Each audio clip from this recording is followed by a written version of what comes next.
BW Business World presents a rich legacy of curated events that enable conversations on policy issues in India. Because of the state of our cities, we have no option but to build smart and resilient cities. Digital India is more for the poor, underprivileged and the deprived. Covering a range of topics, BW Business World events look to create a strong narrative around smart cities, digital India, healthcare, Swachh Bharat, human resource issues, education, banking and finance, among others. The world is fast changing. Best practices are available now on the net. Vikas development पूरी राजनीति में ये focus बन गया है. BW Business World events provide a speaking platform to the voices that matter. Smart से ताल्लुक यह है कि हम जो बेसिक एमिनिटीज हैं उसको हम चुस्त दुरुस्त करें. You don't have to be a technologist. You need to understand how technology influences the world. Mahatma Gandhi was a great man. He was the leader of the freedom struggle. We believe that e-governance and IoT will play a very, very important role. BW Business World is an excellent exhibition platform that helps you showcase your services to the right audience.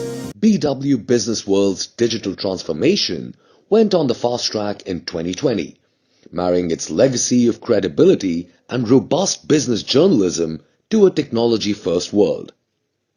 Hosting over 250 virtual summits and webinars across its 17 niche business communities, with millions engaging with the power-packed content like BW Dialogue Series, Festival of Life web series, and custom-created webinars and hosting 20 plus virtual summits.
33 million page views on an average, 21 special issues in 2020 hit the stands, and multiple IPs scheduled in the coming months, BW has taken a leadership position in the business news segment. To become a part of our legacy, write to us at partner@businessworld.in.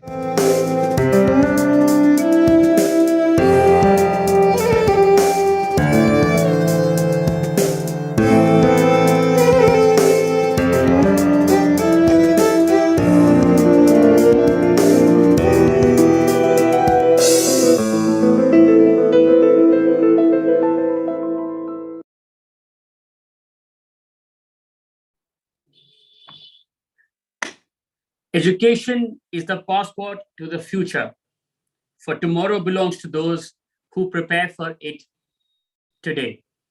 Ladies and gentlemen, a very warm welcome and a very good morning to all of you. My name is Aditya Malik and it's a pleasure to be your host for today. BW Education is an umbrella community for the entire education sector, including K-12, higher education, skill education, professional education, and education for social responsibility. It aims to engage students, parents, educators, leaders, policymakers, service providers, and every person associated with the education industry. The situation today calls for a complete synthesis of the industry to build an innovative, disruptive, and quality India. As a community of BW Business World, it marks the first event of 2022 with Future of Management Education Conclave, the most comprehensive virtual conclave deliberating on the future of management education. Future of Management Education Conclave is the most prestigious event which is exclusively designed for head of business schools. The conclave will cover critical topics in leading and educating both its faculty and the future leaders of business. With more than 40 business school heads and thought leaders present here today, the conclave will provide a knowledge disseminating forum for the participants virtually, discussing today's challenges and opportunities and shaping the future of business education in our country. This conclave will deliberate on how management schools can take a leaf out of successful organizations in the sphere of business, technology, higher education, and public service and work towards establishing their institutions as leaders. Launched 4 decades ago, BW Business World today is a fortnightly magazine that has come to be renowned amongst India's largest and most respected business magazines. BW Business World, led by Dr. Anurag Batra, Chairman and Editor-in-Chief, BW Business World, and founder, Exchange for Media Group is the fastest growing business media house in India. With a network spanning across 32 niche communities. Well, I would like to rewrite that. I'm very sorry, I read that wrong. Apologies for that. Lots of papers around here, everybody. With a network spanning across 23 niche business communities and 8 magazines, BW Business World is proud to be entrenched in various verticals in the domestic as well as global business ecosystem. With changing times, BW now has a massive readership in the digital space as well. BW in its portfolio, as I mentioned, has 23 niche B2B communities that organize conferences and forums to facilitate interactions between sectoral business leaders and create a conducive environment for collaboration. And before we start today's conclave, may I please request the BW team to play the BW Education Community AV to give you all a glimpse of a community.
Today's BW Future of Management Education Conclave is being streamed live across all our BW Business World platforms, including our social media handles and on www.bweducation.com.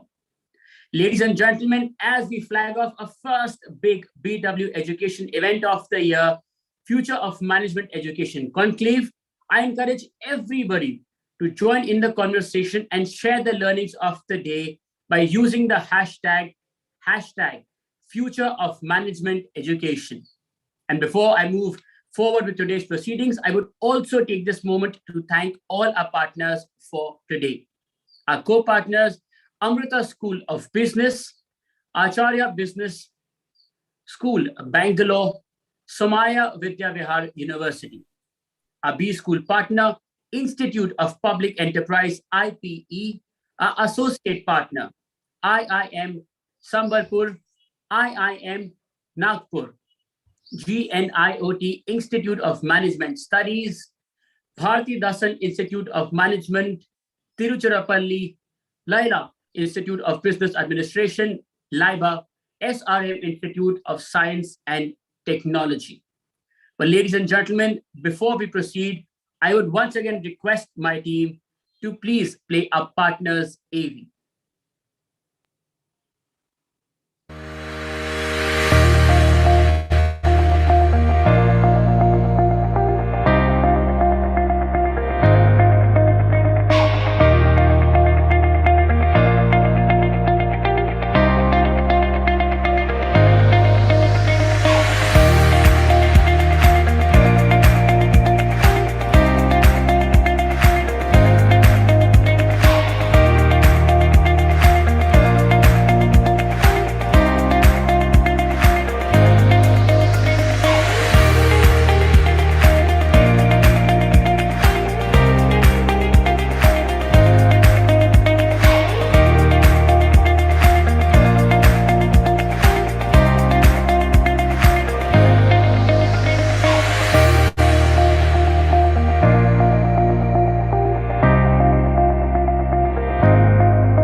Well, I once again take this moment to thank all our partners. And now, ladies and gentlemen, without further ado, let's move towards our keynote address. Please help me in welcoming on screen Dr. Amit Kapoor, Chair, Institute for Competitiveness, visiting scholar and lecturer, Stanford University. Good morning, Doctor. Hi, good morning. So could we go ahead? Please, please. So good morning, everybody. It's absolutely a pleasure and a delight to share my views at this very important event wherein we are trying to discuss the future of management education. So, there's been something very interesting happening in the world in the last 2 days. And I think that is a very interesting reflection of what is really wrong or right with the world. And when you really talk about this right and wrong, and I'm specifically talking about the invasion or annexation that is being tried out or is happening right now at this point for a country called Ukraine by Russia. Why does this really happen? What is it that we are really looking at? What we're really seeing here is the rise of an authoritarian leader, and many of those across the world. If you really look at it, you had China, wherein Xi Jinping is an authoritarian leader. We have Brazil. Now we've had issues within the United States with President Trump being a fairly authoritarian leader. But why there was a rise of authoritarian leaders, and why are we really talking about this during something like a management education summit? Because if you really look at this, what I really see or what I understand is that rise of authoritarian leaders is happening because of the failure of capitalism. And when I say that it is about failure of capitalism, it is about a very simple metric wherein we are really talking about the disparity that exists across the world. So if you really look at disparity, today at this juncture in the world, the world actually has more disparity than any other point in time in history.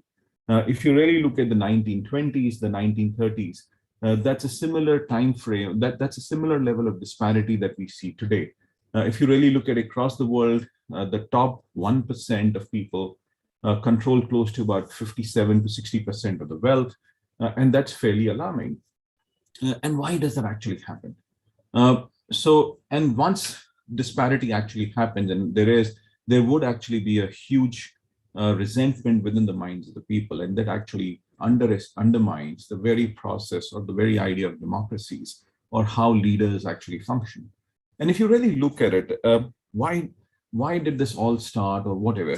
I think at the center of this whole piece is what we would call as business schools, because the metric under which the business schools were really talking to each other, or the kind of things that we were being taught or we were teaching, were about profitability, or it was about profit maximization. In fact, the metric that we have been talking about across the world is about GDP growth rates. And when you talk about GDP growth rates, what are we really talking about? When you have to have higher level of GDP growth rate, that would mean that you need higher levels of profitability. So the whole functioning of the system, or the capitalistic system, was more attuned towards profit maximization. And with whatever means, in fact, we have seen that across the world wherein profit maximization has happened. You can talk about enterprises after enterprises wherein they have exploited the suppliers in many, many ways. Of course, you have some great examples within India. I think India is a great case or a great example of how enterprises should really function. In fact, two of the enterprises which I feel are a lesson for the world are Amul and Mother Dairy. When you talk about an enterprise like Mother Dairy specifically, 83% of the revenues go back to the farmers. That means there is a whole huge system wherein exploitation of farmers is not happening. But if you really talk about other enterprises or food companies across the world, they function in a hugely dramatically different way. And having said that, that means what were business schools doing here? Business schools were actually talking about profit maximization. They were trying to create principles, or we were always trying to teach principles wherein it was seen that it's a dog-eat-dog world. It's actually competition. You have to surmount the competition. And you were all seeing competition as a win-win or a win-all kind of a battle, rather than really seeing that it should not be a zero-sum game. In fact, all of us were really teaching in business schools that you need to dominate. You need to actually have absolute control over the markets or whatever you're really looking at, but you were not really seeing what is happening to the other stakeholders. Quite interestingly, if you really look at it, I think the fundamental change that needs to happen is about the change in metric that we are actually using. And the change in metric that needs to happen here is that we need to go beyond the metric of GDP, profit maximization, to a metric wherein we really say that it has to be about how are we really impacting societies, and what is happening to all the stakeholders. Can we really bring that whole metric to the fore? If we are not able to do that, there is going to be a huge missing link in the future, and we are really going to be talking about difficult times as the world moves ahead. In fact, the metric, as I would say, could be something like, say, social progress. What is happening in education? What is happening in, say, skilling, or what is happening in healthcare? How are we improving? What is the kind of impact that actually happens to the stakeholders across the board?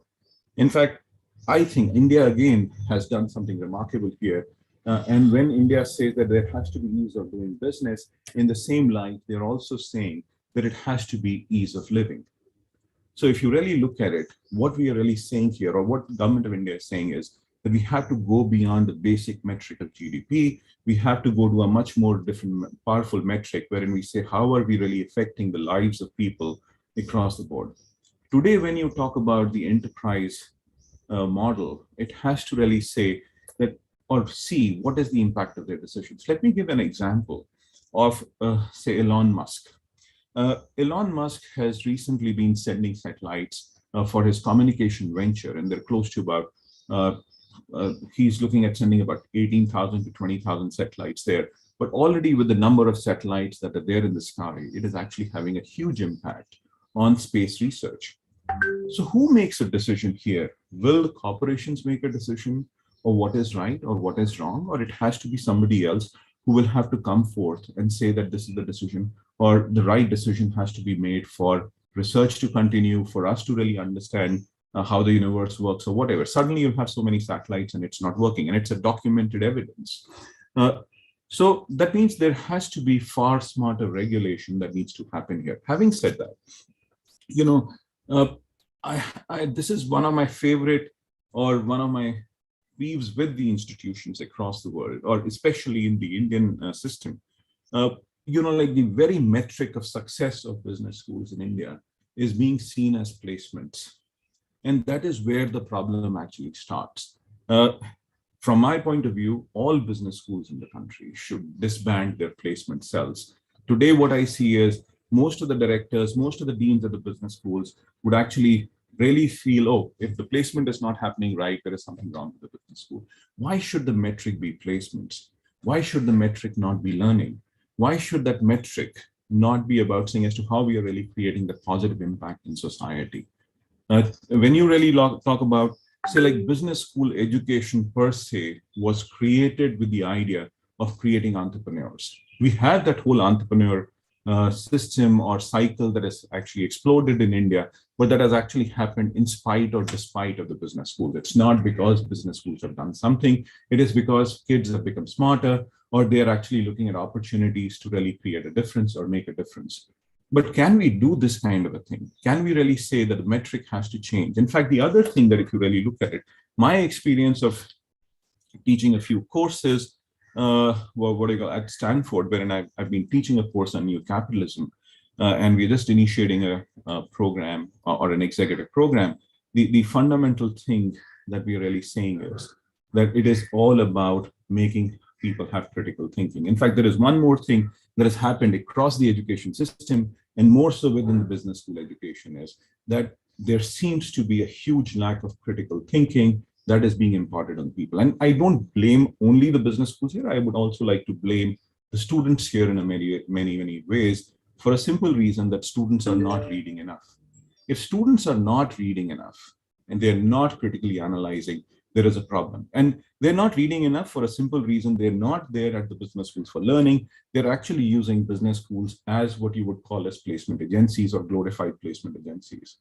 In fact, I would be making a very nasty remark. In fact, like a lot of people and all the deans out here will dislike what I say, but when I actually end up, I have taught at the Indian business schools, and I've had the great fortune of doing that. But what I see is that the quality difference in the effort that students put in between business schools in India versus business schools in the US is chalk and cheese. Students are here not getting accounted, or they are not accountable for what they are doing. So business schools need to really set that right.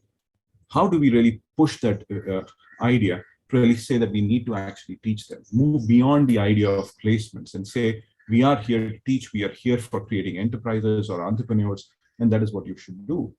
The third thing, if you really look at it, is per se in terms of how are we really looking about the external environment. And I did say that there have to be various people in terms of stakeholders, but are business schools talking about important things like, say, climate change? The world is at the cusp in time when the world is actually going to get, we are already looking at a doomsday situation. We have to really say that business schools will have to work very hard to really say that the capitalistic system should not be exploitative for the environment. It is now that the business schools will have to function or start working towards the idea of saying we have to protect the environment, and for the sake of humanity, for the sake of our children, and for the sake of our grandchildren. We will all vanish from this earth in the next 20, 30, 40 years, but it is for our children and for the benefit of them that we have to take action now. We are procrastinating, and business schools are not taking action. I think another thing which actually matters here is that if you really look at business schools within the Indian context, and again, are we looking at creating more research, creating more knowledge? We need to focus on creating more knowledge. And that is what the differentiation for business schools have to be. And of course, I do not want to say that, oh, you just have to publish with the international journals or whatever. We have great journals here within the Indian context. We have Vikalp, we have EPW, and why not really create something like that? More and more business schools should look at it. I think the whole metric is absolutely obsessed on publication internationally rather than actually creating impact on the ground. Our research in India should be focused on like how we can make a difference to our country and the people, and how we can create models around it. Today, I think there's another thing which I feel all business schools professors should actually be entrepreneurs. If they are not entrepreneurs, how is it that we are actually going to be teaching something very, very meaningful. We should allow business school professors to create their own enterprises. In fact, but then most of the people around would actually say, oh, that is going to be 2 jobs or whatever. Why not? Why can't we be more flexible like the university system out there in the US and create that flexibility here itself? We need to create that flexibility, create enterprises, let professors invest in businesses that students are creating. They'll work together. It's a common journey that we have to take. But now this is where the danger for directors and deans would be, because the obsession is about control. And if it is about control, then how do you really move ahead and change? And of course, my time is just coming to an end. But a couple of other things that I think is in terms of the whole methodologies that we are really talking about in terms of teaching. We need to really, I think there is one professor which I look up to in the Indian context, is Professor Anil Gupta. Can we learn from people like him? And when I say Professor Anil Gupta of Honeybee Network, wherein he was able to take his students for a walk across the country, that is what we need to really develop and deliver. That is when we will understand as to what are the challenges within the country and how we can actually solve those challenges.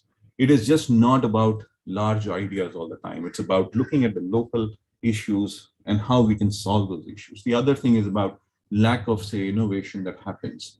And can business schools be the rail points or conduits in terms of creating those ideas or innovation mechanisms? Can they enable their students? But that can only happen if we dismantle the whole idea of placements, when we actually focus on enterprise creation, when we talk about critical thinking, when we talk about creating enterprises between faculty and students. And then, of course, deans will have to take a position of just being what I call enablers of doing all this, rather than controllers of faculty and so on and so forth. Let the ideas flourish and let the ideas move forward, because I think faculty is far smarter than what we actually want to believe as deans or as whatever, because they can really make a contribution, and a huge positive contribution. They are just waiting there to really have their freedom to really move forward. So let us free our faculty, let us free our students to really more critical thinking and make the world move forward.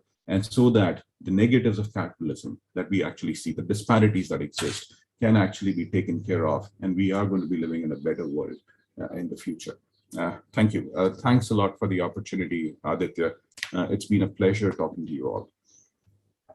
Thank you. Thank you so much, Dr. Kapoor, for giving us the time. And of course, for showcasing us what really has been happening and what needs to change for a better tomorrow and a future. Thank you so much, sir. Thank you.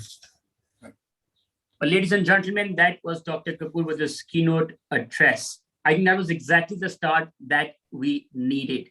And on that note, I would request Dr. Anurag Batra, as chairman and editor-in-chief, to please deliver his visionary opening address.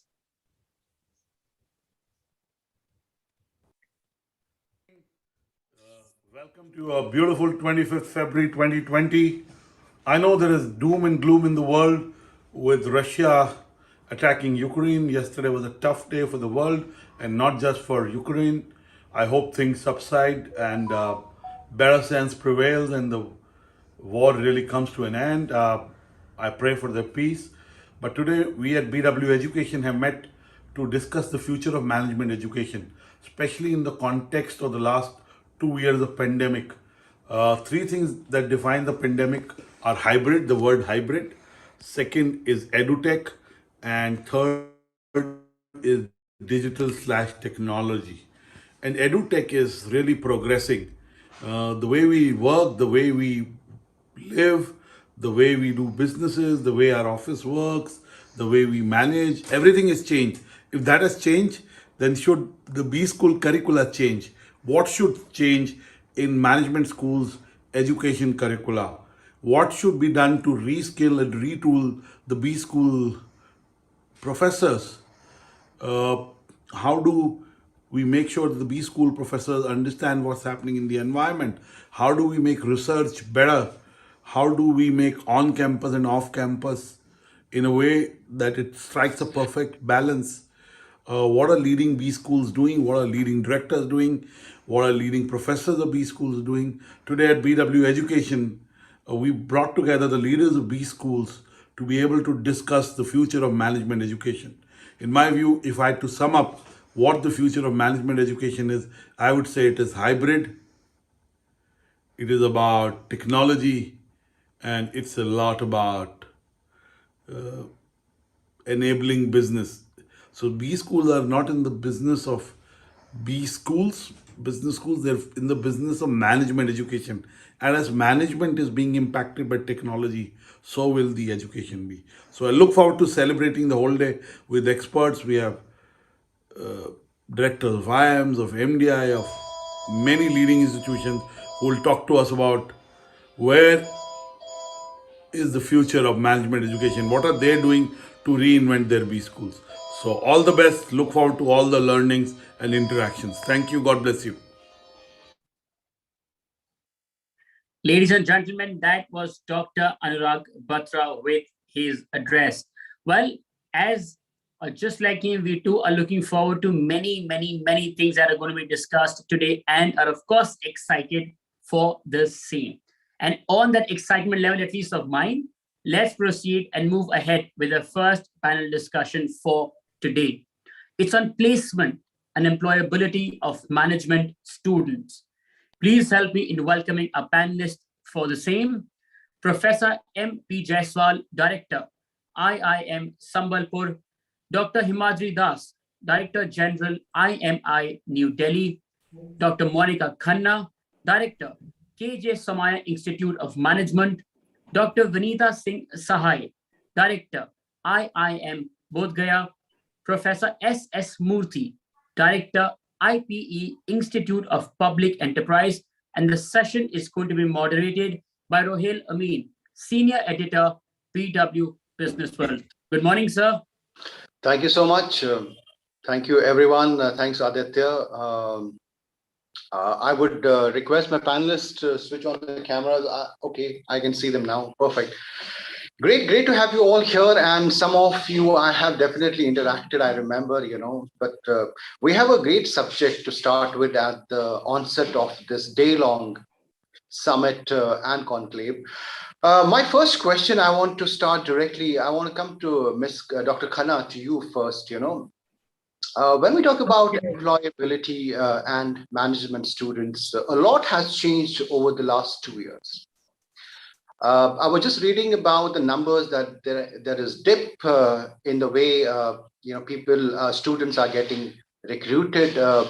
There's also concern about real-time workplace experience. The online experience, the hiring from online platforms.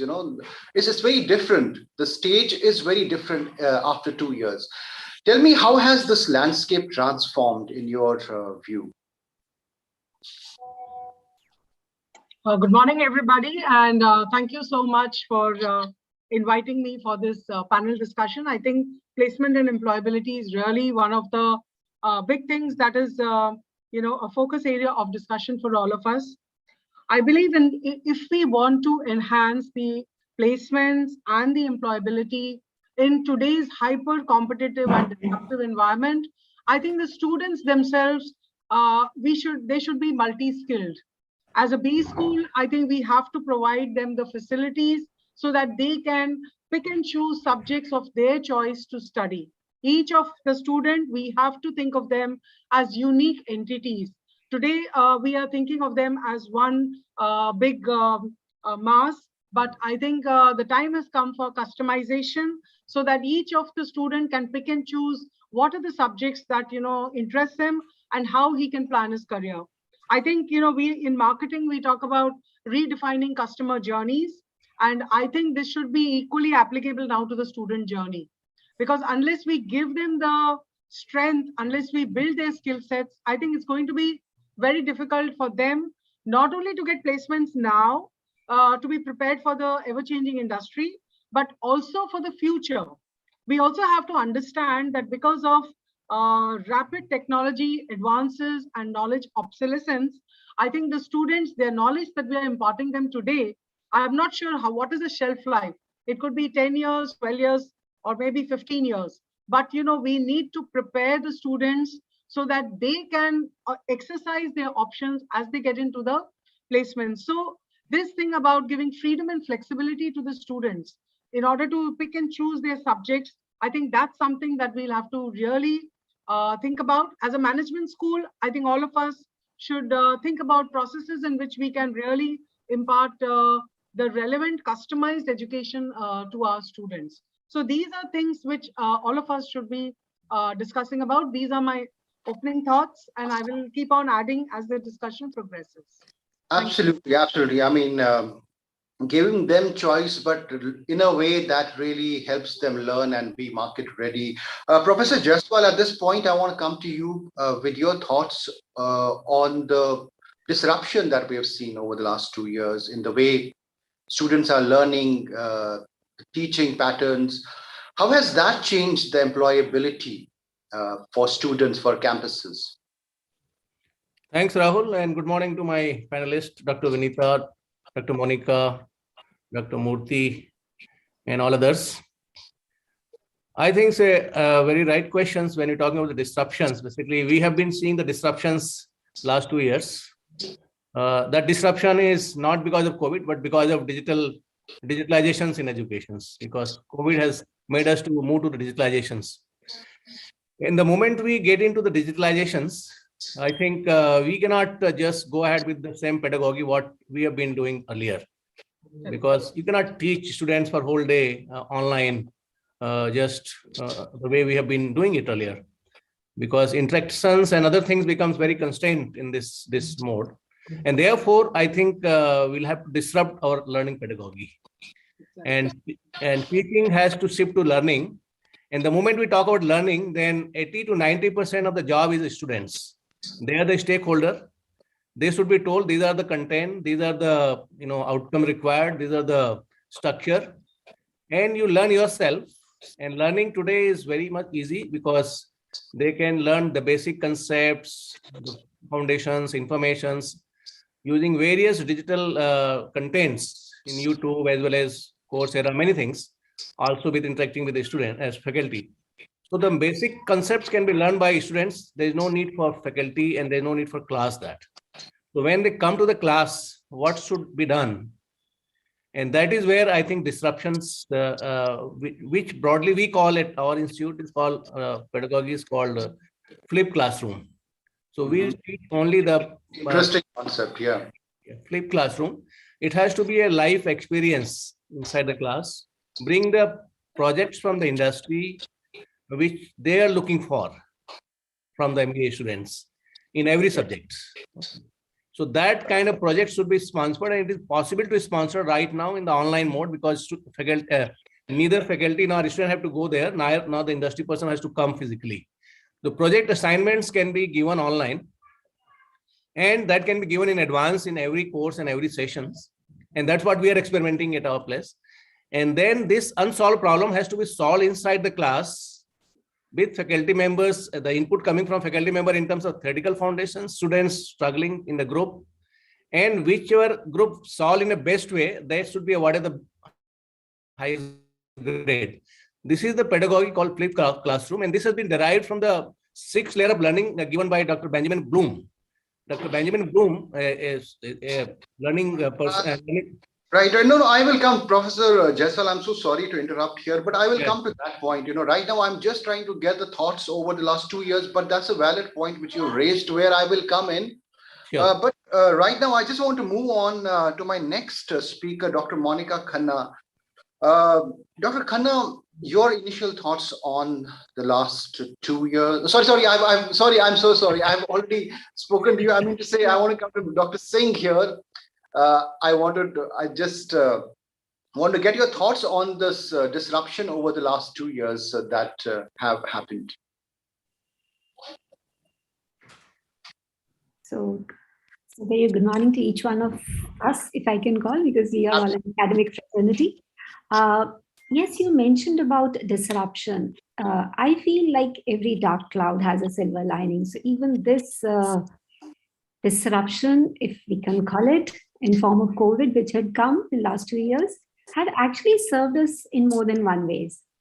And I can say this more sitting in a tier 2 and a new generation campus, because all of a sudden, we were thrown into it, and the way the teams have actually equipped themselves to quickly face these kind of challenges has actually made us far more prepared and far more in tune with times. So all of a sudden, the old or age-old methods of learning has been replaced completely by the new ways of learning.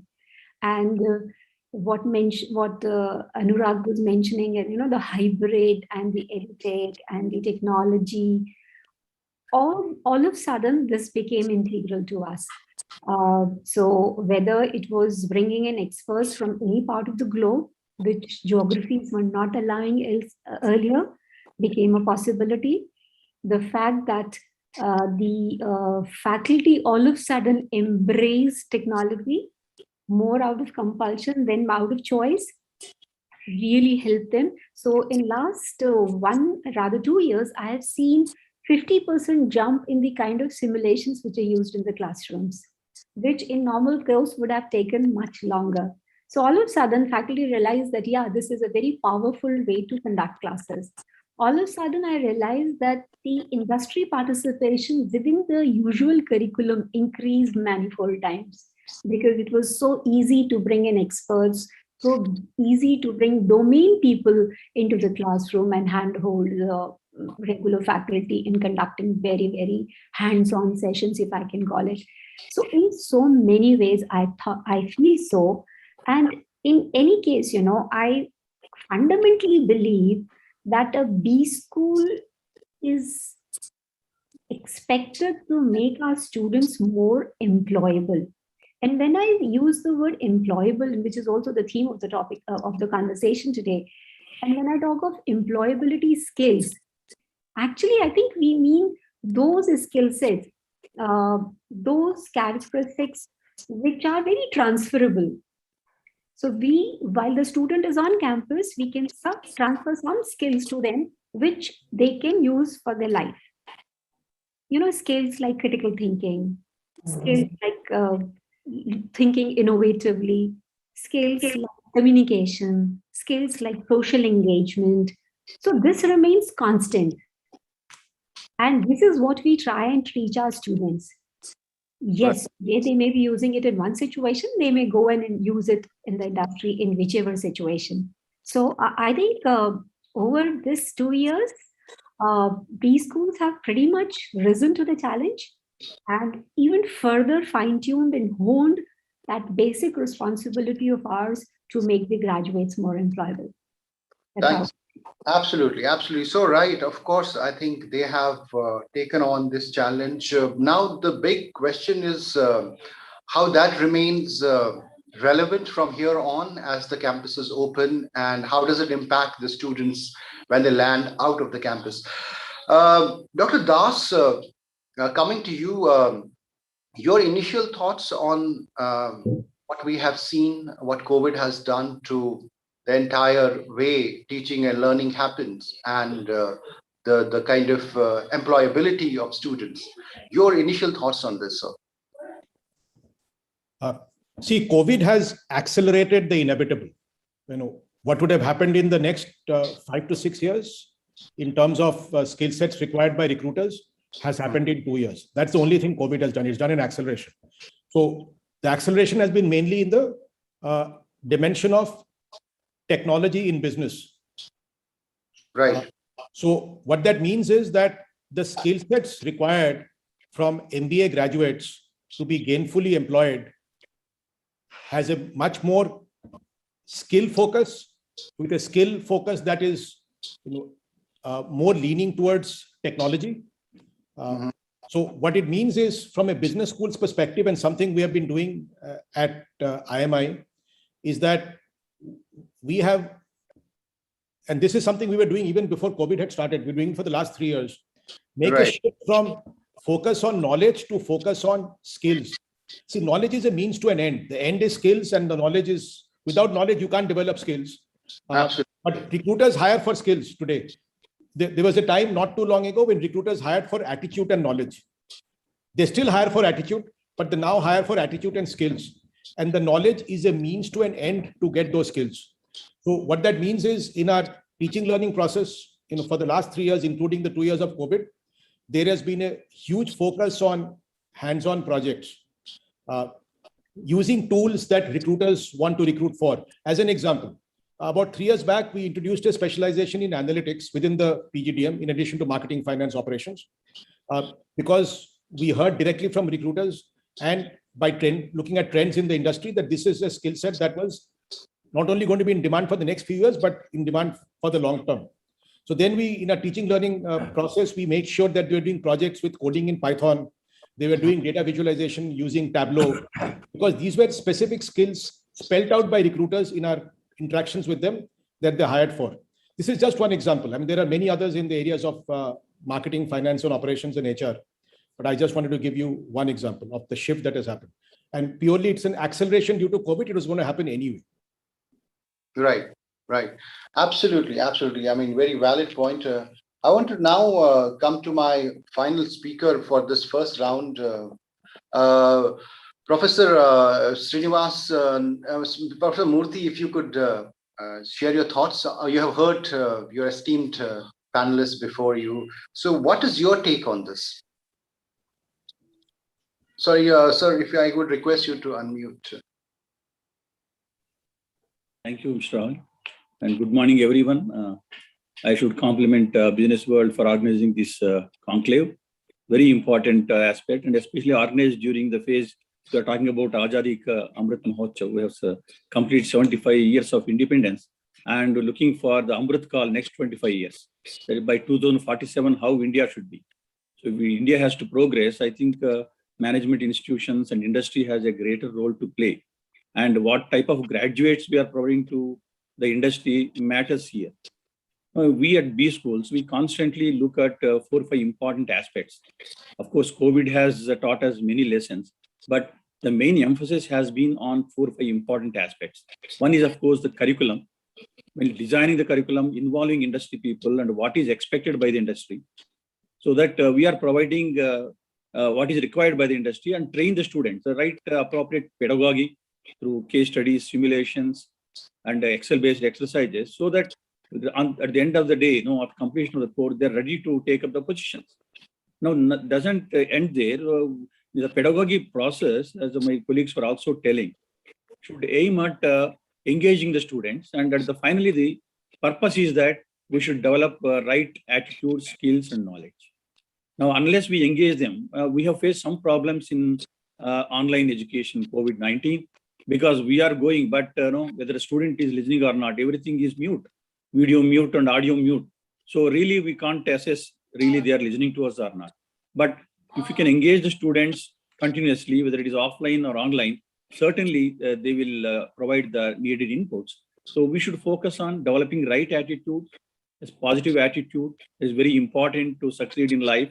Knowledge, of course, in Sanskrit we say, Vidwan Sarvatra Pujyet. So wherever they go, they are respected. And that happens in the classroom. And we have a role to provide the right knowledge through discussions, peer discussions, role plays, and all these things. And then we have developing the skills, right skills. So when you talk about skills, variety of skills are there, oral and written communication skills. We talk about soft skills, and they should have the networking skills and professional skills, using Excel and preparing research reports. So all these skills, should be provided to the students, so that as part of learning, they are not only learning attitudes and skills, right?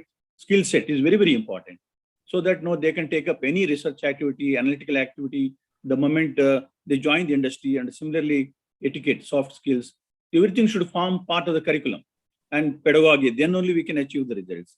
And involving industry on a continuous basis, not once or twice, right from designing curriculum and program delivery, and even having many student related events involving industry people on a continuous basis. So industry interface should happen at every stage of the academic cycle till they are placed. And more importantly, we should provide mentoring. At IPE, we are having a mentoring system right from the day one. For every 15 students, there is a faculty mentor who takes care of his academics, extracurricular, co-curricular activities, attendance, health, and also developing, where they are lacking, encouraging them, training, giving them extra training, and if they are talented, allowing them to participate in events so that they can exhibit their talent. That grooming should take place, and we should also tell them what is the social responsibility. Our value system, very, very important, right? Our value system is the base on which we are going to function in future. So we should remember the values and appropriate campus life. That is outside the classroom, how the students are engaged. Various student clubs were having at IP, like marketing club, finance club, operations club, photography club, social club, music club. Now, all these things will help the students to come together and exhibit their talent, develop their networking skills. And it is said that if the students are active in campus life, automatically they will be active in corporate life.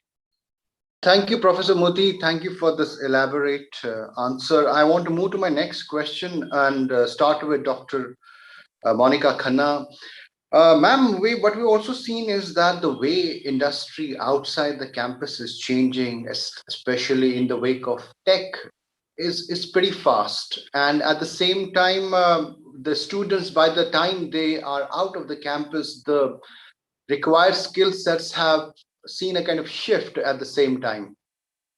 One is, how does the pedagogical innovation come in here? How do you look at it and keep that industry interface to make sure there is not a big gap between what the students have learned and where the market has shifted? I think there are two ways that as an institute we are approaching this. One is that we have created various experiential learning platforms. So, the students, we have area specific, clubs and committees where, the students actually get together, they create events, they plan events, they connect with the industry. So these are the various experiential learning platforms that we have. We actually have around 30 such experiential learning platforms. And so majority of the students are aligned with some activity or the other. I think that what it ensures is hands-on learning experience. Whatever they're learning in the classroom, that gets applied while they are working in these teams and in these clubs.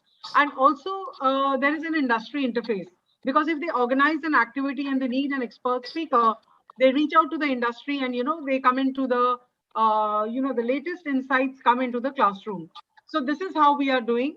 Another thing, what we are doing is we are encouraging a lot of live projects. Right. So these are small projects, like in our current existing MBA structure, we have one summer internship, which comes at the end of first year, and it is for a period of 8 to 10 weeks. But during the year, there has to be an opportunity where the students are able to apply their classroom learning to the real world situation. And I think that's where, the small live projects that come in, they come very handy. And whenever we get such a live project, we also appoint a faculty mentor. So that also ensures that there is a proper guidance for the student. It also ensures some sort of connect of the faculty with the industry.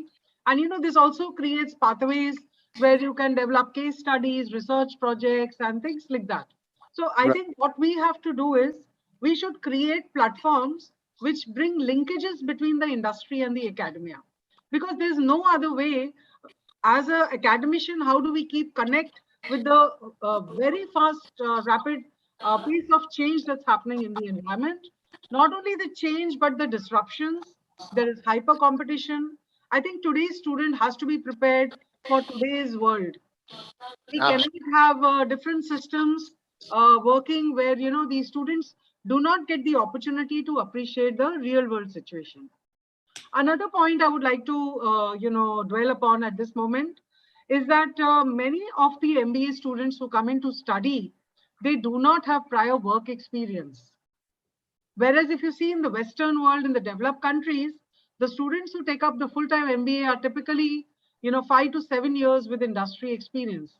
So I think that maturity, the exposure that the student brings into the classroom is much different here as compared to the Western world. So that is also one thing that we need to take into consideration, because when the student gets thrown into the real world, it's some sort of a shock, for him. Absolutely. I think we should create these pathways right in the beginning, during the course of the 2-year MBA program.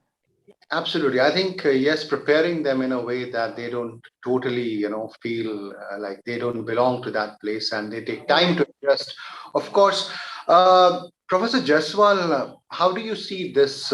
There's a possible gap between where the campuses leave the students and where the companies take them from.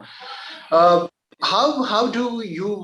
can one address this possible gap? What are the ways, in your view? You have to understand that industry are also undergoing big change. Right. It is not only B school, this industry is also undergoing big change. And these big changes are around 3D.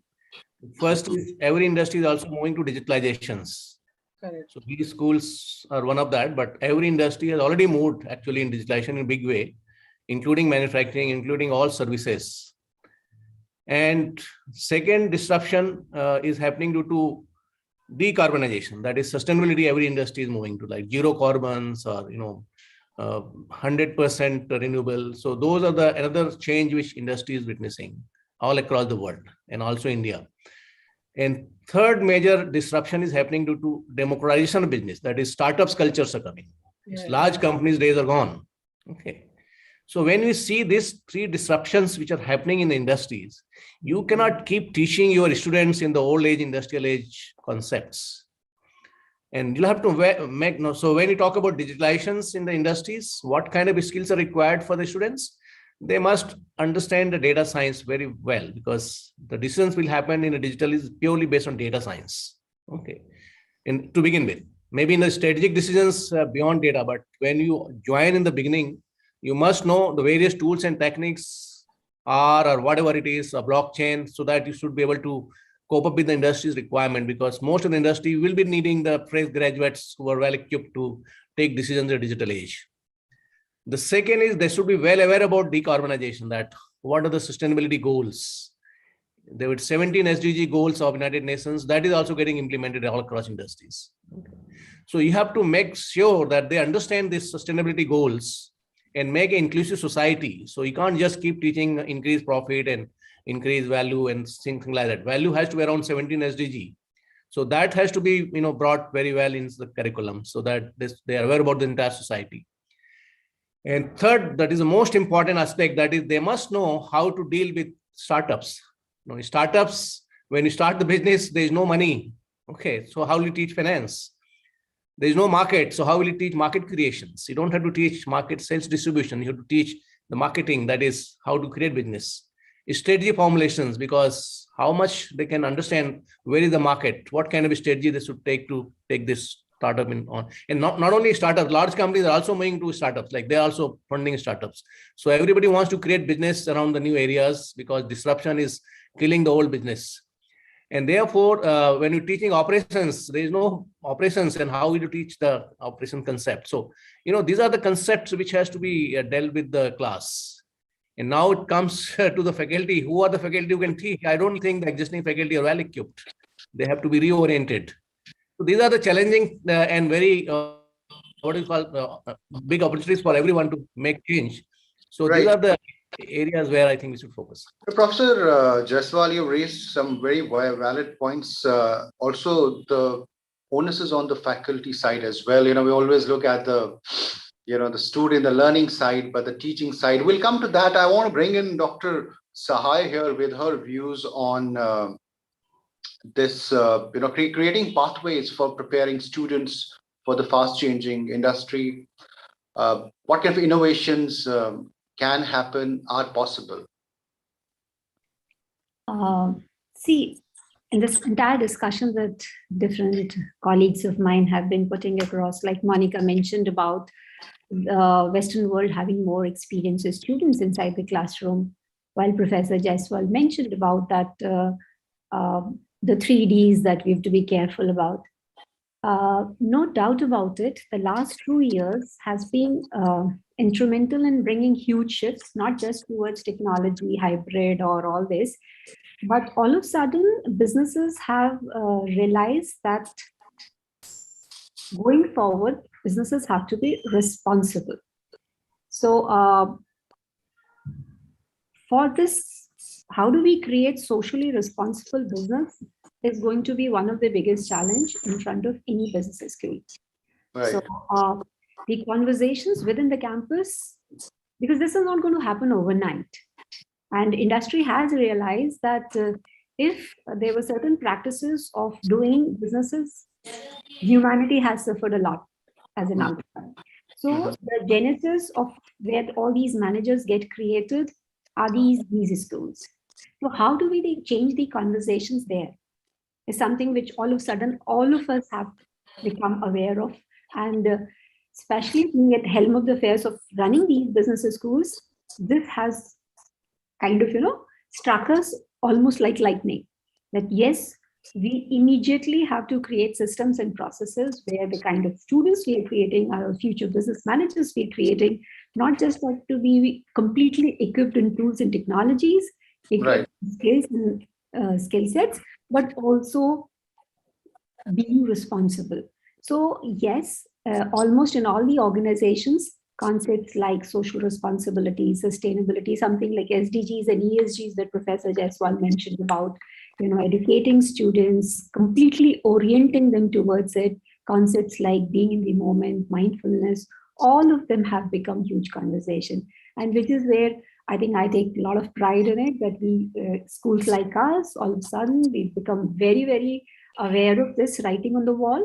And we established centers like Center for Mindfulness and this and that. So this is one aspect that going forward, the managers who need to be winning, who need to be going in the industry have to be of this variety.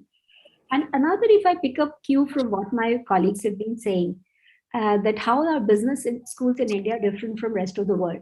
One fundamental way in which I see this difference is all through these years, we've been just stressing on creating students who are looking for jobs. And as a nation, we have realized that this is not the way going forward will help us. They should not be just job seekers. They have to be trained to become job providers or job creators. And which is what Professor Jaiswal also mentioned, that yes, entrepreneurship culture on campus is something which we have to be very, very aware of. So if you see a Harvard and an IIM, if they are different, a Harvard would have a much, much richer, vibrant entrepreneurship center, incubation center.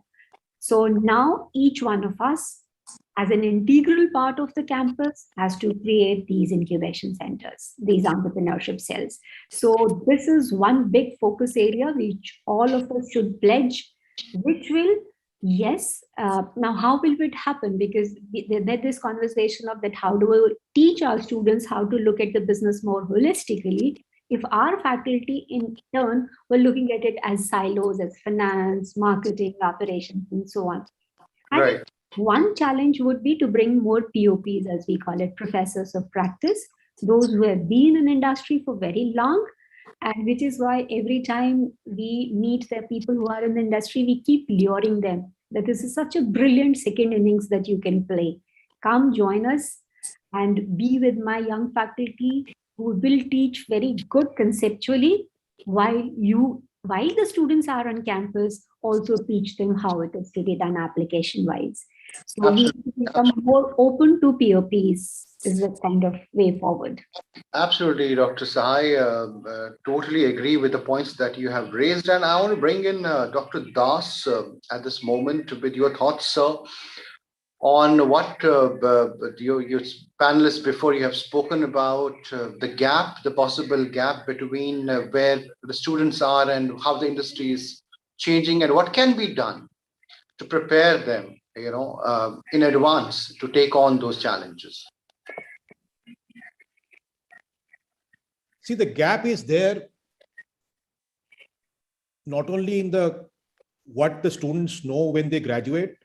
That can be plugged. That's easier to plug. But the problem is that the gap will keep getting created throughout their career.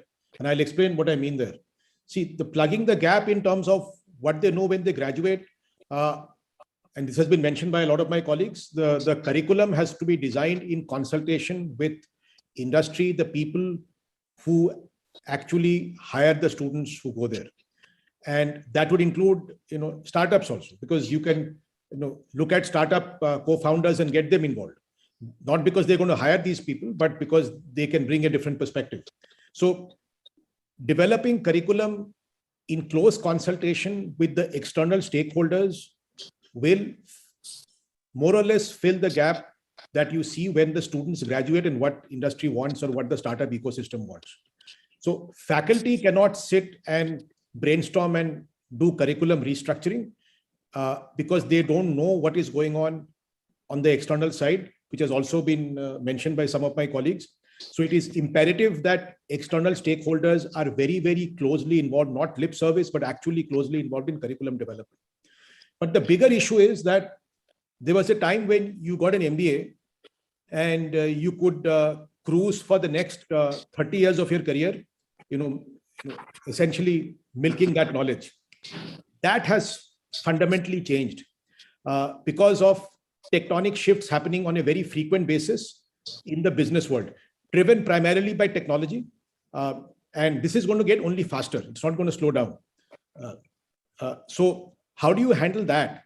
Because you graduate from a business school assuming zero gap, ideal situation, but within 3 years, you have gaps. And there is somebody coming fresh out of business school who now knows what industry wants. And you with a 3-year to 5-year-old degree, you don't. So business schools have to focus on their alumni beyond just spending those 2 years in a 2-year program. All business schools have executive education verticals where they are building an executive education business, training to all levels of management. But within that, I believe it is important to focus on alumni and give them, some kind of, special benefits and figure out again with industry.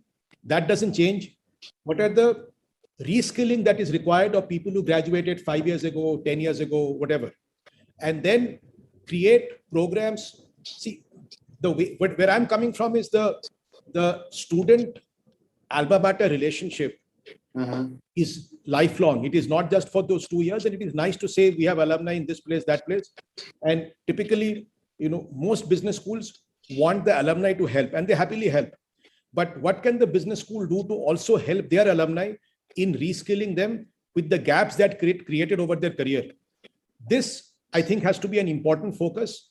If every business school does this and takes care of reskilling their alumni, that will go a long way in ensuring the gaps are not just plugged at the time of graduation, but the gaps keep continuously getting plugged over the career of the professional. Absolutely, absolutely, Dr. Das. Totally, I think we have this perception that there is no gap, but it's not the same situation. You can't run on the same engine for the next decade, even not for 1 year now. Professor Murthy, your quick thoughts on this? Thank you. Yeah, I agree with my colleagues. One of the important responsibilities of B schools is actually to reduce this gap. And this gap happens as the development takes place a little faster. Especially we have seen the COVID-19 situation and how the education scenario has changed totally. So every institution has to adapt to that technology and provide the infrastructure, an entire system, teaching, examinations, everything is online. So these are all things which we come across, and again we come out with new strategies. So we cannot get out of the situation saying that it is a destiny. No, we have to design new schemes, policies, procedures, so that we can reach the target, whether it is offline or online. So it is possible for us. In fact, I can say that COVID-19 has helped in one way, because we are used to online education now. We are able to get our alumni for these online lectures, online webinars. Industry people are very busy, but they are ready to spend 1 hour or 1.5 hours through online lectures. So in a way, COVID-19 has helped us. Whatever gaps are there, we are able to fill, because earlier we used to believe that only when they come physically, the students are motivated and they learn new things or gaps. No, it is not that way. Now, the order of the day is that online education has come to stay. Now, I think we'll continue. We'll continue these online lectures from industry people, very busy people. They may be alumni or may not be alumni, but industry people are keen on working with academics. So strong industry institute interface is very, very important for the growth of management education and for the entire country. So that way, we'll be continuing this stream of online. Is a blended mode, of course. We are going to continue this blended mode. And I think, like our colleagues were saying, only when you have some activity on the campus, of course, now most of the institutions are open now. So we have an event like Startupedia right now. The students themselves, they come out with the business ideas, and they invite students from IIMs and IITs.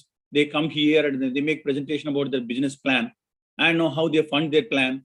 And we here bring our own alumni. They come as mentors and give suggestions to students how they can succeed and how they can make it prototype. Now, all these things are possible with the active support of alumni and industry people. I am thankful that industry people are also keen on helping the academics. So it should happen on a continuous basis. So the bridge can be gap when they work together. Right. Absolutely. Thank you so much. And I just want to now move on to my final question. We have around 10 minutes, and I want to shift my conversation to another side of this debate, which is the focus on the teaching side. We always talk about the curriculum, we talk about the students, we talk about the industry. What about the teachers themselves? They also have to keep pace with all that changing things around them. I want to begin with Dr. Das on this.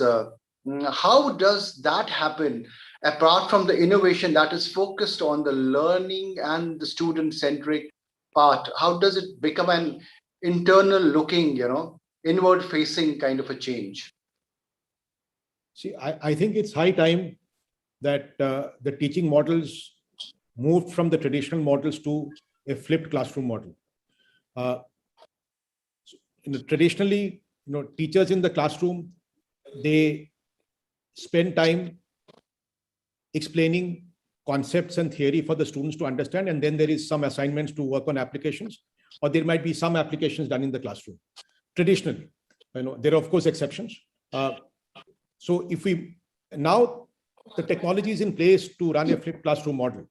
For example, we are a Coursera for campus partner, and all our courses now, in addition to reading resources that are always part of a course outline, also have Coursera learning modules, video modules as part of the learning resources.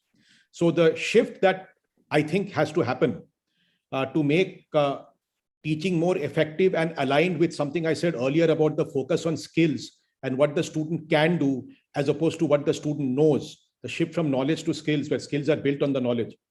Let a bulk of that knowledge come in this flipped classroom model by consuming high quality content that exists. And the current generation does not consume content in written form. They consume content in video form. That is the learning style. And I'm not saying that it has to be this platform versus that platform, but there are a lot of very high quality asynchronous learning video content out there, extremely high quality, well curated. So if the students can consume that content in advance before coming to the classroom, and the teacher spends more time doing hands-on projects, assignments, handholding, then the focus in the classroom will be more on developing those skills that are built on the knowledge that the students has already picked up by consuming high quality content in a flipped classroom model. So that I think is the way forward. Absolutely. Dr. Khanna, your thoughts? Yeah, I think the focus for the teachers should be on continuous reskilling. I think one thing we also have to take into consideration is the intergenerational gap. There's a huge amount of gap between the teacher and the taught. The youngsters who are coming into the classroom, they have very high familiarity with technology. They may not have the knowledge of the management field or the subject, but their familiarity with technology is very high. So as a teacher, I think we also should rise to the occasion, and we should also get familiar with the manner in which the students are absorbing the knowledge, and try to set the context for that knowledge. So a lot of application based learning should happen, because information is there. but what is the contextualization of that information? How do I apply it in a particular situation? I think that is something that is for the teachers and for the institution to dwell upon and create these more better platforms so that this intergenerational gap gets closed. Because today even attention span is a problem. If I give a lecture for 1 hour, I'm not sure how many students would not be looking at the mobile at the meantime or doing some multi-screening or something like that. So as faculty, I think we really need to get into the new psychology of the students and prepare ourselves to deliver the same knowledge. The knowledge is the same, but the manner in which it has to be delivered, I think student psychology needs to be really understood. That's one area that we need to dwell upon. Student psychology, absolutely. Professor Jaswal, your quick thoughts, sir? Can you get my video on, please? May I request my team to just, yes. Okay. Yes. Thank you. I know since industry is changing fast and it will keep changing fast in the new era, and the role of teachers will be more like a researcher inside the class. So we'll have to bring the ideas along with the problems in the class, and research has to move away from the laboratory, the lab and outside class to the class, so that teachers create new knowledge which is consumed by industry. It should not become industry create new knowledge and then that is taught in the class. So that has to be reversed, at least for the top B schools. So we should become the innovators and industry should be the consumer. And only those B school will be in the top, those who create knowledge which are useful to the industry. And second aspects, what institution has to do is, in the age of democratization of business, I think we have to also democratize the educations and let the high quality education be available across the world at the same cost to everyone. Absolutely. Professor Murthy and then Dr. Sahai. Professor Murthy, your quick thoughts. Thank you. Teacher, so role need not be, underscored. He is the role model. A teacher is a continuous student, we say in the classroom. Only when you are continuously learning, we can provide the best to the students. Now that happens, whatever teacher does, student will try to emulate. Now we at IPE faculty do teaching, training and research. We take our consultancy in the form of a case study to the classroom. What we have done as a consultancy, we take as a case study to the classroom, we tell them how we have done that. And we also involve in consultancy projects and research projects, research seminars. Now they learn how research conferences are conducted, how the deliberations take place in research conferences, how consultancy assignments have been done, and more than using technology in the classroom, finally imbibing values, very, very important, right? Now we teach the students, when you occupy any job or placement, give your best to the company. Don't go by financial incentives. You have to give your best and also protect the secrets of the company and always work for the in the interest of the company. Give your best. Automatically promotions and other things will follow.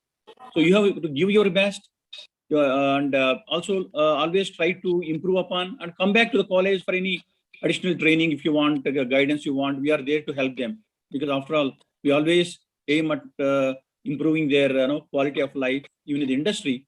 So teacher relationship with student is very, very always cordial and is always good for both the industry and the institute. Absolutely, sir.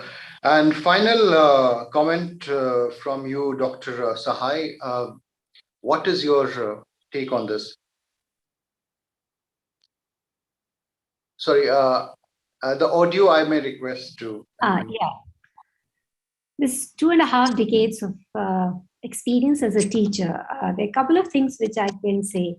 Gone are the days where faculty would be seen as a fountainhead of knowledge, because gone are the days where a diligent student will be sitting on the front desk officiously taking notes in the notebook, because today that notebook itself is a gadget which would have all of it at a fingertip, whatever the faculty possibly might have been sharing, if it is taken out or culled out of books or content driven things. So in that scenario, the one thing which sheerly out of experience we've evolved is that the faculty on campus, we recognize that no matter how hard they try, they may not be completely aware of what's going on latest, and the latest is changing at a laser speed or a very fast speed. So the idea is that the lectures have to be co-created. A couple of experiments that we are doing on campus, which are showing fantabulous results, and which is where the conviction is coming from, that technology and this COVID has made geographies irrelevant. So every lecture, if possible, involve hardcore industry practitioners. They also recognize that they're doing few things, but they don't know where the theoretical or the foundational base is coming from, while the teacher on campus knows the foundational concept. So what we've tried in a couple of subjects is, while this particular person comes up with the foundational framework, this person keeps on adding what is known as application. And mind you, technology allows it to happen on campus these days. And the students gets both the worldviews at one go. So neither he misses out on the conceptual framework which only a campus can give, nor he misses out on what industry is using as of now. And this is a marriage which also evolves into something which Professor Jaiswal was mentioning, that we know how knowledge can be created around it, but we don't know what's the latest need. So he keeps bringing the knowledge and the worth and the needs, while this person builds on conceptually. So the future research areas are also pointed out, future development areas are also pointed out, and they are not adversary, they are co-creators in class. So this is how a B school has to conduct classes going forward. Absolutely, and I wish we had more time, but unfortunately we have run out of time. But what a great session and start to this day-long summit, and we set the tone for the rest of the conversations, and we look forward to all of them. Thank you so much, Professor Jaiswal, Dr. Das, Dr. Sahai, and Professor Murthy for sharing your thoughts and taking out time. Thank you once again. Thank you. Thank you. Thank you. Do the best for the event. Thank you. May I request Aditya to come in? Yes, he's here. Over to you, Aditya. Yes, I am here. So thank you. Thank you so much to all our panelists, and of course to you, Ms. Tameen, for moderating this session so well. I guess we couldn't have asked for a better start to today, of course, with the panel discussion that you people had. There's so much to take away, so much to look at. And now, continuing on our journey of our panel discussions, ladies and gentlemen, let's move forward with the next panel discussion. It's on post-pandemic classroom, upgrading the B school curriculum. Please help me in welcoming our panelists for the session. Professor Atmanand, Director, MDI, Murshidabad. Professor Madhu Raghavan, Director, TAPI Management Institute. Dr. Bigyan Prakash Verma, Director, CS College of Management Studies. Dr. Asit K. Burma, Director, Bharati Dasan Institute of Management, Tiruchirappalli. Mr. Ajitesh Basani, Executive Director, Acharya Bangalore Business School, ABBS. Dr. Mawa Banerjee, Director, IMI, Kolkata. And the session will be moderated by Abhinav Trivedi, Managing Editor, BW TV and Digital BW Business World. Very warm welcome to all our panelists. Thank you, Aditya. Thank you. Namaskar to everybody. Thank you, Aditya. I will take over the mic from you now. Thank you, Aditya. Welcome, ladies and gentlemen. Good morning to all of you. Good morning, Professor Atmanand. Is that you? Am I audible to you, Ravi ji? Yes. Yes, you are audible crystal clear, sir. And so is everybody else. Good morning. Ladies and gentlemen, I welcome all of you on this afternoon. When it comes to upgrading the curriculum, it's not only the B schools, but any school for that matter in the Indian education landscape. Post-pandemic, there have been many changes in the reality, so I won't waste much time in the introduction and displaying the scenario in front of the audience, because most of us are aware of it. So I'll start from Dr. Mahua Banerjee, and this question will be replicated to each one of you. आप लोगों के हिसाब से Covid के तुरंत बाद what has been the biggest challenge? And I would urge and request all of you to be as precise as possible. What has been the biggest challenge when it comes to introducing the students back again to the classroom physically? What has been the biggest challenge? Yes, Abhinav. So I'm not getting into the technology part of it because that has already been taken up in the first session. I'll come straight away to the curriculum part. Business school curriculum is always expected to be dynamic. But at this point of time, there was industry coping with the entire lockdown and getting back to normal, the resilience part, the risk parts. And so were these schools, from our end, we are also trying to cope up with the curriculum so that this set of students, when they graduate and get into the business world, they are ready to make meaningful contributions, never mind the VUCA, the constraints that exist as they do. So revising the curriculum, updating that at a consistent level over the past 2 years has been a part and parcel of our lives. So bulk of the focus, interestingly, what we noticed, the domains do not change. So marketing remains marketing, finance, HR, operations, those remain what they were. But the technology infusion that is required in each of these domains for the skill sets, so that has undergone a sea change transformation. And an HR person who was here for a panel discussion, he mentioned, when I'm going to recruit, I'm not going to see whether the candidate knows performance management or, what I'm going to look for is, can the candidate apply technologies in HR? So, that sets the tone, that defines, and that underscores the importance of analytics and technology across all domains, specifications of the school curriculum. Epitomization. Dr. Vigyan Prakash. Hi, good morning. Am I audible? Yes, you're audible, sir. Hi. Thank you, Mr. Trivedi. I'm glad to be here. What I want to say that the curriculum changed in the past, the curriculum are changing today, and they'll continue to change in the future. So that's really not a big challenge because based on the kind of situation that exists, all faculty members are smart enough to make changes in the curriculum time and again. What really matters to me today is to ensure that we adhere to the processes. We make changes in the pedagogies which are crucial to given the kind of scenario we are into. Because what is really important for me today is that to ensure that we are the kind of lethargy which is set into the students, I would say, or maybe the faculty to some extent, that has to shake. We need to shake them up. We need to bring them back to the campus. We need to make sure that they become as vibrant as possible. And it reminds me of a very wonderful saying of Rudyard Kipling, when they said, I have 6 honest serving men, they taught me all anew. Their names are what, why, when, and how, and where, and who. So today, what has really become is the why part. I think the students have to really learn to be, they have to be smart enough to be, so that meta skill has to be kind of focused on. So that's exactly what we're focusing on. Yeah, I'm not bothered too much about the curriculum because that will change. That has been changing in the past. It changed continuously. Okay. Yeah. Sure. Professor Atmanan? Yeah, thank you very much.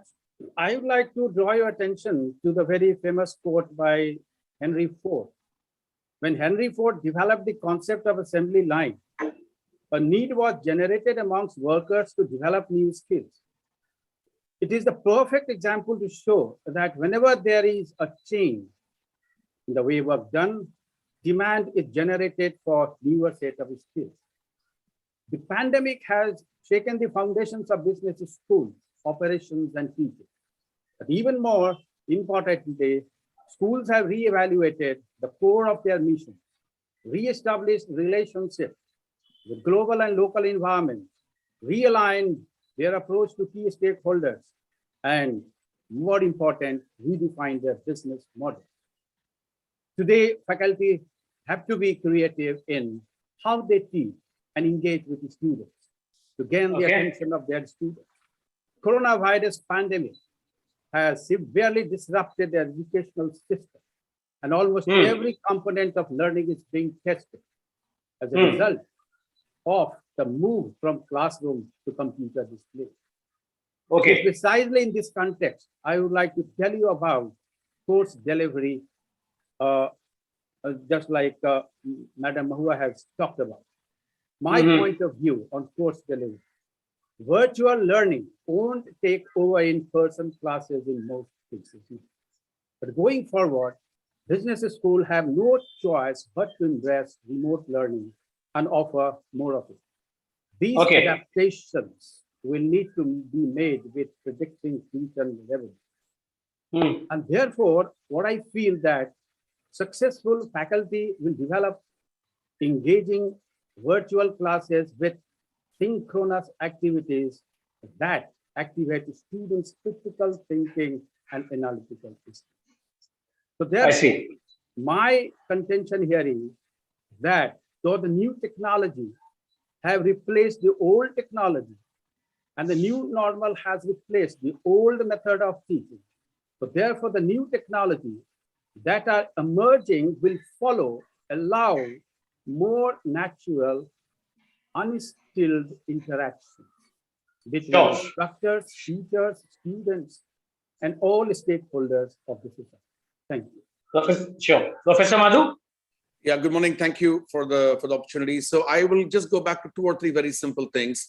The first is the skill sets have changed substantially.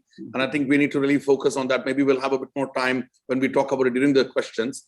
Related to that, Aditya, for me, is how have we changed or how have we updated the curriculum? Now it's even more important that you have industry relevant curriculum. You really cannot go back to the 1990 days or the early 2000 days. So it has to be much more industry relevant. And the third thing is the idea of digitalization that's almost crept in every area of business that you teach. And to me, the fourth point is leadership. Are today's students, MBA students, do they have decisive decision-making ability? The crisis leadership, which is so critical now, are we training them enough? And the final point I sort of wanted to make was even management research. How do professors now do research? Is more practice-oriented or not? So it's not just for students, Aditya. To me, it is also about academics have also had to do a lot more adjustments, a lot more changes had to be done for professors. So I remember there were some professors who were not even comfortable thinking about a hybrid mechanism. You know, a very recent ASHB survey says they interviewed 90 deans, and only 12.5% of those number of deans were saying, we are thinking about face-to-face classes. We don't even know when that would happen. So there are substantial challenges, but I see great opportunities in these challenges. So very simple point, get the curriculum right, keep them updating, and just don't focus on business. It has got to be very broad set. One final example I would give is how we have brought in scientific thinking or thinking about how disasters and pandemics can have impact on businesses. So you need to actually have a business school curriculum because the problems are so unstructured. We just cannot have a structured solution to these problems. So I will leave it at that, and perhaps we can pick this up in more detail. Sure. Thank you, Professor Madhu. And though I would love the name Aditya, my name is Abhinav. Sorry, Abhinav. Yeah. No. Aditya is it's a good name. I don't deny that. So, Mr. Ajitesh, I'll come to you. We have been talking about challenges, and I would like you to lay special emphasis on the psychological challenges, because technological challenges everybody is aware of. I'm talking about the psychological challenges which not only the students but also the faculty per se is going through. Yeah, I mean, apart from whatever we have already covered, we've had a lot of mental health issues. I think it came out more evidently this last 2 years. And, we take it sometimes we take it lightly, but students are also facing issues, even if, we treat them as just students. And when we talk about this, it really shows on their behavior. It shows when they come back to the classrooms, come back on campus. We have kind of noticed that significant change in their attitude towards learning, attitude towards. So it's taken a lot more effort in bringing them back to, the way of teaching and learning. And it has been challenging, but I think the advantage that they have is because of the generation that they come from, the younger students, these the students who don't have a lot of work experience, is that they've kind of grown up with technology, right? So in a way, they have been coping quite well. but at the same time, the effectiveness of the entire program, I don't think that was 100%. And Effectiveness is less. we do have Effectiveness is less. so we do have a graduation day tomorrow, and I'm still thinking, what do I tell students and what do I talk about? Because I haven't seen them on campus for a very long time. So Wow. psychological effect is quite. That's a very unique situation which people prior to your generation or our generation for that matter will not be aware of. Dr. Rasid, sir आपको अपना mic on करना पड़ेगा. Yeah, you'll have to switch on your mic, I think. Yeah, I think I was on mute. Okay. Yes, you're audible now. Yeah. Yeah, so thank you so much for inviting me to this forum. So while about setting up the curriculum and also the pedagogy, so while more or less we know how to do it, but most of the time what happens that we get lost in terms of hybrid, online, offline, then we have a race for accreditation, triple crown, and as a result of what happens, lot of faculty time is spent in identifying this program logic, this course outcome, program outcome, and things like that. So those are needed. But what is important is that, and most of the time, these schools, they lose sight of what is happening in the environment. This pandemic, it's a challenge, but does it also give some kind of an opportunity? We have seen that every time during pandemic, during any disruption, the economy took it maybe weaker or, this U-shaped recovery. So how can we play some role? How can our students play some role in that? Like, take for example, in the last, say, 53 days, we had 10 unicorns added to the list. Last year, we replaced UK to be the number 3 country in terms of number of unicorns added in a year. We added almost about some 48 or 53 odd unicorns, or maybe about 40 unicorns in the last year to 2021. So that means more than 3 unicorns every month. Same is the story even in US. They never saw this kind of entrepreneurship coming up in the last so many years that they saw in the pandemic. So pandemic has given rise to kind of a passion economy, a completely different kind of enterprising skill. So we have to see if it is true learning outcome. We have to see how our graduates are shaping up. Today, the industry does not need, or today the society does not need employees. Today, they need entrepreneurs. So looking at the entrepreneurs, so that is where it comes, because we are always thinking about industry 4.0 and future, influencing the future, and creating managers of tomorrow. But how to create managers, and in this academic system, they will not be acquiring academic skills, but they will be acquiring life skills as well. And remember, so this time, last December 2021, this global uncertainty index was the lowest, and I don't know what it would be after this Ukraine war. So when this is the situation, how should students prepare? So this is where comes that B schools must set up the right program logic, and the program logic keeping in mind the local demographic dividend that they can get. Like I can tell you, like at BIM, when I set up, I see that I need to put a lot of emphasis on the rural sectors, because I have some irrigation management training institutes, so I have tied up with them. I have tied up with IIT Madras Research Park. I have tied up with this another analytics firm based in Hyderabad, Roundstar. As a result, now we are working on, say, water economics and water analytics.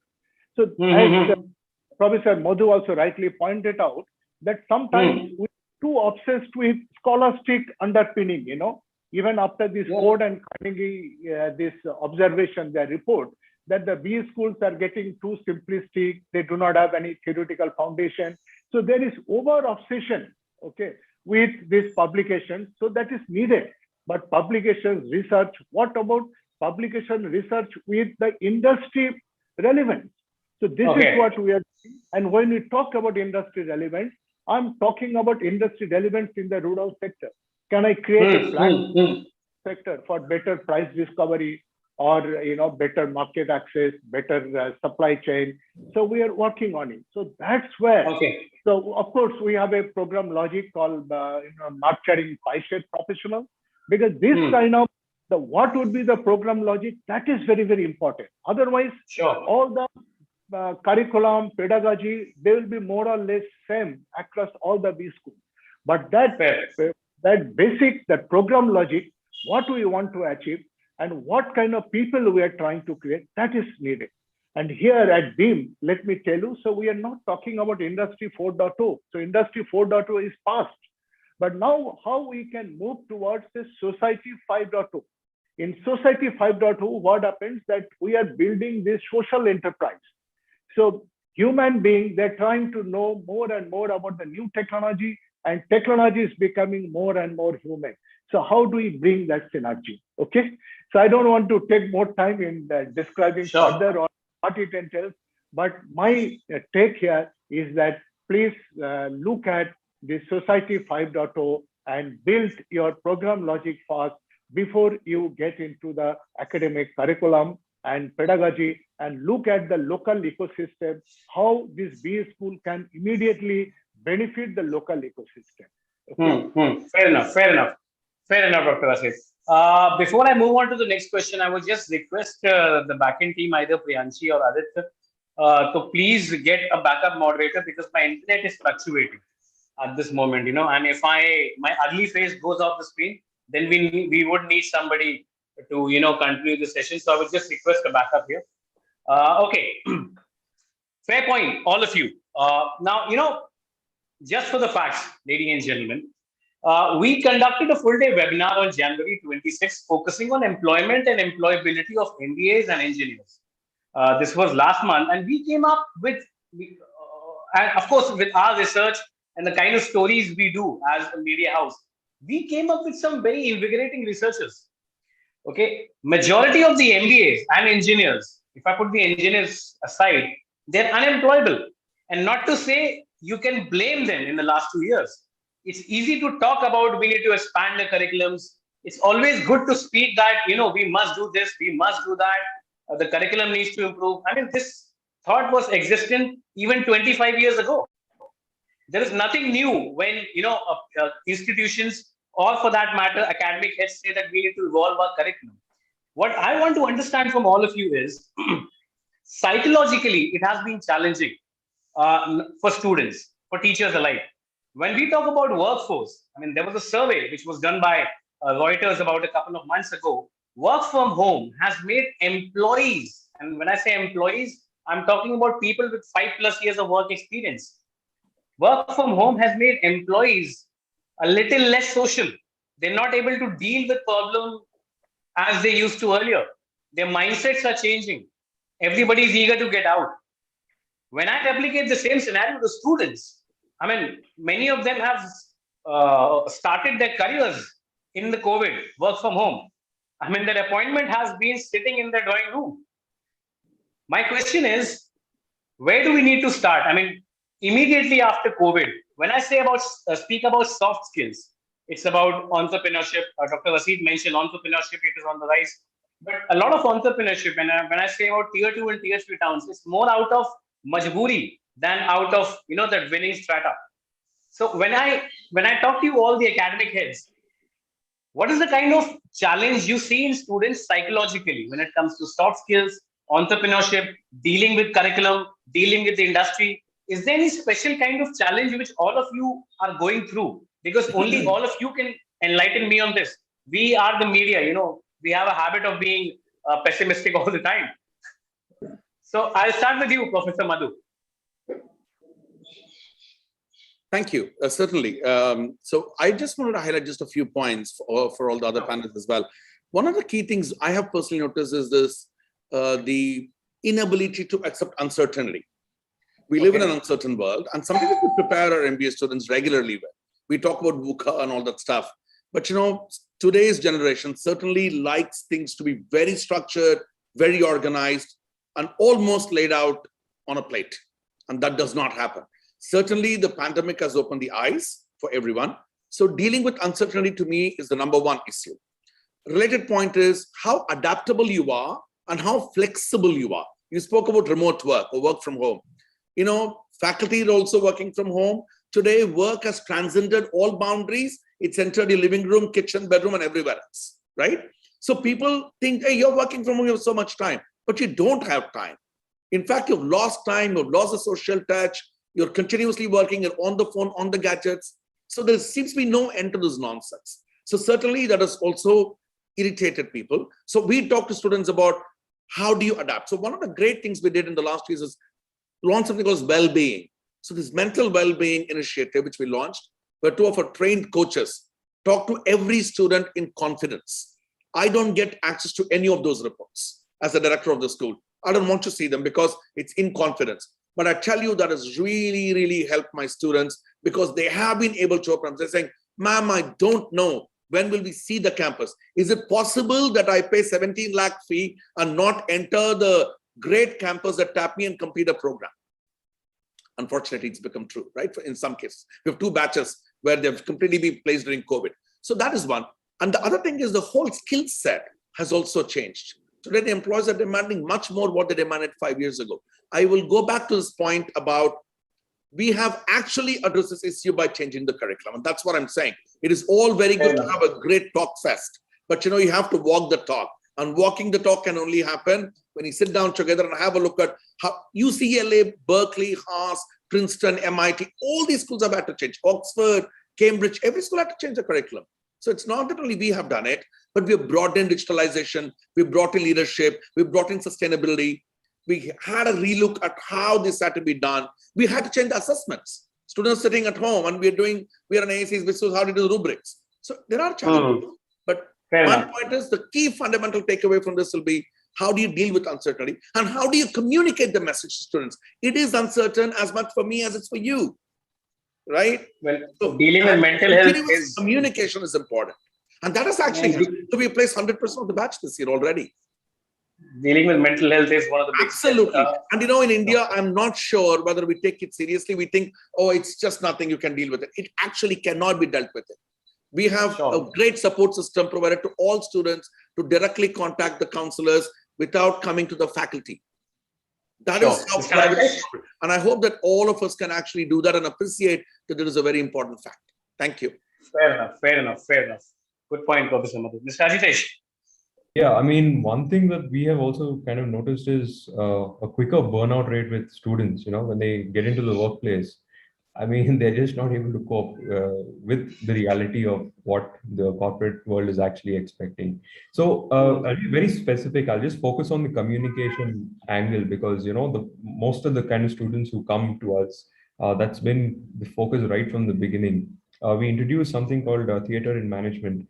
And this, to be very frank, it started off as an experiment. And theater in management.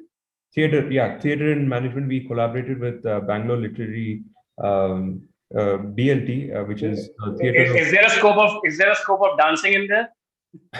No, I don't think there's a scope of dancing, but yeah, it involves a lot of management functional areas where, you know, they kind of embody theater into the whole thing.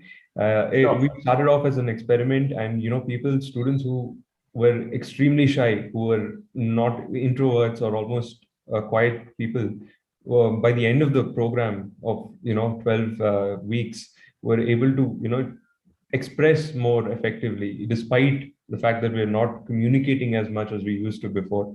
So that translated into better confidence, better communication skills, and we saw that such minor practices could help students cope better when it comes to getting into the corporate. Wow. Theaters and dealing with mental health. Dr. Mahua. Yes. Now we are talking about real solutions. Yes. This Monday, when we were celebrating Matribhasha Divas on campus, this particular batch, they are the so-called COVID batch because they have not been in campus at all. So we got them here. You can come because now state government relaxations, etc., etc. So we got them back on campus, and they were in the auditorium, standing in the podium. I said, "Ma'am, this is what it feels like. Sorry, this is what our campus feels like." So, and we feel the ethos as much as they do. The gap, it exists. I mean, there is no denying the fact, never mind how much we reach out to them, counseling sessions, etc., etc. As a faculty, per se, I do realize that something has been amiss terribly with this particular batch. And going forward, very small things in their email communication, when they're sending emails across, the one stray email, the salutation, the body, the context should be focused, what you're trying to say, that should be there in the first sentence, thereafter you build on. So we realize, when they are on campus, these inputs are more hands-on than when they are not actually located on campus. Another point that we were thinking, forget the batch that is going, the batch that is going to come in, because their college education will also predominantly have been this.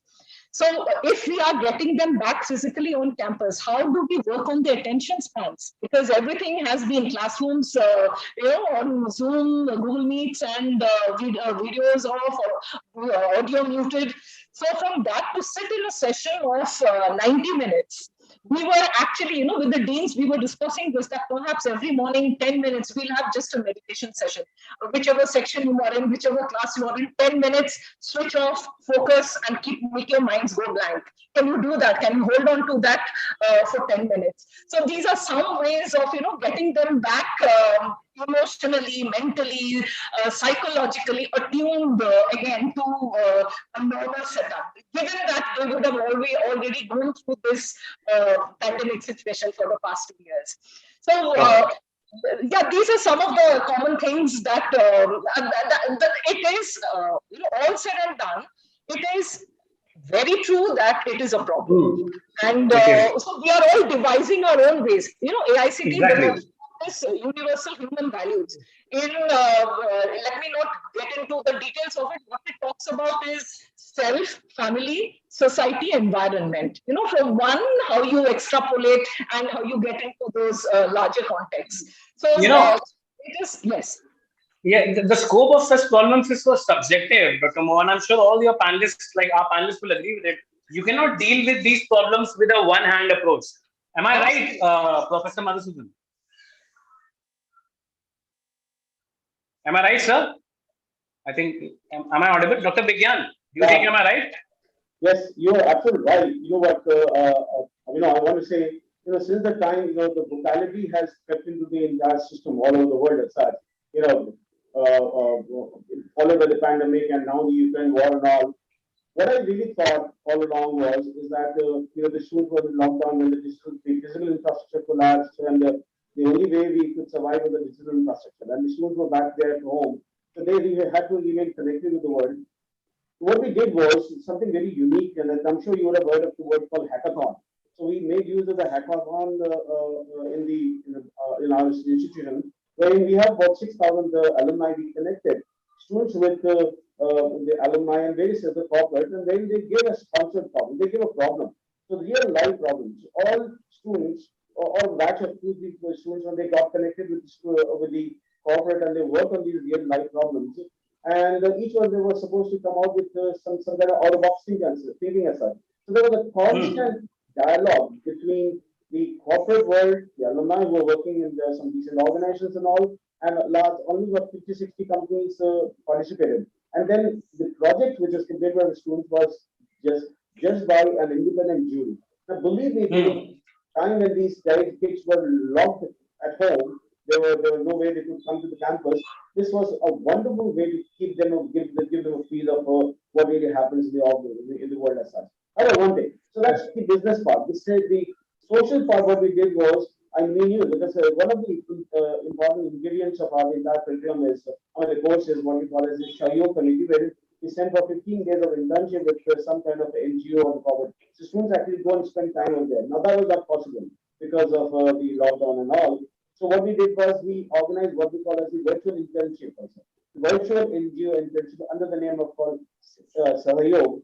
So, and all these ensure that they kept on getting a feel of what is really happening in the world. Believe me, what I feel that this generation is extremely lucky to see the kind of brutality which can creep in the world as such. Not, I mean, just when the pandemic was settling down, the Ukraine happened, and God knows what's going to happen in the future. And then US is talking about a new kind of mutation which is going to come very soon. You never know. Now these kids have already experienced that. All these kids have already, they're really kind of lucky. Just something for which we at least in our lifetime, we facing it all the time, right? So what I always felt, I said right in the beginning, the skills which are crucial to survive in today, of course, the meta skills are important. The skills which are crucial to survive, like leadership, collaboration, and all these things were important in the past. They are important today, and they will continue to be important even tomorrow. And the changes in the pedagogies the curriculum will keep on happening every now and then. What is really important is to make sure the students they pick up the kind of meta skills which are important for them to survive in the future. And that's exactly what we So, Abhinav, Dr. Vigyan, there's some problem with your audio, I guess. I mean, your voice is not very clear as opposed to others. But by the time you fix it, Professor Atmanan, I'll come to you. Yeah. Yes, Thank sir. you, Abhinav. In the light of the discussion that we are having from all these esteemed colleagues right now, and the question that you have raised, Abhinav, is very right question. That how to engage the great minds like the students who are going to become the corporate managers. The tools of measurement of their skills have changed. The challenges have increased like anything before the students. As you have rightly mentioned, that the psychological bent of mind, the psychological well-being of the student is something which is a topmost priority of the faculty and the management institution. Here in MDI Murshidabad, we have taken care of the psychological well-being of the students by way of engaging them in various social activities. I'm not only talking about, yes, entrepreneurship and social entrepreneurship in particular are the areas where we have allowed the students to get engaged and go to the villages, do some social work, do the entrepreneurship. Here in MDI Murshidabad, we believe that we don't want to make students as a job seekers, they should become a job creators. Therefore, we have very good courses like artificial intelligence and machine learning, business analytics, marketing analytics, rural marketing, digital marketing are the areas where the students are engaged. My contention here is that the situation today that has happened after COVID-19 has changed. We have to move. We are moving very fast towards experiential way of learning from classroom to the battlefield that is in the corporate sector. So how to connect the classroom? Earlier it used to be a physical classroom, now the online classroom, now the blended classroom with the corporate sector, and provide significantly good placement opportunity to the students. At the end, what matters most for the B schools to survive the placement. Here in MDI Murshidabad, the record placement was done in record time by all the corporate sector. That's a great achievement of our online education and digitization through imparting education. So the point that you earlier raised, Abhinav, that how to take care of the students, it is not the technology that will matter most. It is the psychology. It is the heart-to-heart communication with the student, mentoring, guidance, leading them in front, every student, and then come out with a solution. But the solution cannot be the same for every student. It will vary from student to student. For example, if you are using LMS system, but if in LMS system you are taking the online examination, are you sure that the student has really gone through your lectures and they are really prepared to take your exams? Will the technology guarantee you, will the technology LMS system will guarantee you that yes, students are prepared for the examination? I think you established your point, Professor Atmanan, and fairly established. We have paucity of time, but before I move on to the next set of questions, I'll bring in Dr. Rasid Barma. Dr. Rasid. Yes, yeah, so first of all, one needs to acknowledge that this is a new normal, or maybe the next normal, what people call it. So we accepted it. So what we thought that how do I play with this system so that I can simulate live classroom experience as much as possible in the digital media. So we made use of those discussion rooms. So in this learning platform, whether it is Microsoft Teams or Zoom, you create those discussion rooms. So we spend more time in the discussion room so that students can come in a group. So even though they are separated at different geographic locations, but they could meet for 20 or 30 minutes in that during the class time. So that is intervention. The other interventions are on the faculty side. So what happens is faculty needs to upgrade themselves in terms of how to teach a case in online medium. Okay, so teaching case in a physical classroom and teaching case in a virtual classroom are completely different ballgame. So you have to select the kind of cases that can be taught there. And as it is, the attention span is low. So the art of teaching cases, for example, is different. Next aspect is that to give them a real feel. So we made the simulation an integral part of all our coursework. So we invested in getting this online access, remote online access of our Bloomberg terminal, NAC Smart Trading Simulated software. Then we have Salesforce.com software in our marketing lab. So they need not be physically in the lab, even sitting at home, okay, while taking the dosa and coffee. So they could do all this simulation exercise, and our students are doing very well when it comes to different global competition. So these are interventions in a digital media. And when they came back here, so what happens, like we are building our new campus very close to IIM Trichy on the same side. So we asked the students, what would you like to have in the campus?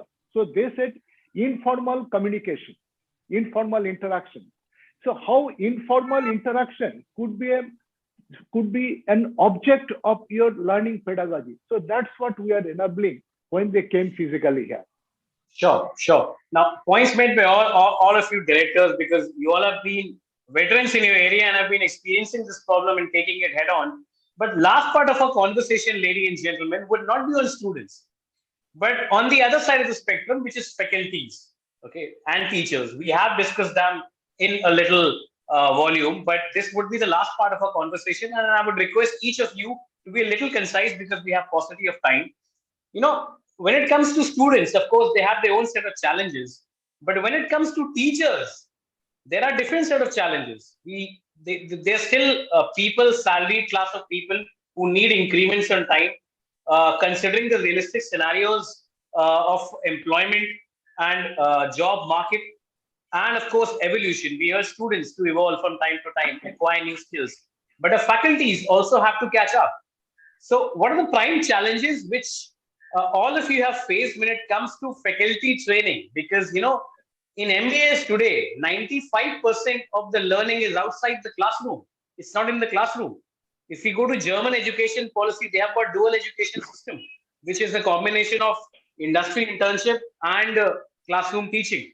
70% goes to industry internship, of course. So when it comes to faculties, their training, their evolution, their soft skills, what are the prime challenges each one of you has dealt with, and how have you dealt with it? Professor Atmanas, I'll start with you.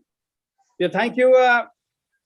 This is very important questions for every B school director to think about as to how to motivate and incentivize your faculty post COVID-19 so that they can be retained and they can contribute significantly.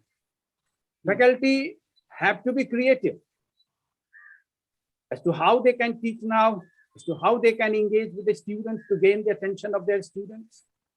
The role of faculty, the teachers, has been disrupted. There is a need for teacher training in pedagogy, as well as in the use of modern tools and aids to make teaching more effective and engaging. Therefore, faculty has to understand the role of personalized learning, where each student enjoys focused individual attention from teachers in the class. The level of personalization, Ravina, helps in detailed analysis of core strengths of every student and weaknesses. Therefore, the pedagogy that the faculty earlier used to adopt post-COVID-19, the pedagogy thing. As rightly mentioned in one of the discussions by the esteemed speaker, that how to use case methods. Do you think that using the case methods with the same methods that you used to do in the physical classroom will engage the students? Answer is no, because there is no communications, person-to-person communication that is happening to online case discussion. So therefore, level of personalization by the faculty is possible only because of the underlying strength that technology should be understood thoroughly by the faculty. And therefore, in MDI Murshidabad, we have been doing these things, and we have been very successful in connecting with the students, and the faculty members' incentives are also very important. Why faculty members should stay in your school? If they are not being given the opportunity for promotion, if their social benefits, if their fringe benefits, if the medical benefits and insurance benefits to the faculty as well as the families are not being provided to them. Abhinav, today MDI is the best paymaster in the country. We take care of all the staffs and the faculty members in terms of providing all the benefits, social benefits, retirement benefits, and insurance benefits, medical, this, that, to the families. Superb. The best in the country. Therefore, I need not to tell my faculty that you should contribute more. Yes, they should contribute more than what they are receiving. And according to Bhagavad Gita shloka, I would like to tell you, and here I will end. The last shloka of Srimad Bhagavad Gita, which was uttered by Sanjay to Dhritarashtra after the end of Mahabharata war. And that is, Yatra Yogeshwara Krishno, Yatra Partho Dhanudhara, Tatra Shri Vijayor Bhute Dhruva Nikirma. And that is the inspiration that every faculty should draw from this last school. And the meaning is, wherever there is a leader like Krishna, the director of the school, and the performers like Arjun, the faculty member, the victory, prosperity, and happiness are bound to be. This is exactly the motto that I follow here in MDI, Murshidabad. Our faculty members are highly motivated. Thank you very much. Point made, sir. Mr. Ajitesh, we're living in times when stand-up comedians are better explainers than journalists. They explain finance better than your typical journalist. In such a scenario, how do you think faculties should be, dealt with in these changing times? I think comedians should be looked at as comedians, not take them too seriously. I have a lot of respect for faculty. I think the kind of work that they do, it's not just teaching, right? It is administrative. They're doing accreditation work. They're upgrading themselves. Keeping that in mind, the approach should always be top down. I mean, the management of institutions should really understand the importance of faculty. See, the topic of today that we are talking about is upgrading the B school curriculum. But before upgrading the curriculum, our faculty needs to be looked at, because they are the heart of the whole system. And what we also believe in is investing in the faculty who have the right interests, the right skill sets.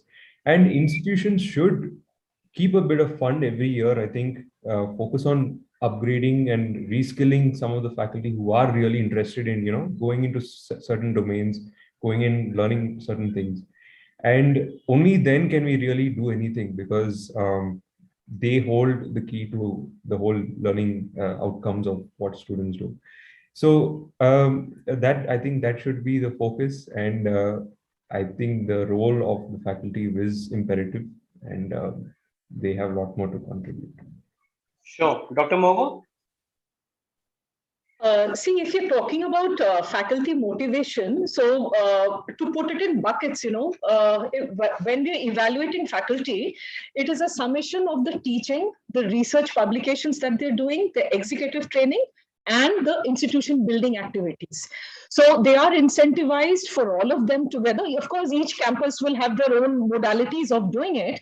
So during the lockdown period, or when you have been working from home, perhaps if you have more time to yourself, then focus on higher categories. So if you're publishing in A, go for A star. If A star, go aim for FT50. I mean, so those, and there would be, commensurate incentives to match up to that. So we are not looking at the holistic faculty motivation. I'm at this point of time confining myself to faculty in the classroom, the teaching part of it. So here, all said and done, give them the training, how to use digital blackboards, etc. Everything. I mean, all that taken care of. Can we visualize this? Imagine you're in a classroom setting, and all you can see are black boxes, because all the students are not in tier 1 metro cities, right? They come from pan-India. So they're geographically dispersed, remote locations, bandwidth issues. So faculty members are looking at black boxes and the red sign when audio is muted. Teaching to this class for 90 minutes, it will take a lot of self-motivation and, a lot of personal enthusiasm to keep going day in, day out, trimester. And that's hard. That's hard to disperse. Exactly. So, that is the bottom line that we need to believe in. That's the reality check for all of us. Thank you. Reality check. That's the reality check. Professor Madhu, you mentioned this aspect of psychological well-being, so I'll bring you in at this moment. Yeah. Well, thank you very much. I'll keep my comments really brief. So first thing I wanted was the faculty at TAPME, of course, are extremely motivated, and for a number of reasons they are.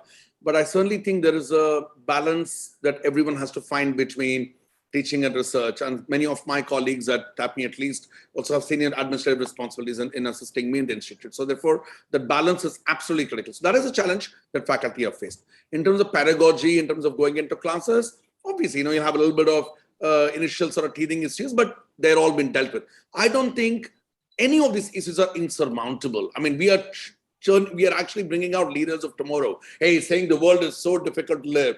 But as professors, we cannot say, no, one rule for us or one for you. That's very hypocritical. So therefore, the faculty are already ready to say, okay, you have the problem, I have the problem as well, I'm learning, so are you.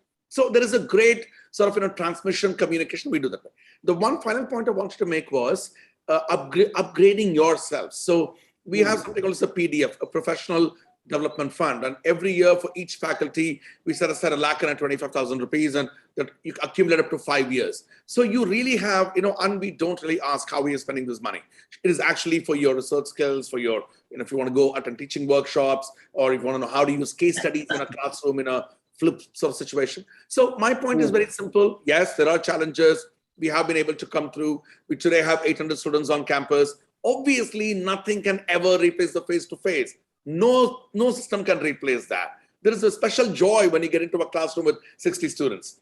But the one issue that I really had, and which we dealt with it very nicely, was this balance between, because teaching the calendar was being pushed by ASCT, then internships had to happen, placements had to happen. There really was no time for faculty to take a break. I think that actually caused a bit of angst. But we've been able to be very flexible with that. I think that this too shall pass. And we will have a situation where there is no COVID. So that's that. And as long as you can find a balance between teaching, research, and admin, I think you've done the job extremely well. So I'm very grateful to my colleagues at TAPME, just as other directors are as well, of their colleagues. So a big shout out to all faculty colleagues. Thank you. Dr. Rasid. Yes, so it's a very important point. And at BIM Trichy also, we provide the best-in-class compensation package to all our faculty. We have accepted that 7th pay recommendations, and they take that. Apart from that, there are a lot of those gratuity, pension, medical, and all that insurance. Those usual benefits that are given to any faculty at IIT-IIM are also given here. What I'm doing extra on top of it. So what do you think the faculty they want? So I actually come from the industry, and I've been into academics for the last 5 years. I find that faculty in general, this particular spaces, they have more ego than even those people in industry. Okay, so what do faculty want? They want independence. Trust me, sir, when I tell you this, with our research and experiences, we found academic people have more arrogance than the industry experts. Yeah. So now what happens? They want a lot of independence. They want a lot of freedom. So I don't inquire who is coming at what time, who is late. It's completely outcome driven. If you have class, you want to come to office, you come. If you don't want to come to office, don't come. I don't check the attendance register. There is no punch card. The moment you have a punch card and the timing for the faculty to enter, so you may have a lot of those other perks, but all those things just go waste. So this giving that independence isn't. So I have some bright PhD scholar who joined me from IIT Kharagpur. So she asked me, so what class do I take? He said, no class, no accreditation. Your work is only to do research. So now we are in a kind of a semi-forest area. My campus is there. I said, you just sit under the tree. You just watch the peacocks, and your work is only to do research and nothing else. Okay. So there are umpteen number of incidents, a good researcher, they are being pushed into classes, one after another section, and they get sick of it and we lose great researchers. Similarly, there are great, these teachers who can teach very well, but we force them. No, teaching is not enough. We have to do research, otherwise you'll not get promotion. So that poor chap, not even ABDC, but they struggle to even publish in Scopus. So there, what happens? We create them kind of a misfit kind of a process in the system. So we have to identify what my institute wants to achieve. Like we are mostly industry-centric institute. I don't want to be recognized as an institute churning out huge, great research papers. Okay, so I'm not trying to say I am Ahmedabad, but I want to be, say, one of the top in the country in the area of, say, new technology adoption. So when it comes to applying new technology applications in subjects, so I should be at par, if not more than I am Ahmedabad. So when I think of applying SDG, ESG, I should be at par. So we are doing a lot of work with even the government of Tamil Nadu. This is a various step we are taking, but certainly we are living there. So this is where I ask my faculty members that tell me, how are you upgrading your skill in this format?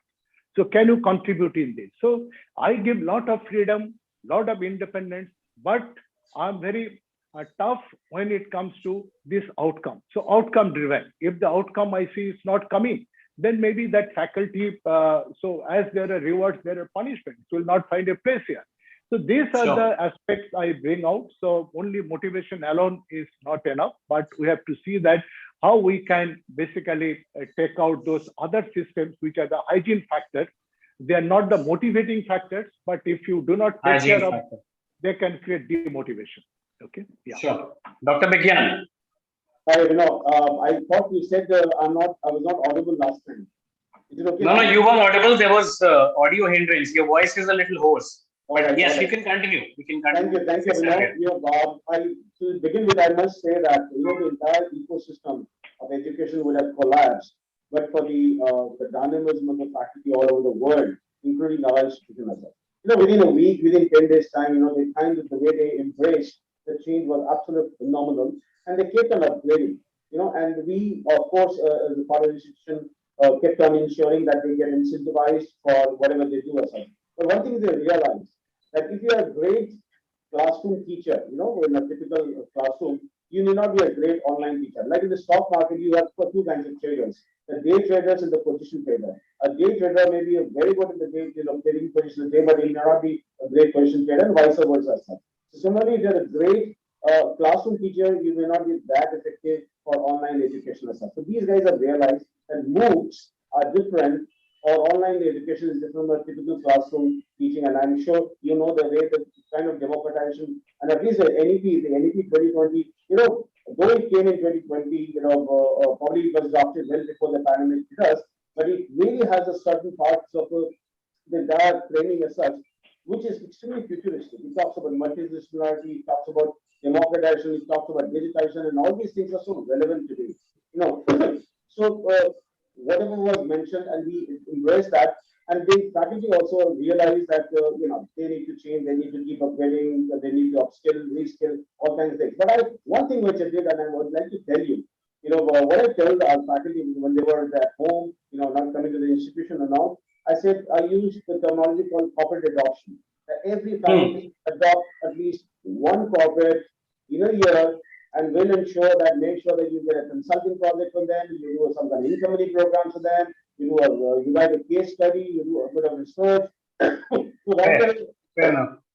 Corporate adoption really works a lot. So these are the changes which we did, and to ensure that they remain relevant for these unique scenarios. Fair enough. Fair enough. No problem. Professor Madhu, Dr. Vigyan, Dr. Asif, Dr. Mahua, Mr. Rajatesh, Professor Atmanan, thank you so much for your time. This was really insightful. And we hope we do not discuss the same problem next year. Thank you all panelists. Thank you. Thank you so much. Thank you. Thank you. Thank you. I think I'll pass on the lead to Adit. Adit, are you there? Yes, sir, I'm here. Okay, chalo. Over to you. Thank you. Thank you so much to all our panelists for this session. And of course, Abhinavji to you as well for moderating the session. Ladies and gentlemen, this was a session on post-pandemic classroom upgrading the B school curriculum. And now moving on towards our next session, you know, all these conclaves of ours on whichever topic we've had till now, they all discuss or they all portray at least unity. And with unity comes diversity. And why do I say that? Because the next session, it's on diversity in the MBA classroom. Ladies and gentlemen, please join me in welcoming our panelist for this session. Dr. Ravi Kumar Jain, Director, Symbiosis Institute of Business Management, Hyderabad. Dr. Pawan Kumar Singh, Director, IIM, Tiruchirappalli. Dr. Arun Kumar Singh, Director, G&IoT Institute of Management Studies, Greater Noida, James. Dr. Debashish Sanyal, Director, Great Lakes Institute of Management, Gurgaon. Professor Neelu Rametra, Director, IIM Sirmaur. And the session is going to be moderated by Vasudha Mukherjee, Editorial Lead, BW Education, BW Business World. Vasudha, please. Thank you, Aditya. And thank you, panelists, for joining us today. You know, today's topic, diversity, is such an interesting topic because, you know, the more we talk about it, the more we learn. It's a conversation that never really ends. But, you know, here today, the reason why I'm so happy to discuss this with MBA directors is because, you know, we're in a position of action, not just discussion. And I'm really glad that you can come here and, you know, we can discuss this topic and everyone can also be educated on the many layers of diversity. Now, obviously, we live in a diverse country, and this is not always reflected in our leaders. And it can be very difficult because it always feels like there's a community whose voice can get lost in all the chaos. And, you know, diversity, you know, we see studies on diversity that show that, you know, diverse leaders can create and foster more innovation, competitiveness. They can understand consumer needs better, which makes sense, of course, because we are a diverse country and we all have different needs. But, you know, leaders also have to be nurtured. And that's where our B schools come in. They are creating the leaders of tomorrow. And there's a lot of pressure on all of you to nurture this talent, the skill, and also the potential that people bring into academics and then go on to create these, you know, great results that we see. So without much further ado, I would like to give the floor to our, you know, esteemed panelists here today. And I would like to start with Dr. Ravi Kumar Jain. Dr. Kumar, how are you? Thank you for joining us today. You know, I know this is a very, very big topic, and I am excited to hear your views. So please tell us, you know, what does diversity mean to you? What steps have you taken to ensure it? And how has it sort of worked out for you in your experience? Great. Thank you so much, Vasudha. I'm so happy to be part of this conclave, this event. BW always comes up with a very interesting set of topics, and you know, deliberations are always very rich in content. And I'm so happy to see all my friends and colleagues from IIMs here. Good afternoon to all the participants. The topic of diversity, you know, has been, I think, deliberated, especially in the management education space for almost a decade now. It was well triggered by a good article published in HBS long ago, which says, you know, managers and their ability to operate in a diverse workplace, a workplace with diversity is the key to success. I think from there, we have come a long way in looking at diversity and integrating that as a part of our business school structure, from curriculum design to student recruitment, to faculty recruitment, and even for forging corporate partnerships. So diversity for me, as an institution, is the DNA of any good institution. I must say, it's a hallmark of great institutions. If you look at historically also, all great Indian universities always boasted about or talked about the diversity of scholars that would come from across the globe. Same is the case even today when we talk about the Ivy League schools or Harvard Business School or the top business INSEAD and all. We look at the diversity quotient of more than 0.7 from a 0 to 1 scale. So that way, diversity is the hallmark of any great institution that promotes creativity, innovation, and more importantly, especially in the business context space or business education space, it promotes tolerance for alternate views and perspectives. So what efforts we make at SIBM Hyderabad to promote this? It starts with our recruitment policy, where in a typical MBA classroom at SIBM Hyderabad, we have students coming from 23 to 25 different states of the country. Now, this brings in fantastic diversity in terms of regional diversity, cultural diversity, ethnic diversity, in terms of disciplines and gender diversity. All dimensions of diversity are covered, and this is as a part of a strategy of recruitment itself. And when we do recruitment for faculty also, we are very conscious of picking up faculty members from different parts of the country so that we bring in the variety into the classroom, that different perspectives, different way of treating problems, and different way of looking at managerial decision challenge into the classroom. Now, in the context of the current business environment, or the way we are looking at a business being unfolding or graduating into more of a international space and more international as a nature, the context of workplace is changing from being regionally focused to international, which brings in challenge of dealing with people coming from different cultures, different regions. The entire landscape of business and competition is also changing. So given that business context, which is a larger context, the ability to deal with diversity, ability to manage in a diverse work environment is the key. And as management school, we should be cultivating that by way of curricular intervention, by way of bringing in diversity into the classroom. Now, the challenges for us is when the diversity is there in the classroom, how do you handle that and nurture that so that you get the desired outcomes, rather than if it is not well nurtured, there is a risk of smaller groups forming in and group clashes erupting. I think that's where perhaps the faculty and administration should play a role in steering or harnessing this diversity, which promotes innovation and creativity.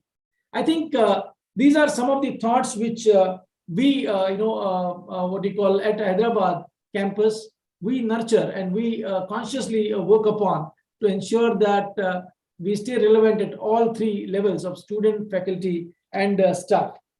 Yes, it's a lot of pressure on the faculty, definitely, to kind of take that talent and then move forward with it. Admission is just the first step. And the two aspects that we look at is enculturization and acculturization, where knowing your culture and knowing others' culture. I think that sums up the approach that we have to deal with diversity on our campus. Thank you so much. Actually, yes, cultural awareness is one of the first steps to understand diversity, appreciating diversity, and also seeing how it can actually benefit the leaders and how they can use that for future innovation and work. At this point, I would actually like to bring in Dr. Pavan Kumar from IIM Tricky. Sir, you've been in the management space for a long time, and also now we're seeing IIMs going into more tier 2, tier 3 cities. How has your perspective on diversity changed over time? Fine, thank you, Vasudha ji. Thank you. Am I audible? Fine. So, thanks to Business World, Vasudha ji, and the entire team. First of all, let me say that I'm very happy to see my all respected and loving friends on this screen.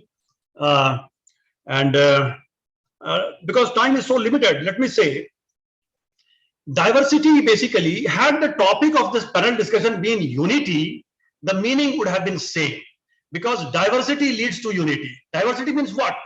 Diversity means we respect each part of the wholesome body. It means we respect unity. That's why you see in Mahopanishad, what we have been chanting, that India has been flag bearer of Vasudhaiva Kutumbakam. But before Vasudhaiva Kutumbakam, it is written clearly that Ayang Nijah Paro Veti Ganana Laguchetasam Udar Charitanantu Vasudhaiva Kutumbakam. We can declare Vasudhaiva Kutumbakam only when we respect diversity. When our micro perspective towards diversity is actually addressed, our macro perspective of unity is automatically addressed too. That's why I'm saying that what is said, that diversity and unity to me is same thing. Because if we believe in complete unity, world wisdom, there has to be diversity. Because world is checkered with various backgrounds. So let me come to the point quickly. In case of students' admission, it is well known, I will not go into deep, that we go for diversity. And diversity here means background of students, that academic qualification wise, say experience wise, or gender wise, or geography wise. But geography wise diversity we do not enforce. It is automatically coming because we are pan-India institute, and that is not desirable also to go for geography wise diversity in the kind of institution we are working. But yes, gender wise, and as I said, experience wise and qualification wise diversity we ensure. Second point, diversity in context of faculty means that out of 4 basic activities of management faculty, teaching, training, consulting, and research, not necessarily in that order, whatever order one may fix, but out of 4, if a faculty, let us say individual faculty, out of these 4 activities, in 2 activities, if individual is very good and remaining 2 average, still I think we should accept that individual faculty as worthy, because we should not expect moon from any individual, that one should be par excellence in all the activities that we have been doing. So diversity here means that if your strength lies in, let us say, research combined with some other activity, or research combined with, because research and teaching are common, but whatever, let us say, strength you have, the system and institution has to look towards positive side of an individual. What is said is very beautiful. One thing is beautifully said: catch a person doing right thing. It means keep on identifying the positive strength of a person. So if we have diversity, someone is strong in research, someone is strong in consulting, someone is strong in teaching, training, that kind of mix is always desirable in the faculty mix. Next point is that diversity in experience of giving, let us say, in terms of giving variety of experience to students, because that diversity helps them to grow as a complete human being. Say we also encourage going to manufacturing sector or service sector, social sector or government sector. So diversity in exposure for students or for faculty, that is also a point that we take into account. Next one is that diversity in curriculum building. Say, for example, not only we try to give cutting edge electives in terms of employment possibility, but we allow faculty to float any kind of course which will add value. For example, a creativity course, either it is based on, let us say, design thinking, or it may be based on certain kind of painting. All are allowed, because we have to help students to grow from whichever window or door we can knock their intelligence, that is needed. And that's why diversity in experience giving has to be implemented. And diversity in terms of internationalization, already I think I will not emphasize. Ravi Kumarji said, when we say that we have to create a kind of world-class institution, it has 2 meanings: that we bring best practices here inside our institution, and we also believe that some of the practices which are good here should also be spread outside.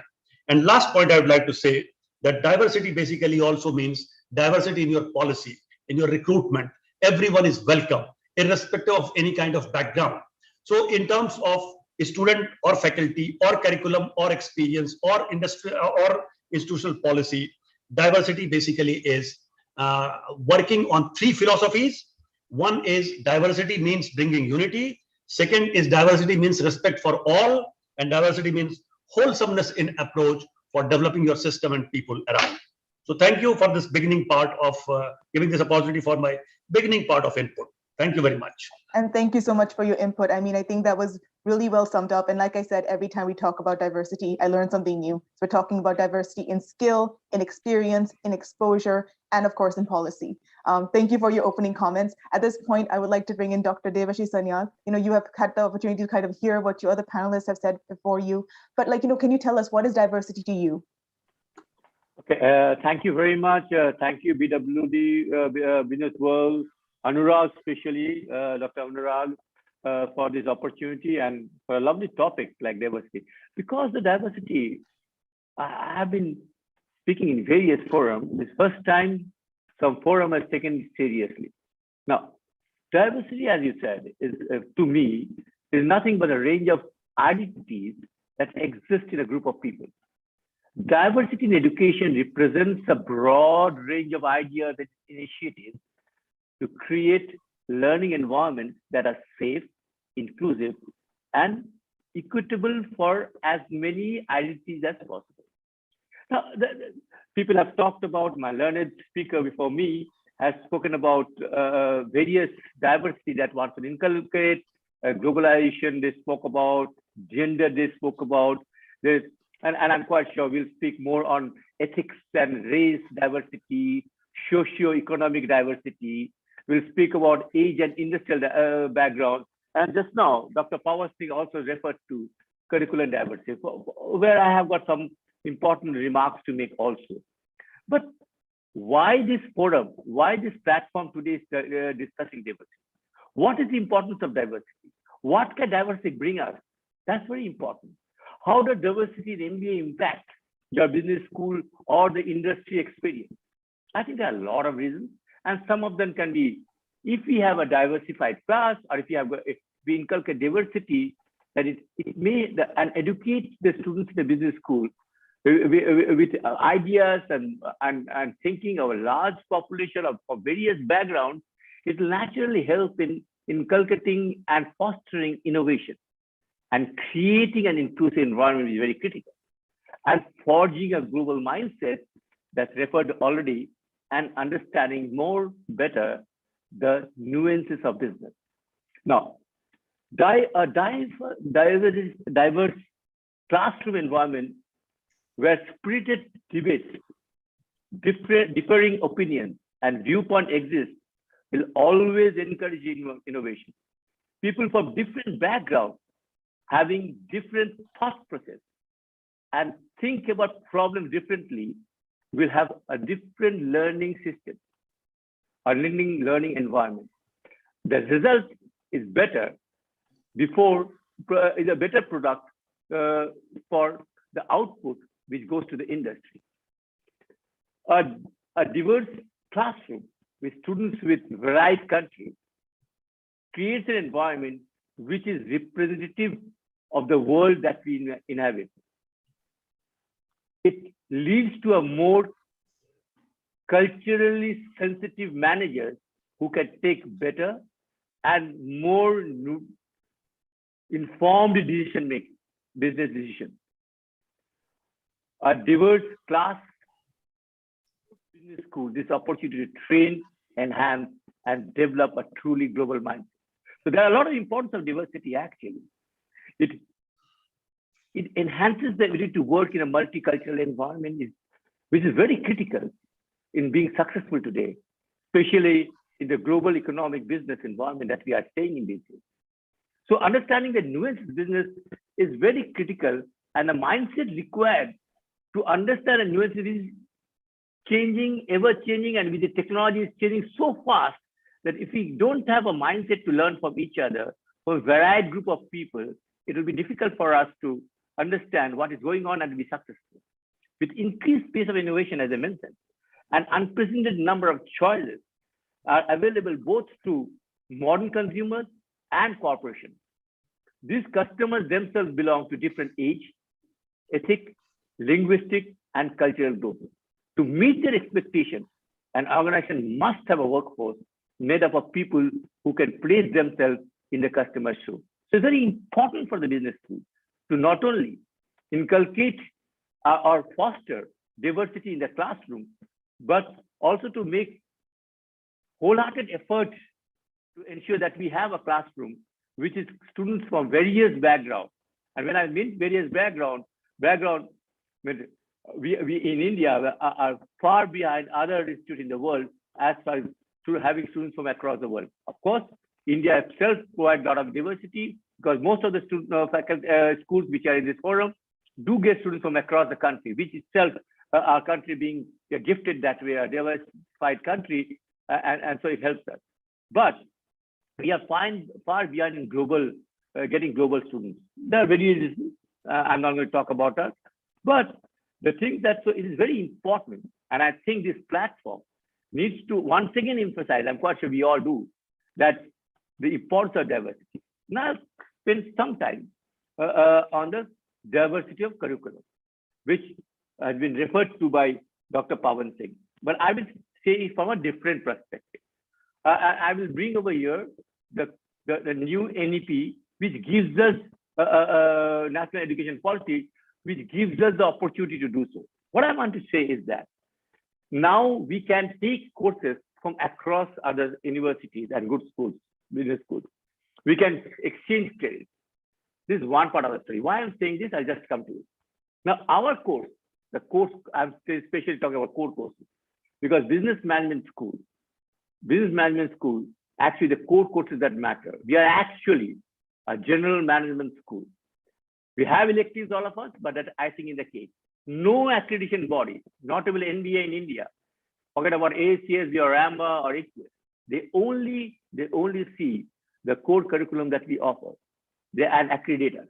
So talking from that point of view, our core curriculum that we offer more or less have remained same over some donkeys, 30, 40 years. We see marketing, operations, finance, accounts, so forth and so on. And now some of the schools like this, like us, Great Lakes, Gurgaon, we have started offering core course in analytics also. But unfortunately, we do not find in many of the business schools. In fact, I don't think any business school have courses other than communication, courses on liberal arts. We don't study literature or history or philosophy or sociology or psychology or creative arts and more. It's very important, I say, to have diversity in thinking. We have to include such courses. It's not necessary that we have to have experts or a teacher to teach these courses. It may not be economically viable, but we can collaborate with other business schools and universities who offer this course. Like, say, one can collaborate with Ashoka. They have all these courses, or there are many others. And we can offer together. They can take some course from us, we can take from them. But it's very important, and I want to emphasize the important word is more. In tomorrow's world and today's world, we need these courses. Students we get most of them engineers because of the CAT examination profile. We are trying to diversify it by taking art students, but we do not teach subjects like this. Why can't we teach a subject the theory of knowledge? Why can't?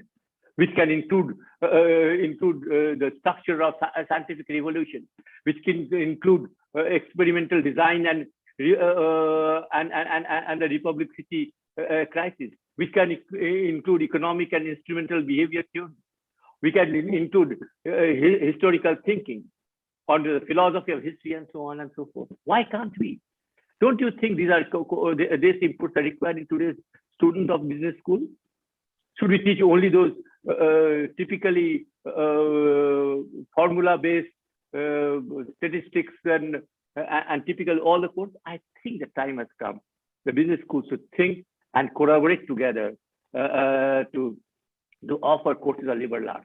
Then only diversity in proper sense will happen, and I think that is very the important need of the day. I end my initial remarks on this, and I hand it over to the August members. Thank you, Dr. Sanya. I mean, I think you made a very interesting point there about talking about all these courses that can come in. And, it's always interesting to hear that because, a lot of these, soft skills, or not well, we call them soft skills, but also this understanding that you want to cultivate. We also talk about how that should come in before, like at an earlier stage of education too. So, and when do you add it to higher education? When should it be put in before? And also, it's interesting that you're talking about collaboration, and it's great that we have, the NAP 2020 and all these other discussions that are encouraging these kinds of collaboration, encouraging, diversity, which is always important in the conversation. And I like the fact that you spoke about safety at the very beginning. Safety is very important because it's not enough just to bring in the diverse groups together. It's also ensure that everybody feels safe and they feel that their voice is heard. And on that note, I would like to invite Professor Neelu for your remarks on the topic of diversity. Thank you, Vasudha, and hello to all colleagues who are the co-panelists today for this session. And thank you, Business World, for giving me an opportunity to talk about this subject, which is quite close to my heart, personally, as well as now in the seat as Director for an Indian Institute of Management, Sirmaur. It's been nearly 5 years that I'm in the seat, and as a women director, something out of diversity, if I pick up, which is very close, that I would like to touch upon is the gender diversity, and also the point which is the diversity across disciplines. So since we are a management institutions, and the theme that typically is talking about the diversity in the classroom. So I will just make a point after having heard all my previous colleagues who spoke beautifully on the subject as to what is understood by diversity. Just to add on and agree with whatever they have said, I would like to convey that to me, diversity means valuing differences and appreciating what is different about each one of us as individuals first. And secondly, as what it is different about as individuals, as professionals and organizations as well. So ultimately, when we are talking about an institution which is dealing with the management education, and the students who come to this these kind of institutions for management education, of course, look for the right kind of absorption in the industry in the first place, and also get very well placed in terms of what if they are wanting to do and go in for entrepreneurship and things like that. But while they are into these institutions, while they are being groomed as professionals, as the budding managers, leaders, through the formal educations that they have over 2 years or whatever the period might be, through the kind of curriculum that is offered to them, the kind of interaction they have with the faculty, or the peer learning that they have in the classroom situation, of course, makes them what is desirable or suitable for the industry absorption or becoming good entrepreneurs or a national resource. So therefore, it's the responsibility of institutions like us that when we devise curriculum, when we look into the priorities of the jargons or the dynamics that we create in the classroom situation, or the ecosystem that we provide them as institutions, new, old, whatever age we are, the kind of environment, the cultural impact that we offer to them as an experience is going to leave a lot of impact in the personality development of those students as nation builders, as contributor, whether they go in for corporate or go as entrepreneurs. So therefore, somebody who's as a student entering into an institution, staying there for 2 years, first of all, as a responsible institution, we must focus on, are we able to groom that as an individual who respects differences, accommodates well, and is living a life post 2 years of, after becoming a graduate, as a responsible citizen, as a responsible corporate who is just ready to serve the society. Because we just can't be churning out professionals who are not sensitive about the dynamics of diversity, the dynamics of difference that the societies are actually consisting of. So it's not important for us, to me as an individual and as a professional, how well a student becomes a manager. It's important for me as a person, as a director, first to see that anybody who comes out of an institution like an Indian Institute of Management, Sirmaur, is all set to serve to the society considerations is aware and is sensitive about the differences that exist in our society, the diversity, is aware of the value of inclusivity, is aware of the value of equity, and the whole training over 2 years, what we do at IIM Sirmaur, is centered around that dynamics. To tell you frankly, that anything we do at IIM Sirmaur, we are very, very carefully churning, directing, and sensitizing our students around CSR, the indigenous problems, the value of differences, the peer learning that they have in the class, the value of value and respect they should give to differences is going to make them understand the ideas, be more creative, and yet contribute and stay with their similarities. So these are some of the things which are ingrained in the total quality-driven, complete kind of an action plan that we have at IIM Sirmaur, which faculty is sensitized about, and we are very careful about the kind of the representation that we have as our students. We carefully recruit our students and do follow the guidelines of reservations given by Government of India.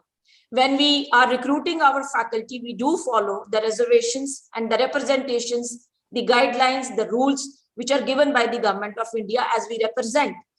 We are under the aegis of Ministry of HRD, and we are governed by an act.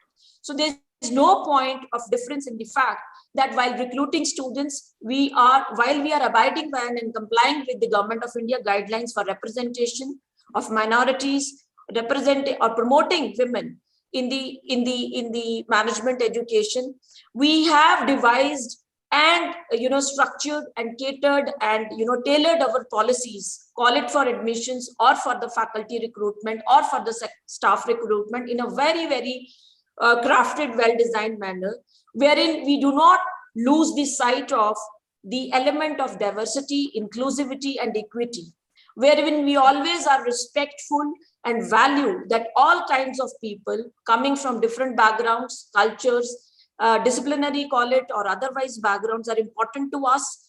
And that's how a holistic workplace is created, a holistic environment is created for the students, wherein as a new institution, I'm proud to say that as a bouquet of flowers, we actually represent a good performance, a good institution wherein everybody feels comfortable. We are open to opinions. That happens only when we are able to respect that diversity of disciplines, that diversity of cultures, and each stakeholder that is associated with Indian Institute of Management, Sirmaur, is respectful about the element of diversity, the value of diversity, the value of assimilation, and the mutual respect. That's what I want to say about diversity and what we do at Indian Institute of Management, Sirmaur. So these are my initial, some points I wanted to make. And over to you, Vasudha. Thank you, Professor Neelu. And thank you so much for talking about how it's not just about bringing in diversity, but creating awareness on diversity, and not just checking those boxes, but also evaluating your staff and students and promoting diversity. And it's more than just the studies that say diversity shows increases efficiency or can be great for businesses. It's to also keep those values going. Dr. Arun Kumar Singh, you have listened to all the comments that your panelists have made, and I would like to finally come to you to ask you, the same thing about this, diversity, and also any comments you would like to make regarding what your panelists have said before you. Thank you, Ms. Mukherjee. A very good afternoon to all the panelists. And first of all, I must congratulate Business World for organizing such an event and bringing directors from best of the Indian B schools and discussing relevant issues. Now, as the topic of the day is diversity in an MBA classroom. Now, it's a very debatable and in fact a relevant topic.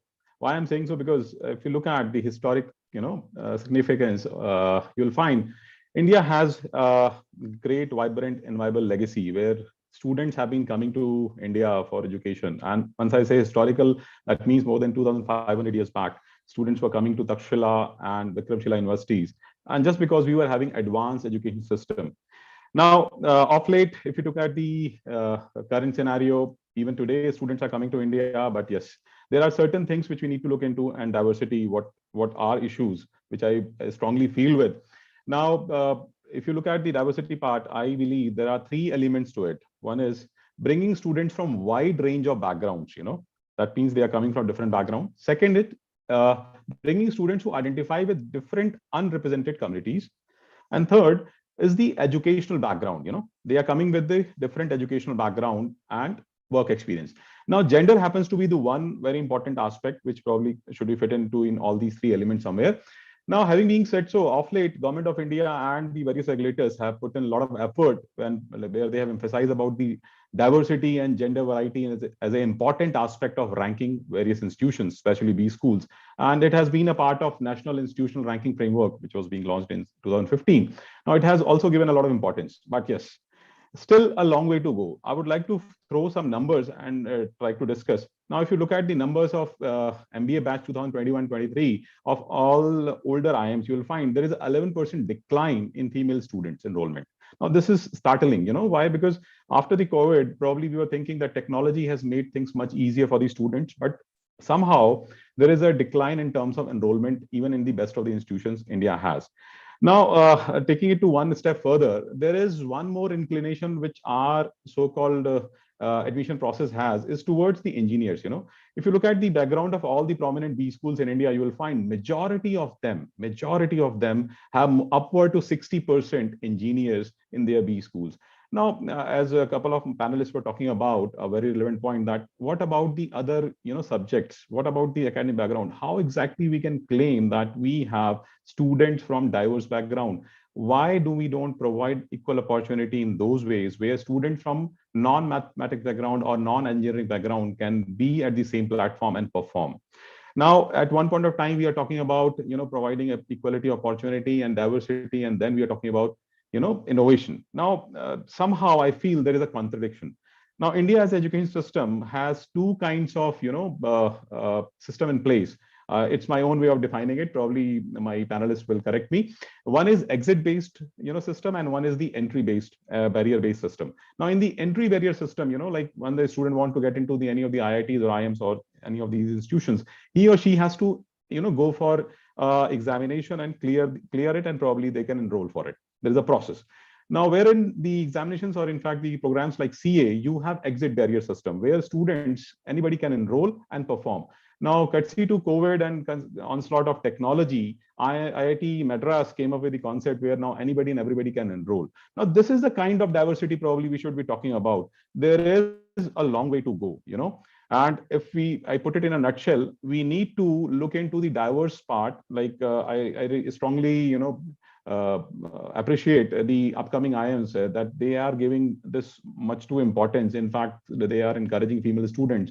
In fact, Accelerate has encouraged female students and giving them some relaxations so that they can be part of the system. So that's how we are looking at. Now I'll come to the part what we are doing as an education institution or the B school to bridge the gap. Now to do that, the very first thing we have introduced is the GAT, that is GIMS aptitude test. Now with that, what we are doing is, past 2 years, a lot of institutes, students are not able to appear for the CAT or the other examinations due to the technological factors or the remote locations. Now we are giving them an opportunity to appear for the exams, and so that it's a specially designed examinations we have created for these students.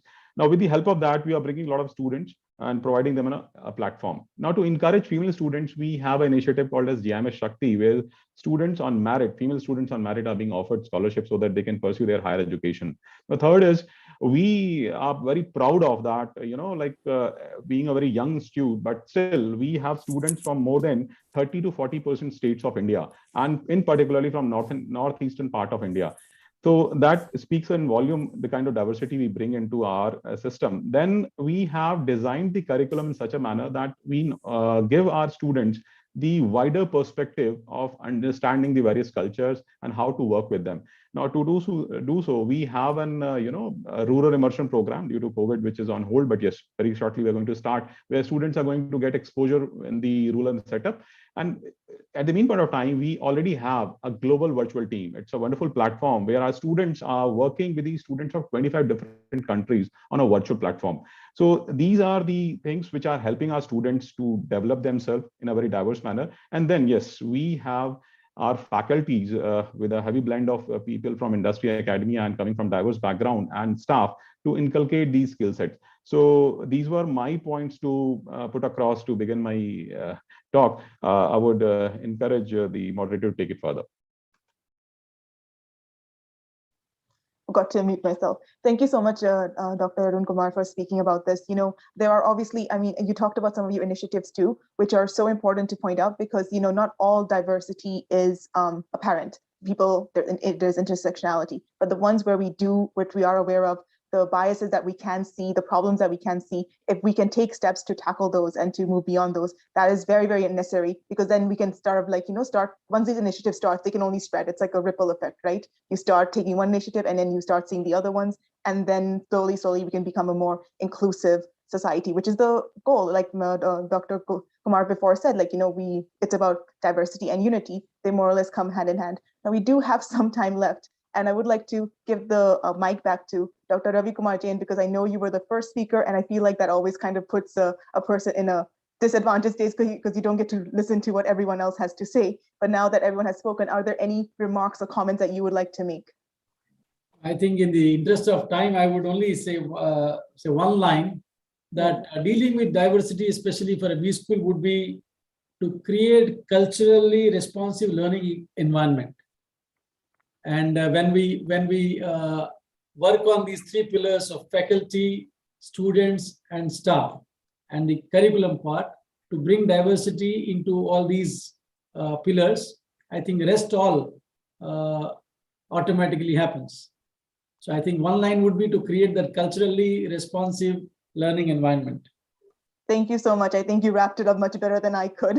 And thank you all panelists for joining us today. I mean, this is such a big topic, and yet everyone managed to say something completely different and bring out new points. And it's all something that's worth diving into more. I'm sure, like, you know, we will try to have more specific topics within diversity to discuss. I mean, I definitely have a lot of ideas that we can get into, but thank you for joining us today. And I hope you have a great day ahead of you. And I hope you can also enjoy the rest of the conversations we have planned for the rest of the day. Thank you, Vasudha. Thank you so much. Thank you, Vasudha. Thank you. Thank you for the invitation. Thank you.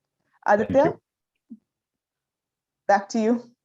Vasudha, I must say you had a fantastic moderation, and you brought out the points very well of each speaker, and it was great to be in this panel. And thank you, Business World, once again. Thank you so much. Thank you. Aditya, back to you. Thank you. Yes. Lovely, all the praises for Vasudha. Thank you so much, Vasudha, for moderating your session, and of course to all the panelists as well. Thank you for giving us your invaluable time. Thank you. Ladies and gentlemen, that was our panel number 3 on diversity in the MBA classroom. And now, before we move ahead with the panel discussions, it's time for a quick fireside chat. A lot of it will happen in just those few minutes. And for that, ladies and gentlemen, for a fireside chat, please help me in welcoming Professor Hrishikesha T. Krishnan, Director, IIM Bangalore, with Dr. Anurag Batra, Chairman and Editor-in-Chief, BW Business World, and Founder, Exchange for Media Group. Welcome, gentlemen. Thank you. Thank you so much. We have somebody who's really a stalwart, and he still has a long innings to go. He's somebody who's respected, and he doesn't really need an introduction to any gathering in India, but definitely not to a B school or an education gathering. So welcome, Professor Krishnan, to this conversation. I can see the beautiful backdrop you have of the campus. IIM Bangalore is, of course, in Bangalore, beautiful weather. First of all, let me start by asking you, how have been the last 23 months for you, both personally and professionally? Undoubtedly quite challenging, Anurag. And before I start, let me thank you for inviting me to this event. And it's great to see Business World carrying on this tradition. So congratulations to you and your team. Last 23 months have undoubtedly been quite challenging. There's certainly some good things, though, I would like to point out. I think one thing is we've managed to be pretty much on schedule. Our students have, I think, weathered all the challenges quite well. They've become more hardy and resilient, I'm sure, which will put them in a good shape as they get into industry. We've had excellent placement both last year and this year. I think overall, in spite of all the challenges, we have managed to do quite a good job. So it's certainly been a very different kind of a period compared to what we normally experience in the institute. But looking back now, I'm feeling reasonably happy with the way it's gone, given all the constraints we have had. Thank you, Professor Krishnan. Now, let me ask you that a lot has changed about how we live. We would traditionally do it physically in a hotel, and hopefully we'll possibly be back to that at some stage. But the way we live has changed, the way we work has changed, the way technology has impacted us has accelerated a lot of new ideas and also propelled old ideas which need acceleration. If work has changed, if business has changed, if business processes have changed, do you feel there is a strong need for B schools to take cognizance? And what is the change that B schools need to do in the way they see the world, they see the business world, in their curricula, in the kind of professor? And the three words that define education post-pandemic, one is a hybrid. Everybody says it will be a hybrid. Second is the fact technology has become centerpiece. Not that it was never centerpiece, but it becomes centerpiece in the way that if you're not a technology-led enterprise, even if you're an education enterprise. And third is the nature of upskilling and skilling required. In these contexts, what do you think these schools need to do to be able to be future ready?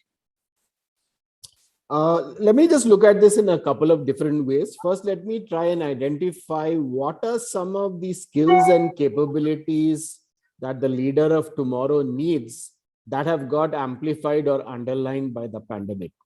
So there are a few I would like to mention in this context. One is, I think we certainly need to improve our decision-making skills. We need to be more aware of the psychological biases that creep in.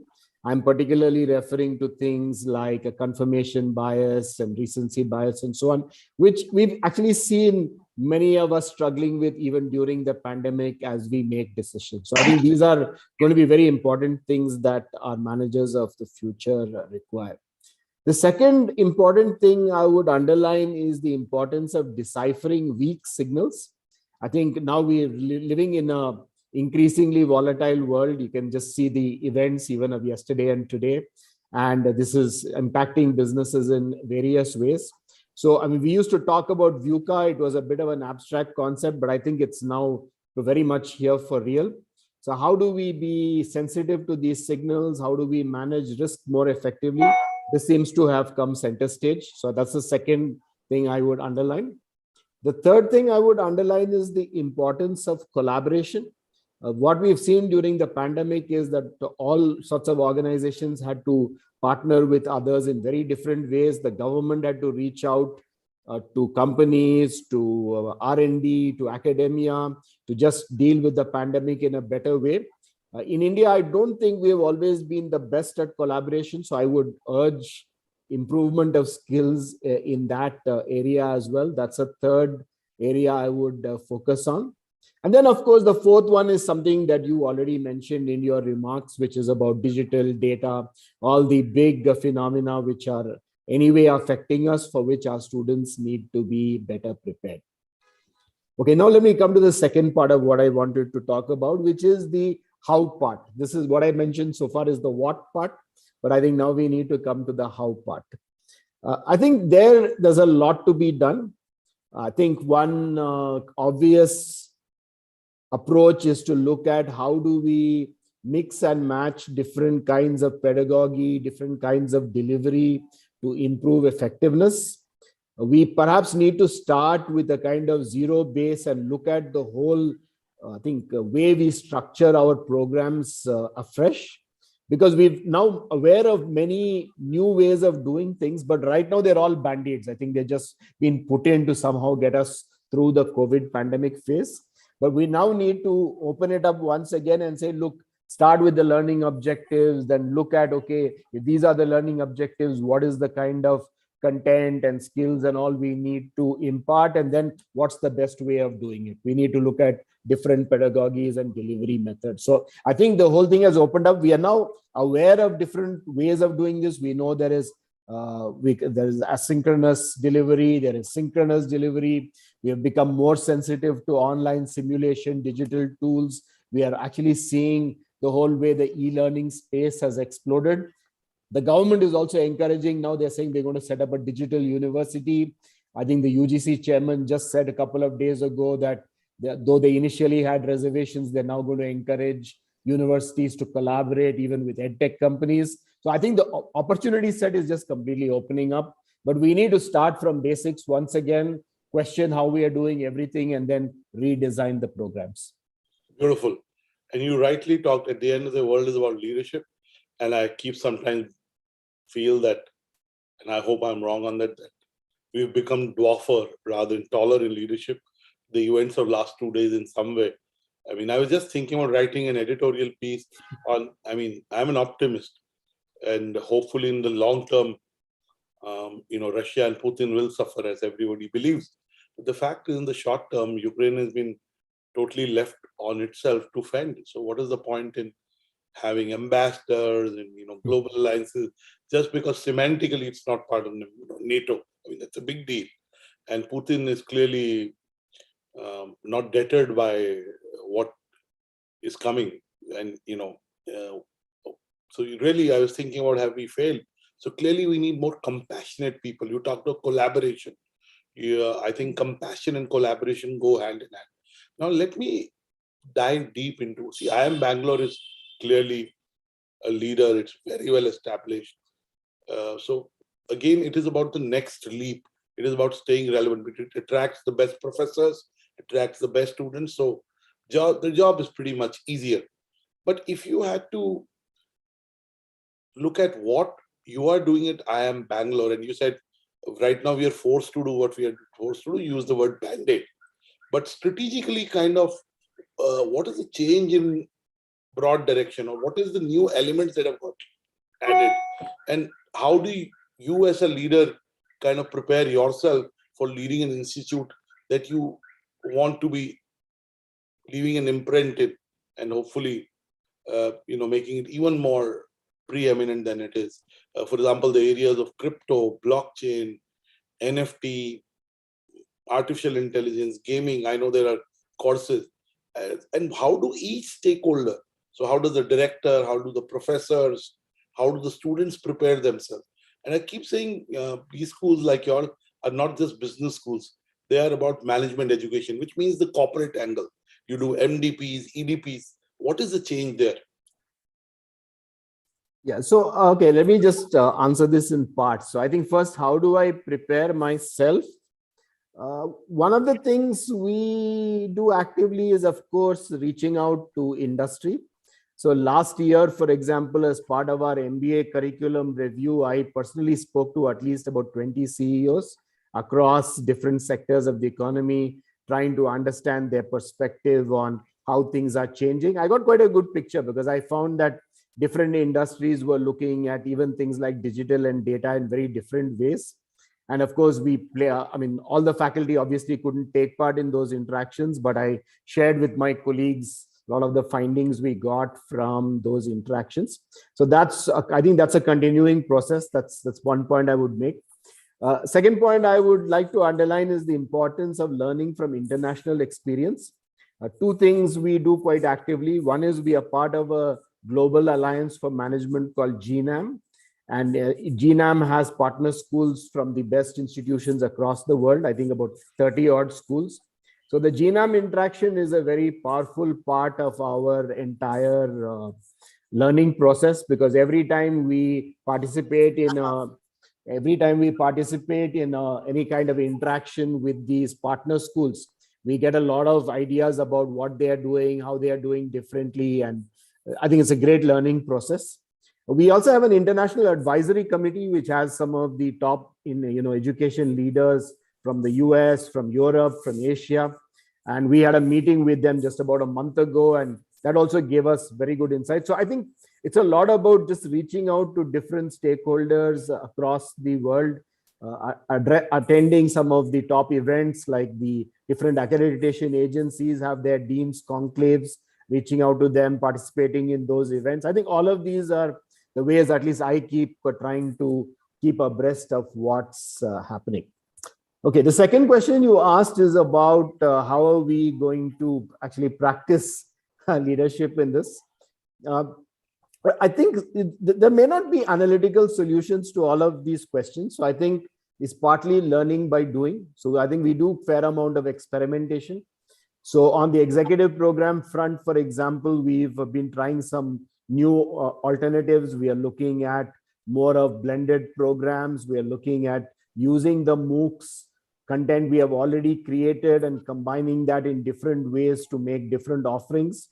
We are looking at how can we reach out to some of the underserved sectors of the economy, like manufacturing, like MSMEs, like hospitals and healthcare. So I think we're going to certainly encourage a lot more experimentation in the months and years to come as we try to figure out what's the best configuration of management education that will suit different audiences. We hope to take at least one of our programs and do exactly what I mentioned to you a few minutes ago. That is, build it up again from scratch. I mean, we have multiple programs in different formats. So I think we'll take at least one of them and look at it ground up and see what new ways we have of offering those programs. So I think there are lots of new initiatives we'll need to take to drive this. But I strongly believe that experimentation is going to be important, and learning from that experimentation and then scaling up based on that is going to be a critical part of the whole process. Absolutely. One of the ways the industry academia interface got built in the US was incubators, accelerators, startups emanating from universities and B schools. And Bangalore is the startup hub in some way, and you're right in the middle of the action. Now, especially the last 2 years, I've seen consumer tech companies going IPO, consumer tech becoming very important. Some of them are headquartered in Bangalore, 70 plus unicorns being created, especially in terms of being able to increase your engagement with this new wave of entrepreneurs and including entrepreneurship education in a more deeper way, because sometimes the focus is placements, and which is also fine. There's nothing wrong. Of course, the focus has to be learning, and the focus has to be skill building, both, right? So what is your steps to be able to deeply engage with the startup community, which is so well established in Bangalore? Okay, two things. One we've already got in place is that in one of our earlier MBA curriculum reviews, I think 4 or 5 years ago, we have introduced entrepreneurial motivation as a compulsory course in the MBA program. This is not focusing on entrepreneurship by itself, because we recognize that many students will go into businesses where they will be expected to display entrepreneurial capabilities, more like intrapreneurship. So the course looks at what are the skills and capabilities a good entrepreneur needs, whether it be in a startup context or in a business context. So that's a course we already have in place, and we are looking to sharpen and improve that course as we go along. The second thing we are doing is strengthening the link between students and the startups in our own incubator. So we have quite a vibrant incubator on campus. Of course, again, it's been affected a little by the pandemic, but otherwise, typically we have a lot of interaction with startups through our incubator. We are now making it a part of the course structure itself that students can do projects with the startups and get credit. So we are trying to bring the startups into our project course kind of alternatives, so that we provide a structured framework for students to learn from startup interaction. So I think once things kind of settle down and we get back to normal physical working, I think we will certainly just make sure that happens. So that's a big initiative we are looking at right now, where our entrepreneurship center is trying to identify projects with the startups that students can work on as part of their credits in the curriculum. Okay.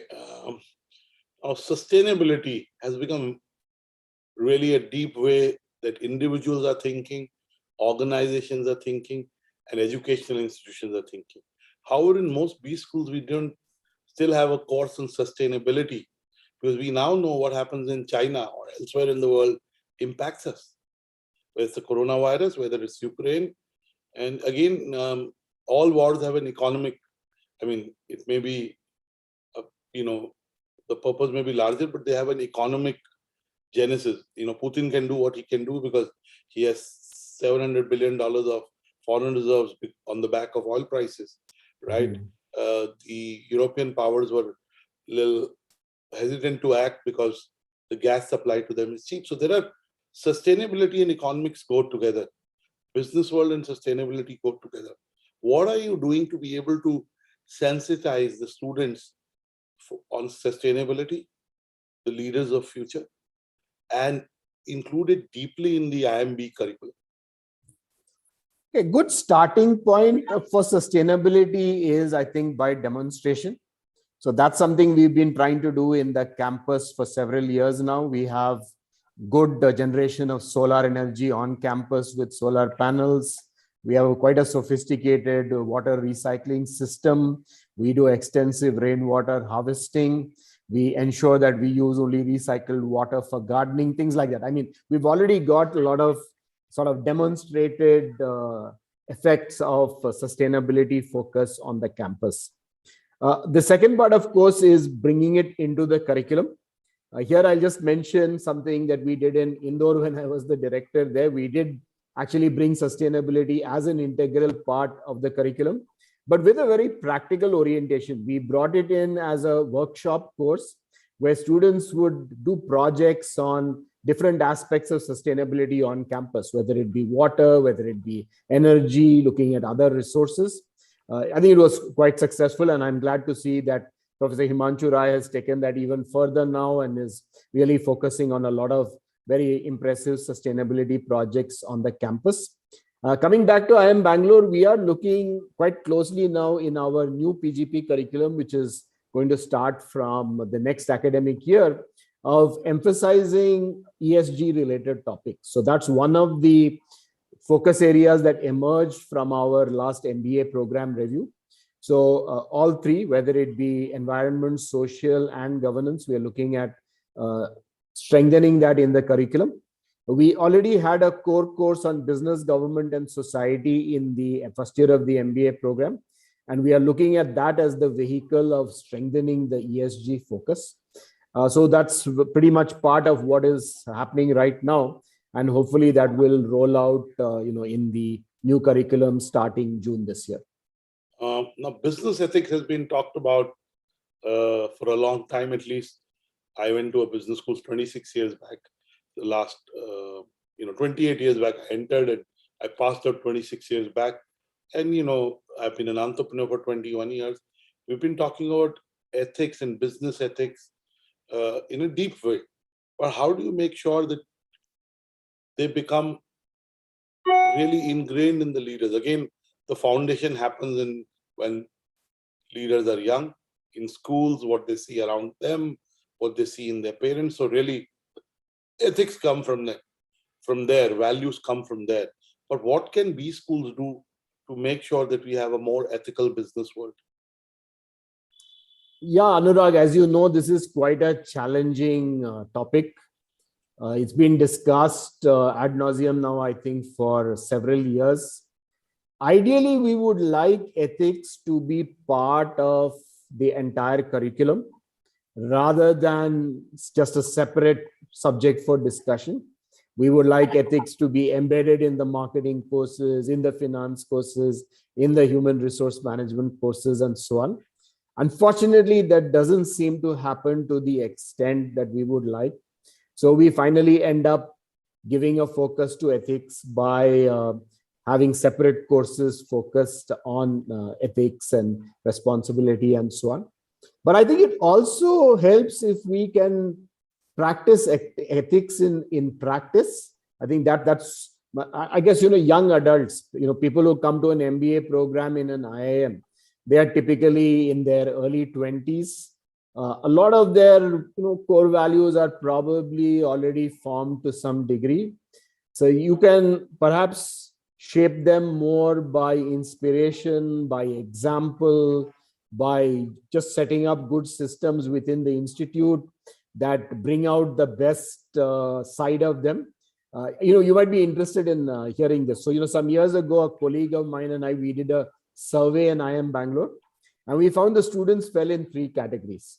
One set of students was those who I would call aggressively ethical. They would do the right thing under any circumstances, whatever be the pressure. And we found that that's about 15 to 20% of the class. There's another 15% at the bottom of the class, or hey, I guess bottom is, I know that's the right word. There's another 15% of the batch, the other side of the spectrum, who seem to be generally oriented towards doing whatever it takes to get something done. They weren't really worried so much about the how. So maybe they were, if you're the opposite of aggressively ethical, maybe anything goes as long as we get the results. But the interesting part, Anurag, was the bunch in the middle. There's about 60% in the middle who were clearly influenced by what are the prevailing norms, values in the organization, what is reinforced by the leadership. In other words, they would go with the flow, with the wind. And so I think it's really important, therefore, that even within the business school, we create the right ethical climate, because I think that strengthens or reinforces the perception of students that ethics is important. And then hopefully also organizations, when they go out and work, maybe we should encourage them more to look at the organizations which have a good record of governance and ethics, so that they can be part of those organizations which are really making a difference in that respect. Thank you. My last 2 questions. One, this debate again has been on for at least 3 decades, learning versus placements, course versus career, right? These have been on for a while. Post-pandemic, while looks like we're back to a rat race, because as the pandemic ebbs away, it is ebbing, and thankfully, what do you think will be the focus of most B schools? B school like Indian Institute of Management, Bangalore, doesn't have to think about placements. I mean, they're a given. You have a problem of plenty and quality, in the sense that you even have a lot of quality available, not just quantity. So I don't think that. But how do you, in your view, as B schools move forward in a post-pandemic environment, how do you enhance the quality of learning? You outlined that, alluded to that in some ways in terms of demonstration, practice, doing those things. One of the things that have been again said is that B schools don't practice what they preach. B school directors don't, and professors don't practice what they preach, which is marketing. I mean, IIM Bangalore doesn't really need marketing, but I'm talking of generally staying ahead of the pack. So what do you think needs to happen on this career versus course? So Anurag, I was, this year, our students at IMB have done extremely well in external contests. They always do well, but I think this year has just been a superlative performance in almost every domain, whether you take marketing, supply chain management, you take strategy, you take domestic contests, international contests. I found that our student teams did extremely well in many of these contests. So I was very curious. So I called some of these students to my office, and I had a chat with them. Pandemic, no pandemic, whatever it is. I said, first you send me the entry you sent for the contest, and then you come and have a chat with me. And I was really impressed by the kind of entries these folks had made in these contests. Obviously, right, if they won the contest, they must have done something really good, because they were participating with 200, 300 other teams from across the world. So what is very clear to me is that under the right conditions, with the right incentives, our students actually can do an outstanding job.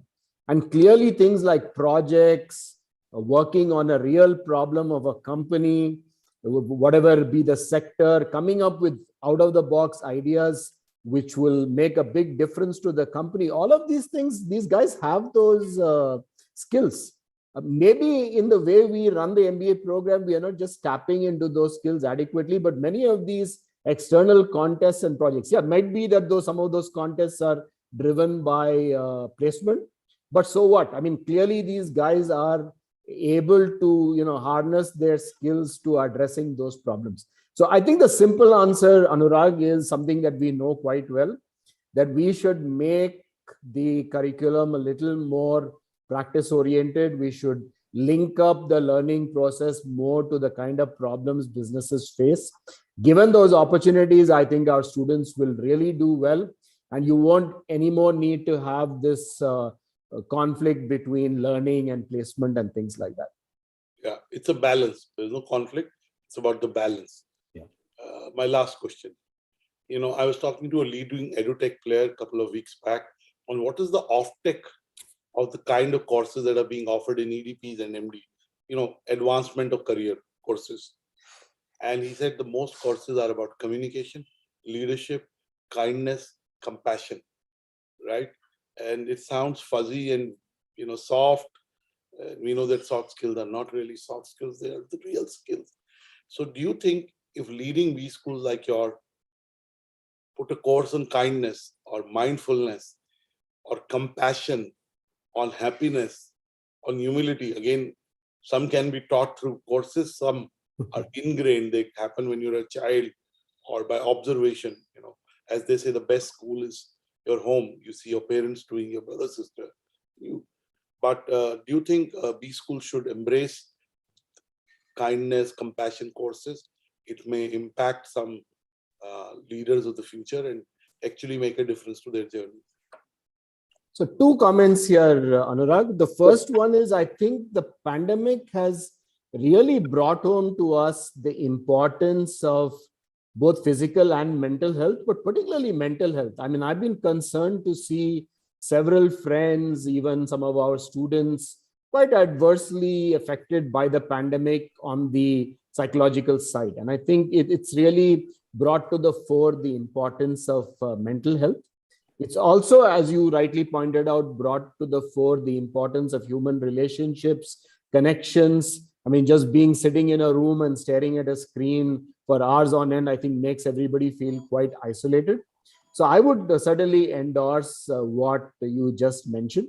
The way we run in IIM, we have a lot of flexibility in the kind of electives we offer. We do encourage diversity in the elective courses. I'm not sure that we right now have a course on happiness, but I would be really happy if somebody were to come forward and offer a course in that direction as well. So yes, I would agree with you. I think a really good course on some of the things you mentioned, but but something like compassion should really become part of everything, right? I mean, why only in a course? I mean, but yes, I mean, if a separate course on happiness and compassion will help, why not?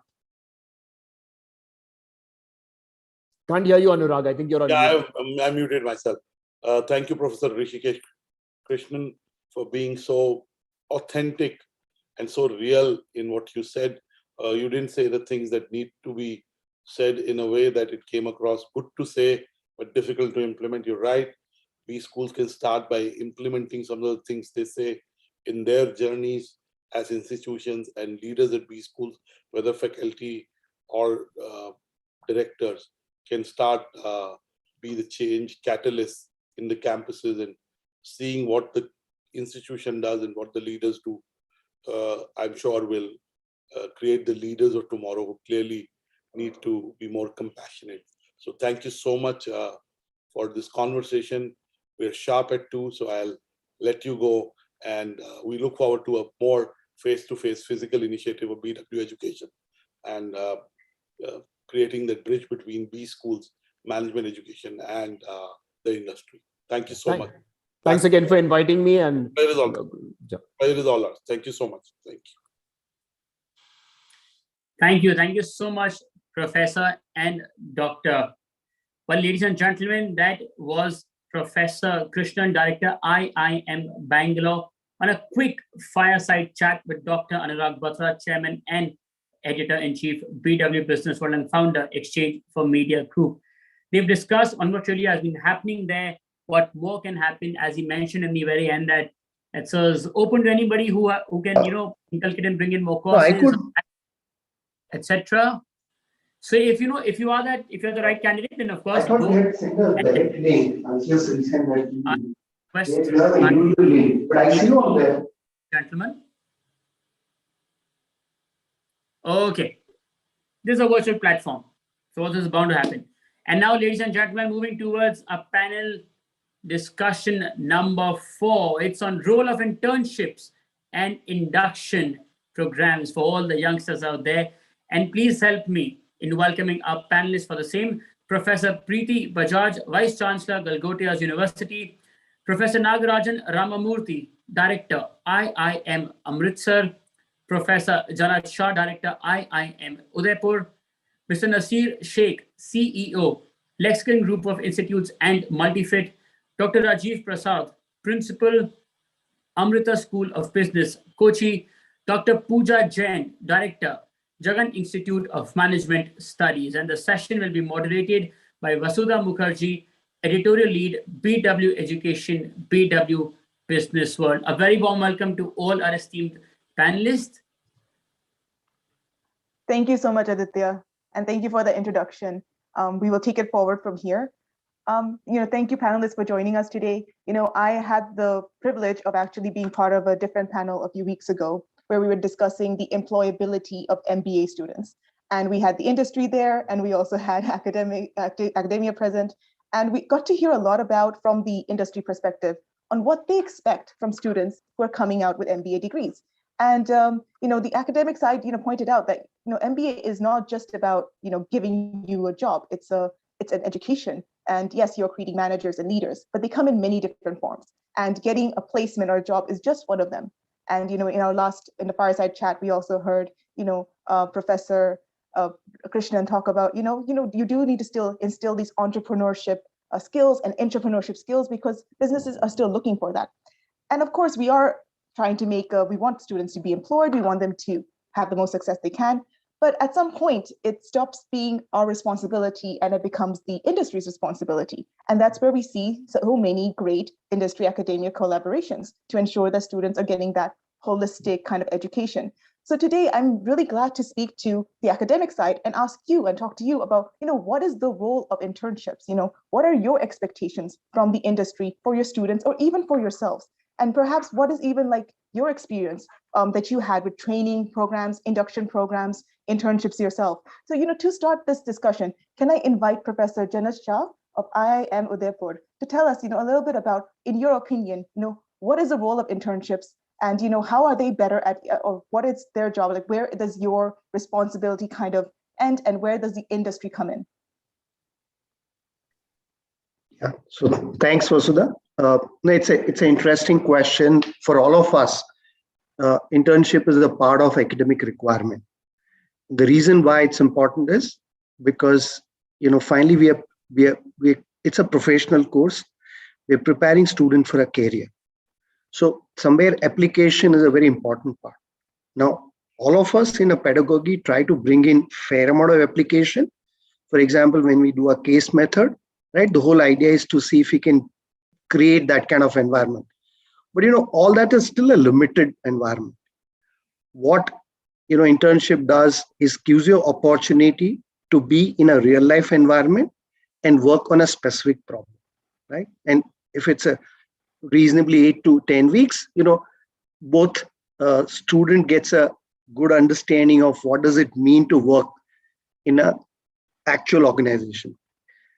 And this is much more important for probably business school in India, because if you look at a student profile, right, significant come about almost 40% come without experience. So they don't even know what working in organization looks like. And even those who come with some experience usually come with a very narrow domain. For example, a lot of them would have just done a coding. So most of them don't understand what organization is all about. So that gives them a sense of what does it mean to work in organization. Second, most of them, trying to figure it out which domain they want to work in. So this whole internship experience gives them a sense in terms of what works for them and what doesn't work. For example, the way we teach, let's say, marketing is very different from the way they would practice marketing. So somewhere, it does So it's a very interesting, important part of a curriculum. There are a whole lot of challenges, and I'm sure there is a time at which somewhere during our panel discussion, we can get into challenges and what works and what doesn't work. Thank you, Professor Shah. And, I think it's really interesting that you talked about internships as being part of the curriculum. And I think that's also really important to discuss, again, having the balance between the academic and the practical aspects of it. I would like to pass the mic to Mr. Nasheer Sheikh, CEO of Lexicon Group of Institutes and Multifit. We have spoken before, and you told me so much about, how entrepreneurship is like a very important aim and goal of your institution. Can you tell me a little bit more about how induction programs and internships can kind of fit into that? Mr. Sheikh, we can't hear you. Sorry, I just unmuted myself. So firstly, Vasudha, and to the complete team at BW Business World, and to my panelists together, lovely being with you, and thank you for this opportunity. So I think internships and induction, and the other order, induction and then internships, plays a huge role. I'll give you an example. When the pandemic hit, what we did is when Goa opened, we blocked a hotel out there for 21 days and took 300 students out there for a 21-day induction program. Why did we spend that kind of money? Why did we do that? Because it is critical for them to understand what they're coming into. During these 21 days, they meet their peers, they meet a lot of industry leaders, they meet their faculty, they get an onboarding. And this is similar, an induction into an MBA institute, similar to onboarding induction in the corporate world, right? That you understand the culture that is there, setting in out there, understanding what are the challenges that may face, who are your friends going to be, at least the initial feelings, what's your surrounding going to be. So induction plays a very important role. In industry, it is known that nearly 70% of the attrition that actually happens with people in the first 3 months itself, right? Because they find themselves not being inducted properly, not being onboarded properly, and that's where the challenge comes. The second aspect that is there of induction, internships, like Professor Shah mentioned, I think that's a critical part of the curriculum. You can't learn theory of how to drive a car and not really drive a car. So if you're talking about marketing, if you're talking about finance, you need to actually act on them, make those mistakes. An internship to some extent allows you to make those mistakes because there is somebody to check on your work. So we have a 9-month program on internship. So out of the 24 months that are there, we have 2 internship breaks, which is 3 months and 6 months. They go for a 9-month internship out there, where it gives them an opportunity also to understand which field they want to go in. Because I may have initially started, I want to be a marketeer, but suddenly realized that, human resources is the domain that I want to go into. This gives you the opportunity to kind of explore, understand workforce politics. As much as we may not want to talk about it, there's huge amount of workforce politics that happens, and you get exposed to that. Workforce cultures. And internship is what, kind of makes the whole MBA program complete. It kind of is the finishing that is required. Because in the end, all what the B schools do is kind of fire the potential in the person, make them understand what they're capable of, what they want to act, and in a way, give them a roadmap from where they can kind of take off to what they want to do, be it entrepreneurship, be it working in an organization, whatever it be. So these are both the I's are very critical in terms of the programs that we run. Thank you.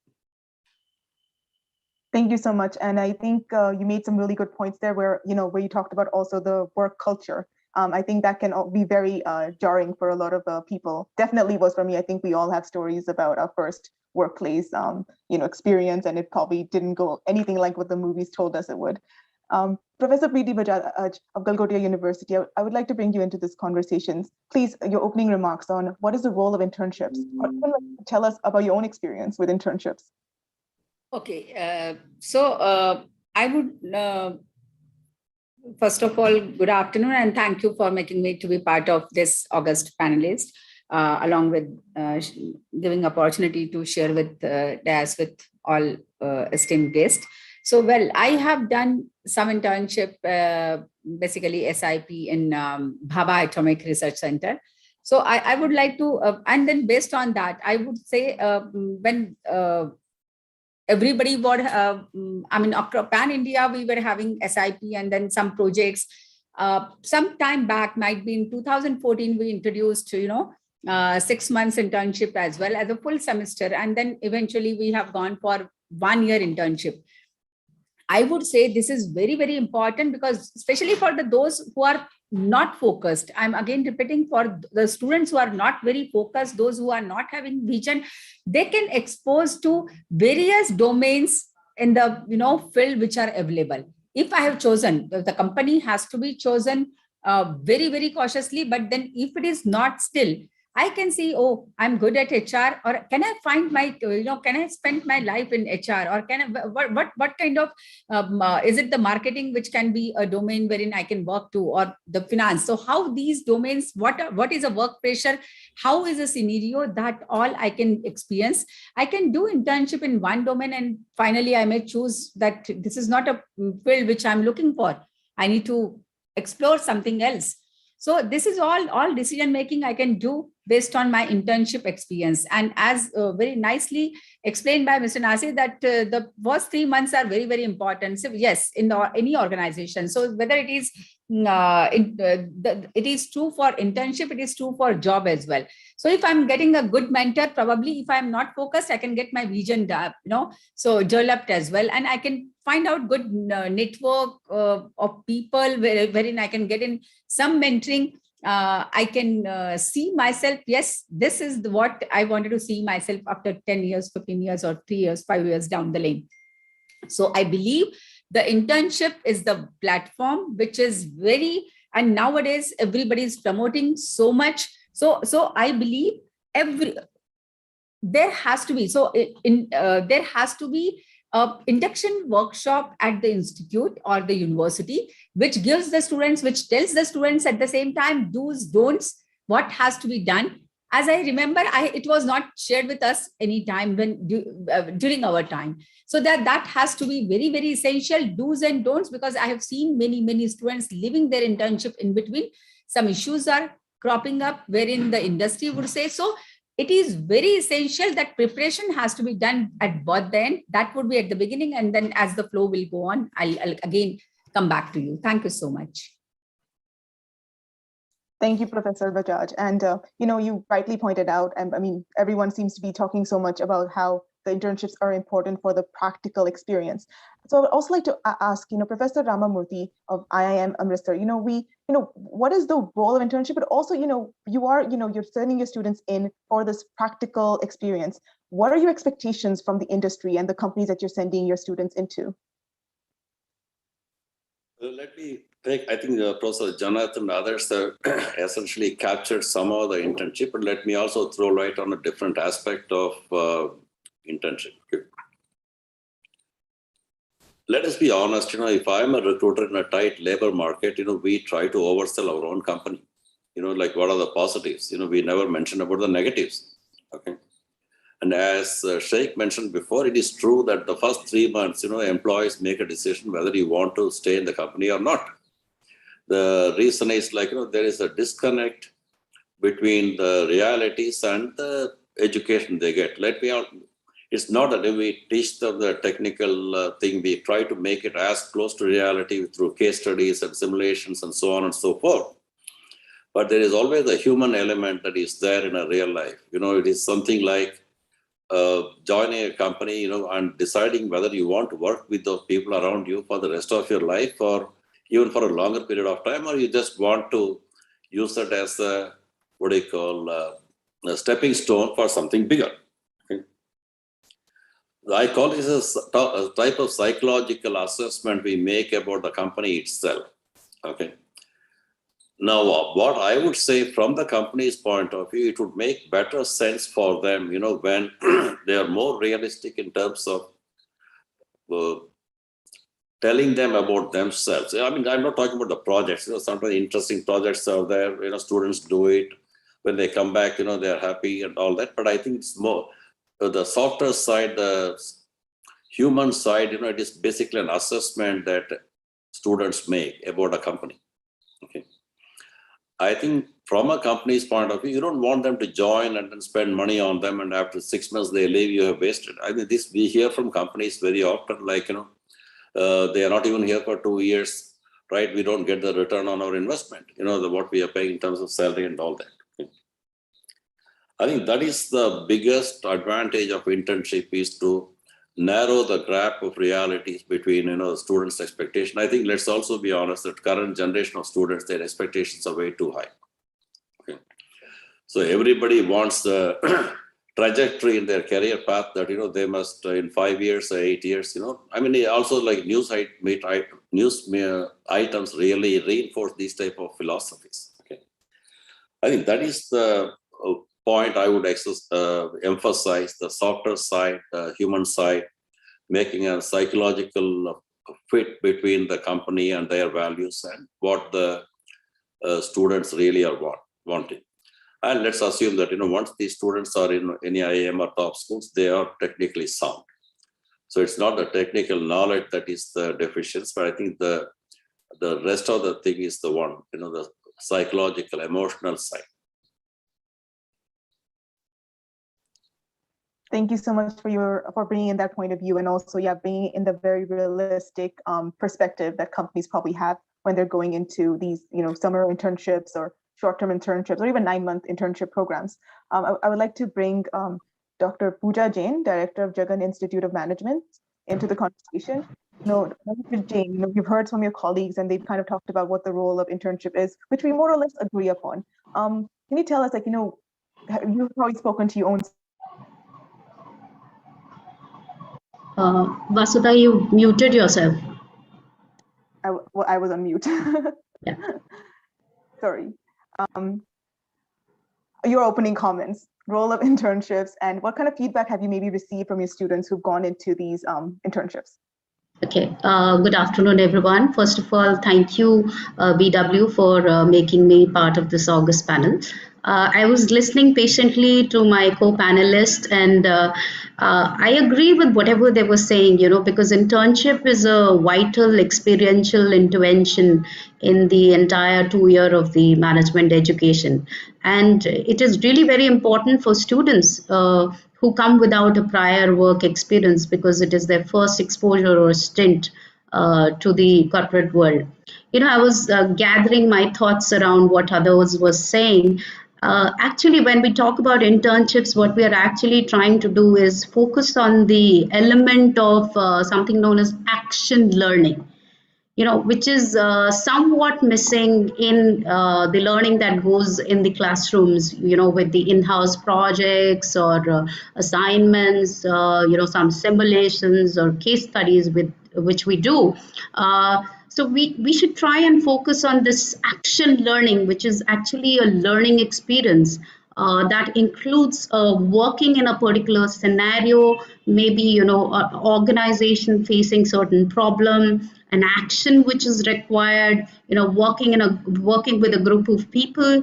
And the most important thing is the reflection of what you've actually done, which gets missed in probably just the classroom environment. So we need to be very holistic in terms of when we are talking about offering learning experiences. So there has to be a room for experimentation, observation which the student gathers when he's at a workplace, the curiosity, the creativity, which is there in a real life practical scenario or a setup of an organization. And going by what my other panelists were saying, in fact, we need to look at the way what industry is looking for in a management graduate. They're looking for people who are learnable, who have a capability to reflect and reinvent which already exist, who are agile, open, and open to adapt to changes, and who are able to manage the diversity.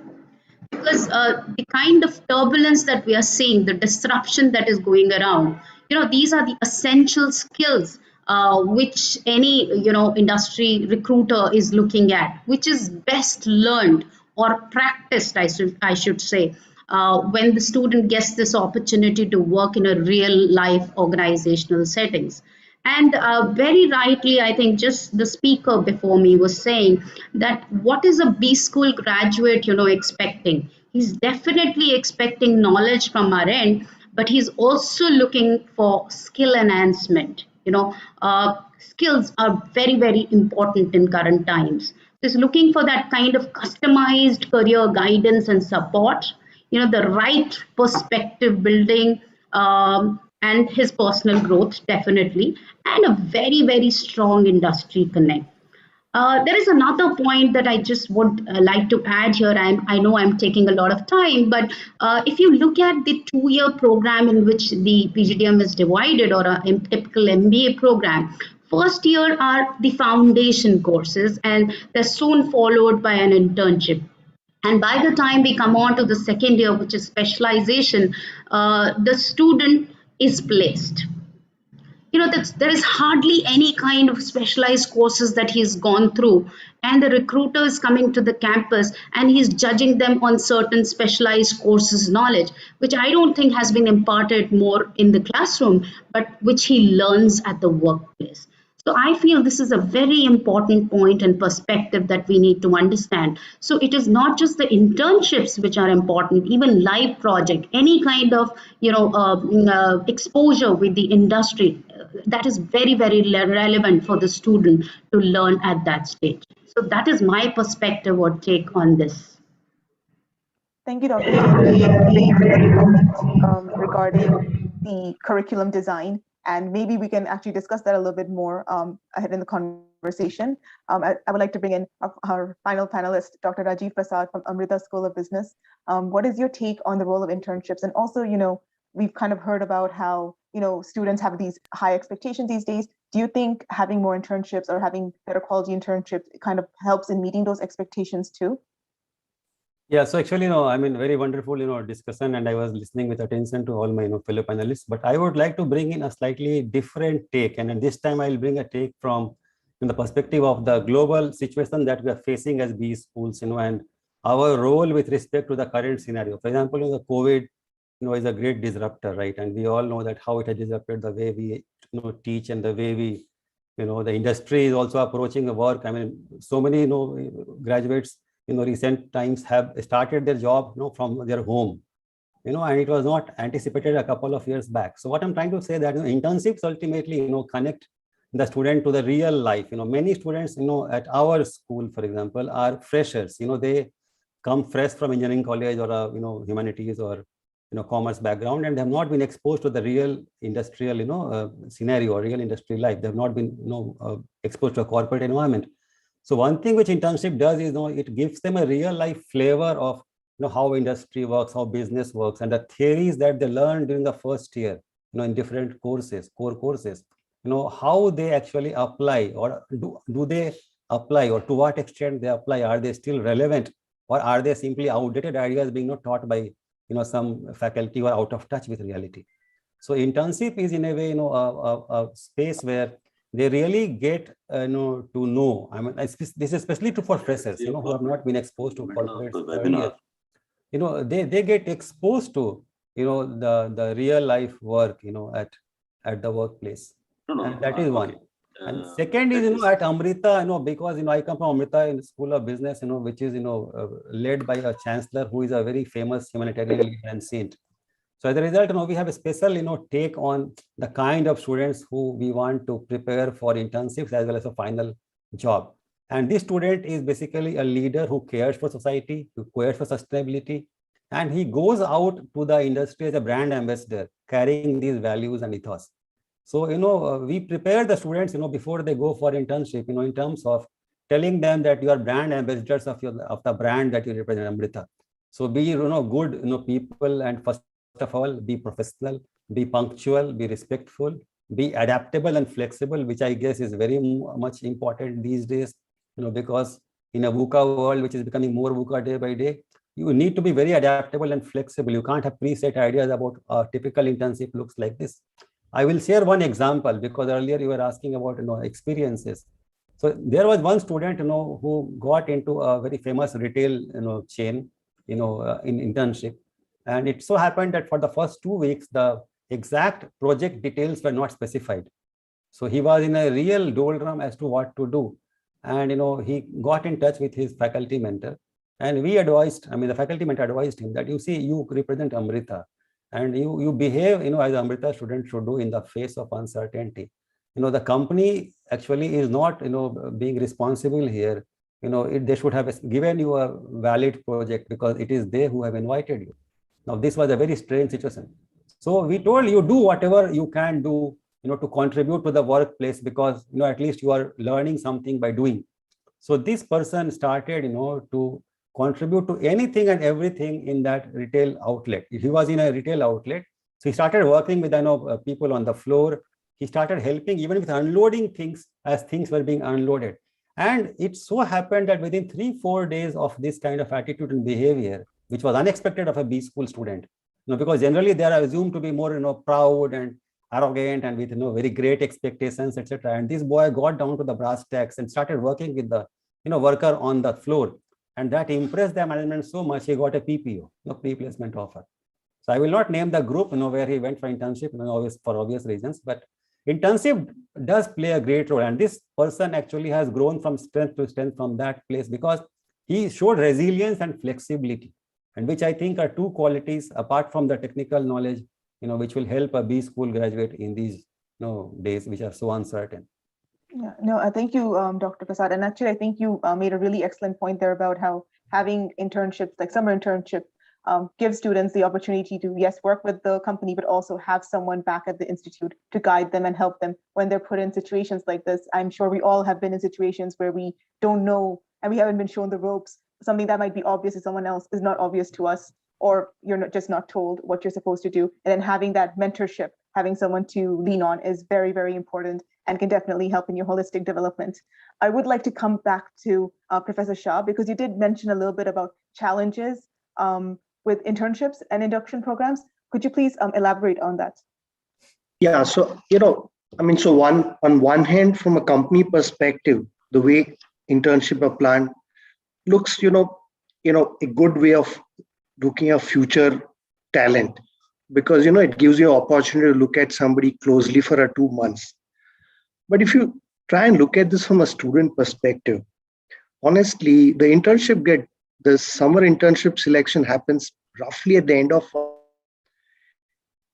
If I'm a student who is coming from a tier 2 town, who doesn't have a life experiences, what are you judging me on?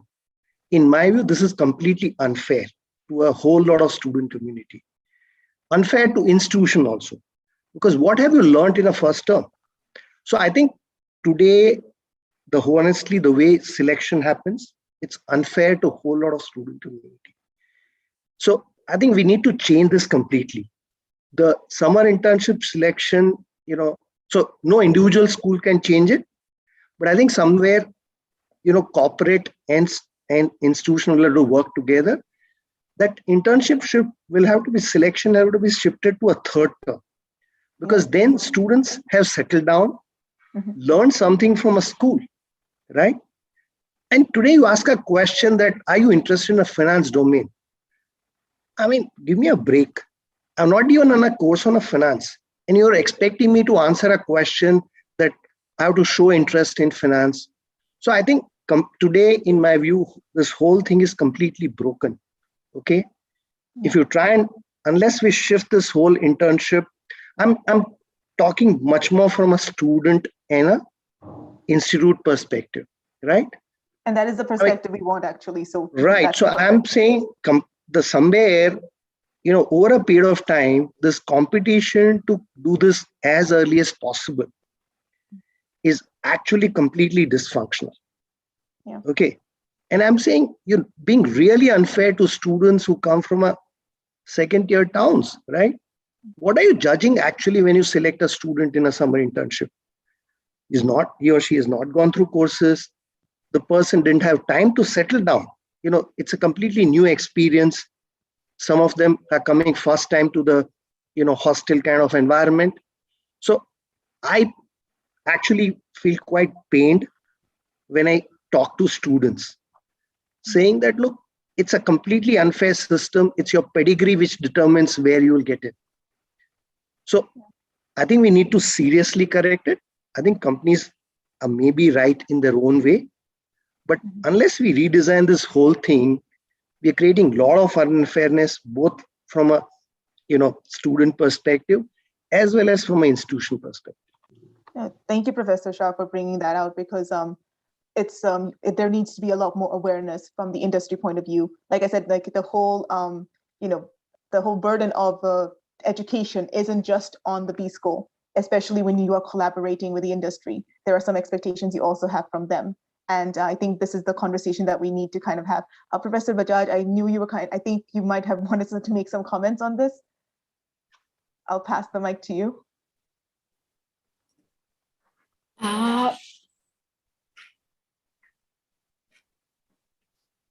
I would, what Professor Shah has said, I would be not 100% agree on that. I'm born and brought up in Tier 3 city, and I know the challenges of Tier 3 city, the low confidence, probably improper communication skills, lack of soft skills, lot of things which we have faced in early part of our career or when we were student. But I would say the things have changed, at least to that point of time, 91 to this today. A lot of things have changed. Students are exposed to technology. They may not be polished, but a lot of things have changed. So when I say internship is essential, I also advocate, in fact, every program to be in a way wherein the students can learn by practice, and especially the business.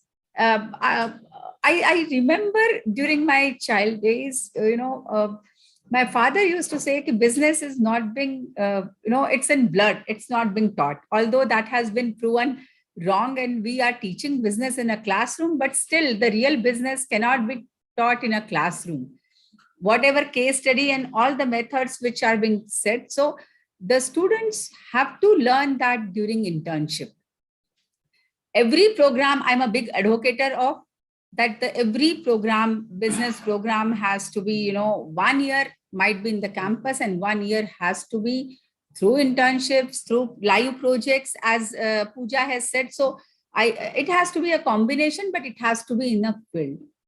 So that's my individual opinion. At few places I've done that. At few places, yes, it's been challenging as well. So it depends. But yes, for that, lot of work has to be done by the decision makers, by mentors, by program leaders. So I would say, when we are talking about, very nicely you have chosen two words. So internship, when we say internship is essential, induction at the university, at the industry, but at the same time, preparation at the campus is also very, very essential. Yes, that would be. No, thank you for bringing that perspective into. I mean, if I understand correctly, it's also like, maybe having a negative experience can also add to the growth of the student. And that's the point of the internship too, not just necessarily to see what's out there and to kind of use that experience as an opportunity to learn and grow and know where the gaps in your education might be. Is that perhaps a correct understanding, Professor Bajaj?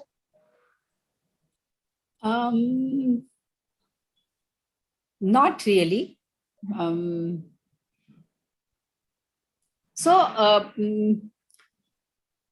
I would explain in the other way. I would like to say, if internship is properly organized, the program is conceptualized, and it's being combination of some projects, some hands-on experience, induction at various sections, and well prepared preparation of the students at the campus as well, that may result into that may give us the good results. So it's not question about, yes, there might be few dropouts, there might be, so that happens at every place. But if you have to have we have to take full advantage of internship, then proper induction at the campus, proper induction at the industry, and the mentorship, the two mentor, academic mentor and industry mentor, if they are there, I'm sure the program is going to be a great success. All right, thank you, Professor Bajaj. Actually, I think this would be a good opportunity to bring in Dr. Huda Jain, because you did kind of talk about a little bit about curriculum. And given what some of your panelists have said and talked about having a proper induction program and proper mentorship, how do you think we can maybe, what would you like to see in a curriculum that can maybe help promote these ideas? Okay, first of all, I would like to, go by what Professor Shah was talking about. There is this kind of race which is happening in B schools, to show our internships are complete, 100%. That's the same thing what we do when it comes to placements. And ultimately, what's happening is that the student is at the loss. And I would definitely agree with what he said. That's a major challenge. Another challenge, I'll come to curriculum, the aspect that you want me to touch on, but another challenge which I feel that, when you have forums like these, if there are people from the industry who can join, because what I feel is that, maybe it's only my perspective, but what I have seen over the years is that, students, when they go for internship, the internship period is generally about 8 to 10 weeks or maximum, if we extend the internships to about 12 weeks, that's a duration of about 2.5 months. Many a times what I feel is that industry people or organizations are just offering internships because it's their regular practice. It's an obligation which they have on the part of the academic institutions, that they will offer internships. And many of the time, the experiences which students gather in those 2.5 months are not as meaningful as it should come out to be. For example, I can just tell you that, when there are students who go for finance-based internships, many a time, because financial data is a very secretive data, it is not shared by organizations, so they are given roles which are not meaningful, and the kind of experience which should actually come out of those 2 months does not come out, because when we have a very structured kind of an internship program where there are weekly reports which is actually run and supervised through a mentorship of faculty. So every week the students they're sending reports, the faculty is interacting with their corporate mentor, and many a times that's the feedback that I even get from faculty, that it's just the obligation, the kind of work, the kind of experience, the kind of learning which should happen does not happen. So that's another challenge which I feel that industry should look at when they say that we are trying to bridge the gap between industry and academia. It does not really happen at most of the times. Talking about curriculum, when I said that, it is a first term when it comes to internship, as Sir was saying, yes, first term, the student has just entered a B school. He's not even aware about the courses, the domains, the turbulence that is happening. He does not understand the perspective of the business environment. And suddenly he has recruiters coming and hiring him for internships. And that's the same thing that happens when it comes to placements, because second year starts, students just joins after 2 months of internship in July, and the 4th trimester or a semester, whatever system any institute follows. And there are recruiters in the campus. He hardly has any domain knowledge. Whatever learning has happened, in fact, is the learning that happens during internships, or maybe the learning at foundation courses. So I think somewhere around the line, we as B schools need to address these issues and deliberate and discuss on these aspects with industry professionals, and giving our perspective and understanding theirs. That's my take.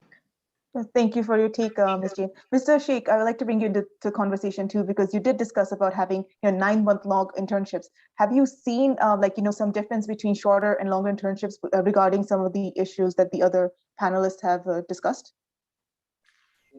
Dramatic difference, right? When you do a short-term one, when you do a longer internship, your readiness is much better. So what we do back at our institutes is, one, we work a lot with the industry and the corporate world to kind of bring in the curriculum in it, right? So a conversation will happen with a company or a corporate house and say, okay, this is what we want our students to learn. So the ones and they come for the selection earlier, right?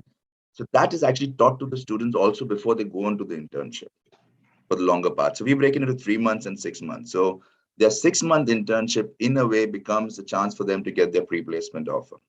So they learn what they're going to actually go there. So along with the rest of the subjects, there is time around 24 hours to 30 hours to teach them what they have to do on the internship itself. So they're better prepared when they go there. They can hit the road running.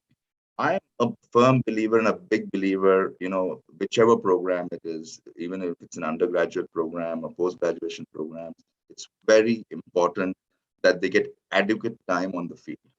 And that's the only way that they will get a good mix and a good understanding of what they're studying in the classroom and how they kind of bring that to the table.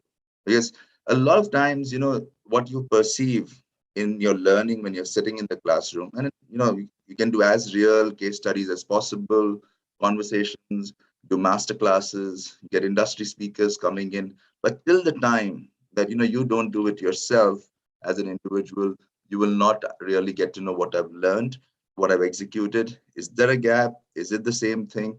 That understanding would come. So I'm a big believer and a big endorser of longer internships. Thank you, Mr. Sheikh. Professor Navamurthy, clearly we have discussed, internships are important for, practical aspects, and longer internships can perhaps be a little bit more successful.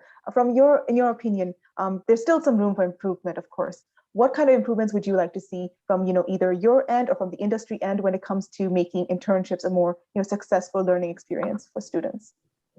I think one of the most important things that companies have to do, forgive me for this because I never followed this up with my placement office, but I can recall that from my time when I did my MBA in XLRA, companies did not just recruit us for internship. Before the summer internship, they actually gave us the specific project for which they were really looking for someone. So even there, I, as a student, had a choice, right? Is this a project that is really of interest to me? Okay. So one of the things companies can do, right, and also students should actually be taking care of themselves in this regard, is to look at the specific project for which the company is trying to hire. It could be in marketing, it could be in finance, doesn't matter. There is one thing I would emphasize. The second thing I also would like to emphasize here is that we had this interesting thing. What is the timing of the internship? In the B school, we have a lot of what I would say diverse students coming in. Engineering, commerce, arts and sciences, even zoology, name it. Now, as Professor Sean mentioned, if a company says, we are looking at finance or accounting, most of our engineering students, I'm sure that we all face this issue. They have not learned anything about accounting. So in the first semester, your accounting or finance, you are trying to recruit them for an internship. What are you likely to get? Or is it just a luck of the draw that some students get the internship, this one, or are the companies simply looking for, okay, we don't mind what you know, but we are looking for your aptitude to learn. So, although I subscribe to that school, even in my hiring, I really don't look at the experience as much, but I try to test the aptitude of the person to learn. So that is something that industry can actually look at. But the bottom line, to me, again, I would emphasize is that internships can be meaningful, right? If the students knew or know beforehand, what they are getting into.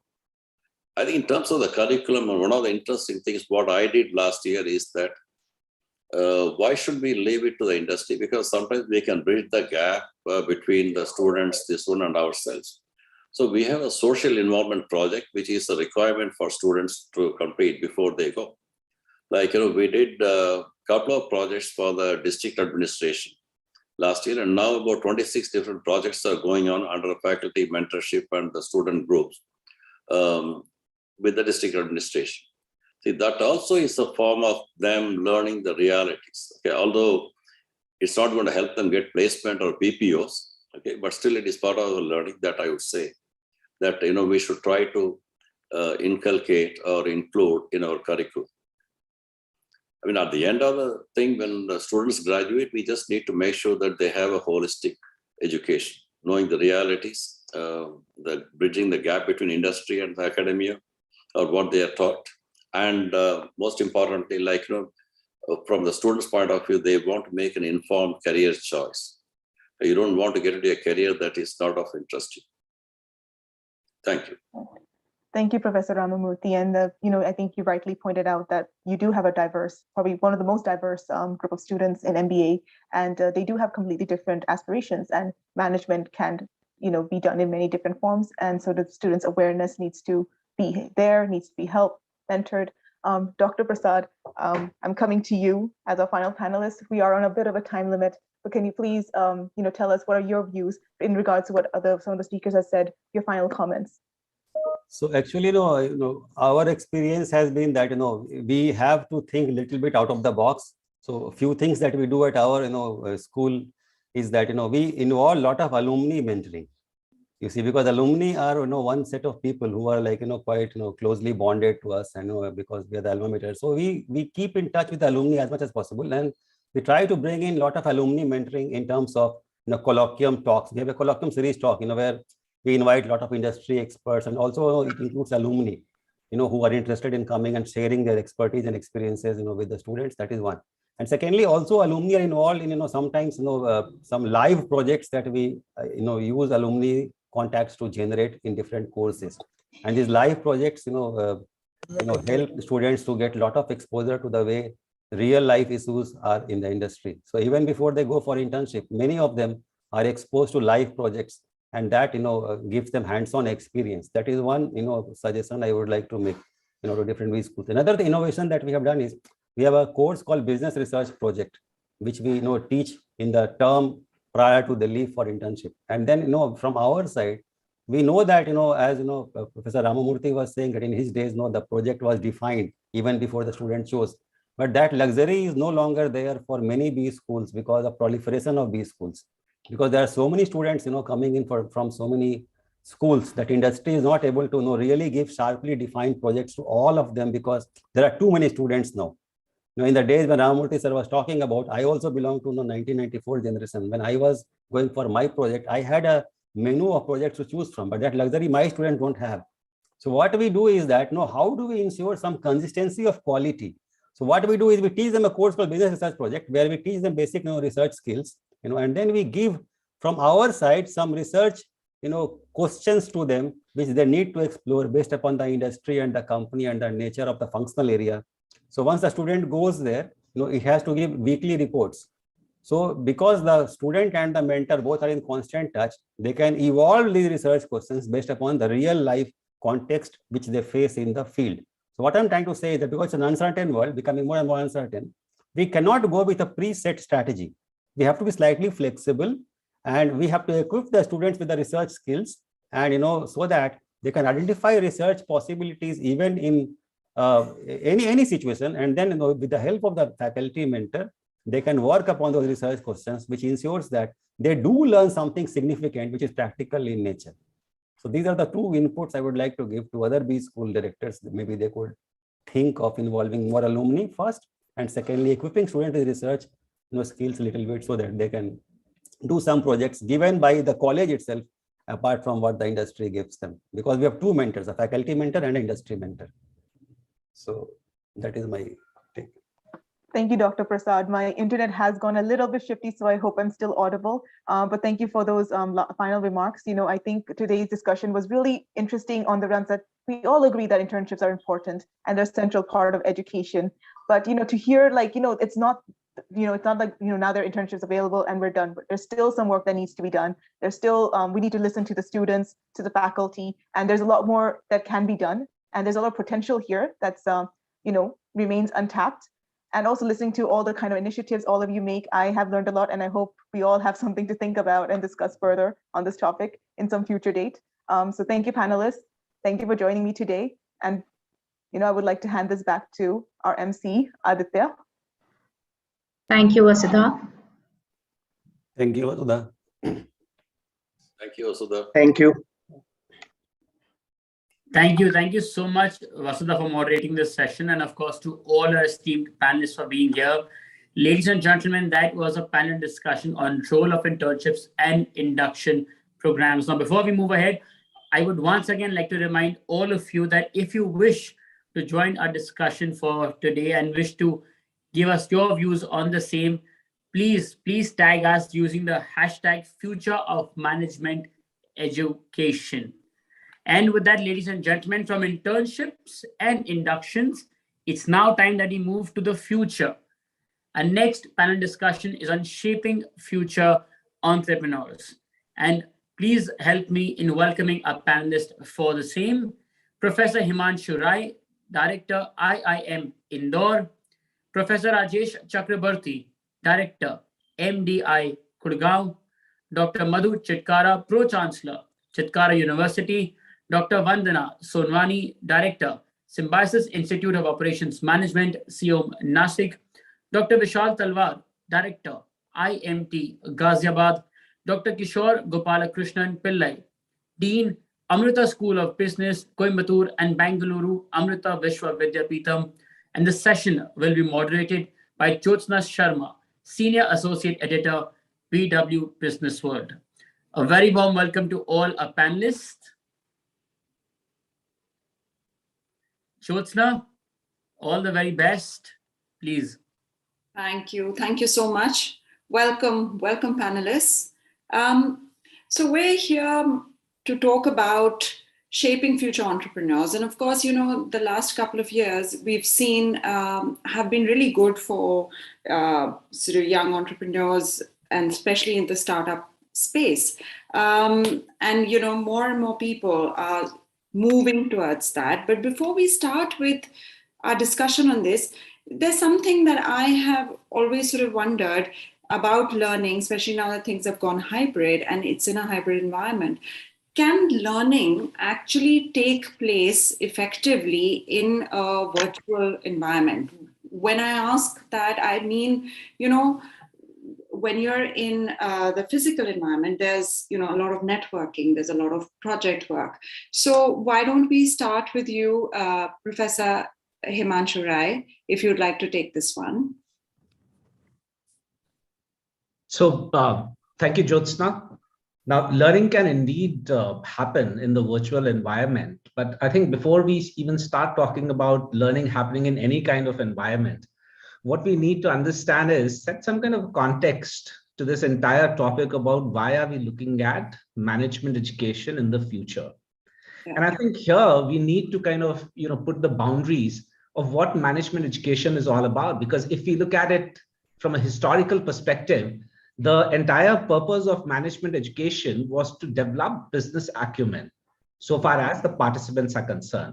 Now, this took a severe beating when we talk about the early 2000s. In fact, the first decade of 2000 was a decade of reckoning, because we had the Enron scandal, then we had the subprime crisis in 2008, and therefore the role of management education institutions itself came under the scan as to what are we really producing, what kind of participants, what kind of graduates are we really bringing out to the industry and to the world in general. And therefore, I think there was a very significant paradigm shift where we said that management education role has to be creating, advancing, practicing, and disseminating education so as to solve real world problems. And also to make life easier and create value for the world.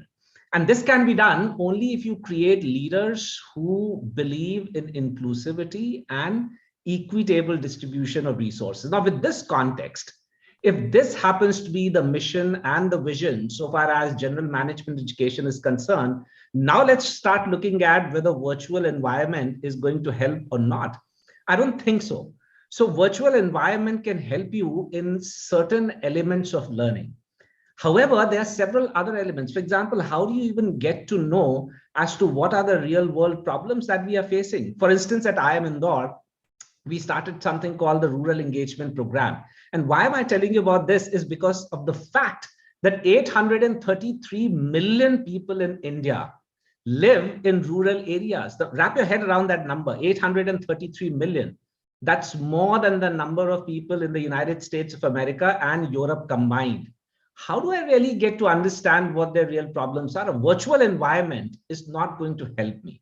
Right. So we actually send our students to stay in the villages, understand their problem, live their problems for a week, and not by staying on the periphery of the village in a town or something, but staying with the villagers in the village. And once they actually experience their problem, that is when they develop some kind of a sensitivity at the least, and perhaps empathy and a desire to solve their problems.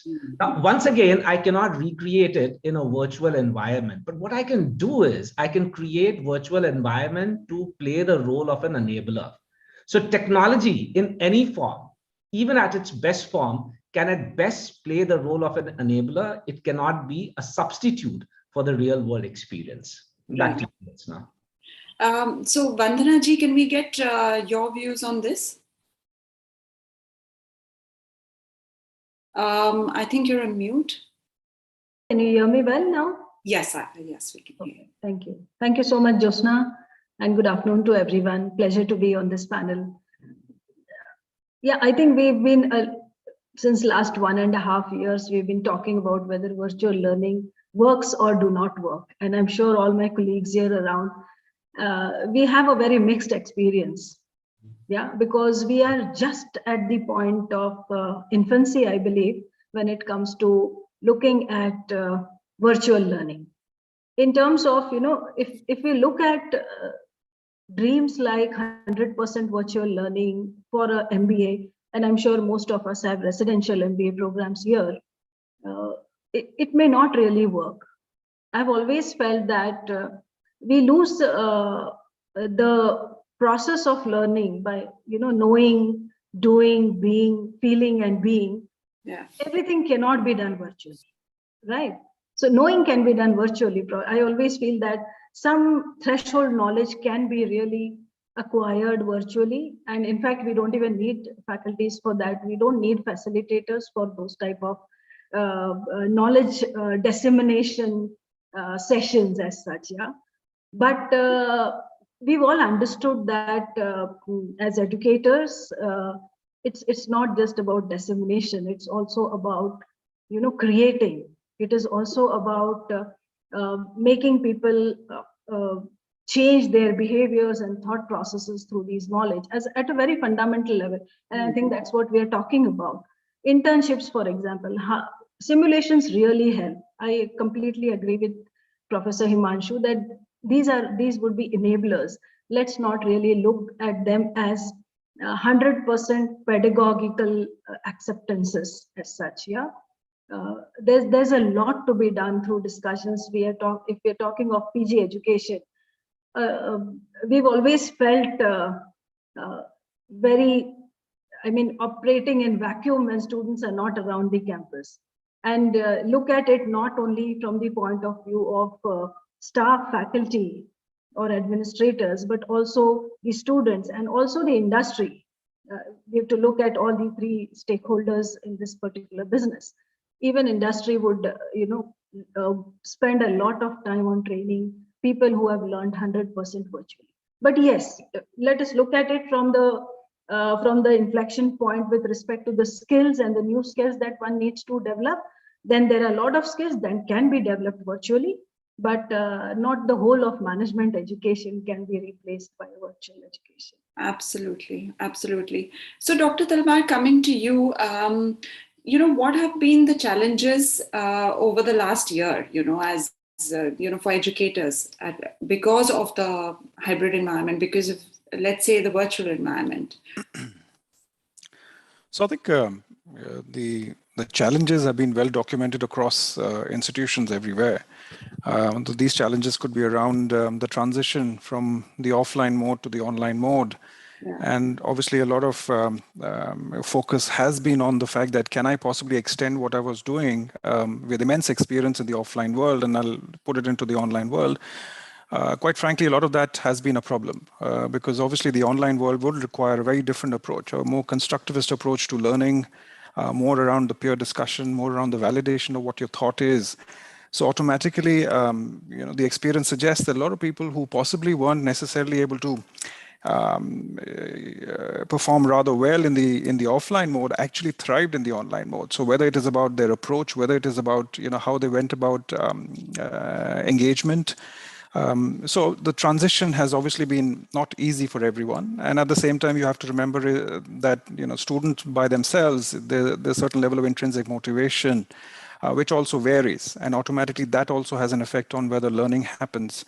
At the same time, once again, this whole idea of how you engage, how you assess, how do you ensure that the learning is actually happening, obviously has been slightly limiting to a certain extent.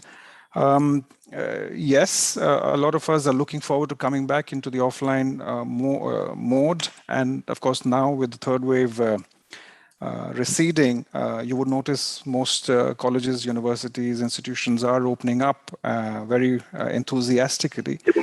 But the question remains, whether we will transition, or should we transition completely into the offline mode, or whether we can pick up a lot of the very positive aspects that suddenly we've been taught, in a sense, in the last 2 years, can be made to use. The virtual environments, you can have varied environments, and Dr. Rai was talking about it, the tech enriched kind of environment. Does that mean that your ability to perform in the classroom, that goes away? But yes, the online mode actually is able to increase the level of engagement, possibly provide certain levels of personalization.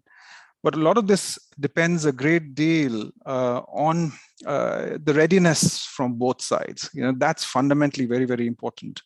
Both sides need to be able to be ready to accept the transition. Whether we completely move to the offline mode, I think that will be a bit challenging, because a lot of things have moved on, including the people that we're trying to teach have also kind of moved on and integrated more with technology.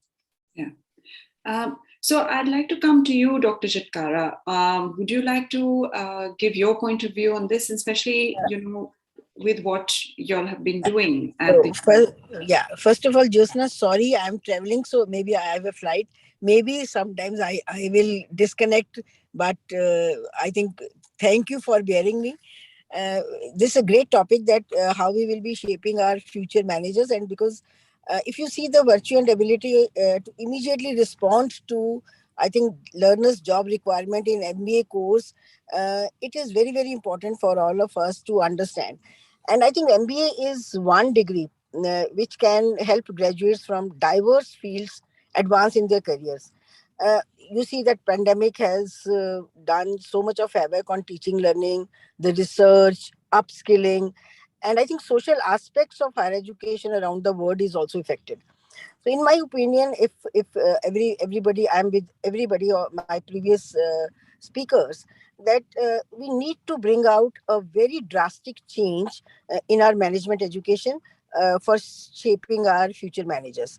So we have to put more emphasis on expediting the knowledge application throughout the business schools, which I think we all were doing it, but now rigorously we have to do this. And the way industry was working before the pandemic, that is also has changed dramatically. So when our students are going for placements, or whatever their activities doing with the social work, so everything is changed. And technology advancements require our education to train our manager to face this dynamic industry environment. I think that founding of a very good example is that during this time, that COVID vaccine is an example that how knowledge and training in the field of medical sciences is advancing in a rapid pace. So same is happening with the B schools, and we need our, for example, our future managers to be prepared to take over, restructure the corporate environment. I will give you one example. We are doing MBA healthcare, and they are working very closely with the Fortis healthcare chain. And since we are into north of India and we have a very beautiful hospital in Mohali, so they were working with that. And when this COVID happened, so these all B school students come to their rescue. And I think that Right. I think we're experiencing some of this type of pandemic, how they have to work. Yes, how they have to work. So I think this type of exercises we all have to do, and we have to focus now on the technology, even in B school also. Now, I will give you one example that we are normally doing a global week every year, but that was happening in campus. So people were coming all across the globe. And since we have a collaboration with 165 universities, so now since this during pandemic, they were not able to come. So what we did was that those international faculties, I think some of them were I think very smart. So they came, but others did it during this with the webinars, and all the type of knowledge was given to them. So keeping in mind this type of situation, very different will be MBA. And now what we are planning to do in our campus is, if all goes well, that we are planning that we should be going with the Chitkara virtual campus, which would be a form of metaverse for higher education. And the goal is to establish a campus where the digital learning and the student environment is given. So I think, yes, so I think in collaboration with industry and government, future B schools will have to integrate the 3 pillars across the full curriculum of management education. That those 3 pillars are that corporate social responsibility, which is very, very important for B school students to go for it. Then the ESG, environment, social and governance, investing on this, and then the reduce the carbon, this thing. So I think the traditional approach to the management education is doomed to fail, and we all have to work for it. Thank you, Jyosna. Thank you, Dr. Chitkara. I'll come to you, Dr. Pillai. Actually, we'll go back to what we were talking about earlier, which is about the virtual environment. So do you believe that it is effective? Do you believe how can we sort of, how can collaborative learning take place in a hybrid environment? Okay, can you hear me? Yes, I can hear you. I agree with the previous speakers that, like everybody else, we are also eagerly waiting to welcome our students back to the campus. And I've been talking to my peers in the UK and the US as well about this question. And we all agree that our experience has fallen short of our expectations in that the rich contextual learning that we could provide in the classroom, we were not able to replicate that in the hybrid online environment. However, going forward, we know that we live in a tech-intensive world where radical transformations and radical innovations create disruptive effect. And therefore, I think it is in the interest of us as educators to be prepared for a hybrid learning environment, not just to possibly face similar circumstances in the future, but also create a generation of managers who are adept and proficient in technology. Therefore, I think taking off from where my previous speakers have been talking about, I think we need to think constructively as to what we could do to provide that kind of learning and supportive, facilitative environment to help the learners. And a couple of points I would like to make is that, like Professor Talwar said, some people tend to thrive on this online environment, and quite a few people find it very difficult. And that's not an ideal situation, especially we're going to talk about inclusivity as well. We need to include different types of people from socioeconomic backgrounds, but also different types of students with different psychographic profile or different technology readiness profile, etc. Now here, I think we need to think deep about some issues. First, I think is the development of social capital. This, the peer learning and the peer-to-peer learning and social interactions has been a challenge in this hybrid mode. And developing that kind of peer-to-peer learning at the bond, student-to-student peer-to-peer bond, I think is very important. And we need to think consciously as to how we can develop social capital in the online or hybrid mode. Now, social capital is something that management researchers, for example, have studied quite a bit. And the majority of opinion is that it has very positive effects on the individual. In fact, sometime in the UK government, they wanted to build big society because they found that the big society can be a panacea for several of the ills that societies face. I mean, providing that kind of supportive, facilitating environment. I mean, our extended joint family and the village, etc., is a good case of social capital. Now, I think we need to think how such kind of social capital can be developed in an online hybrid mode, which can, to a large extent, avoid problems of differential learning and differential experiences by different types of students. And of course, the role of counseling, mentoring, etc. becomes very critical here. I think that has been somewhat overlooked in the past, and which again can explain this differential learning and differential experiences by different kinds of students. But I also think that some technology can be effectively utilized in creating the right kind of interest in students, especially those who are not fully engaged.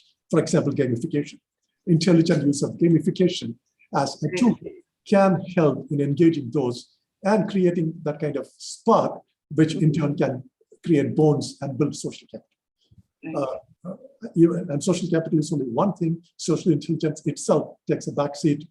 Development of social intelligence, social skills, emotional intelligence, all very, very important aspects, and which will become more important in the future as we move on to a more volatile, more uncertain future. All these soft skills are bound to become even more important. This is a point that has been underscored by all Christian observers of current times, all leading intellectuals, futurists. They are very clear and unambiguous that in the future, our students, our managers will need much greater levels of social intelligence, much greater levels of emotional intelligence, emotional capital.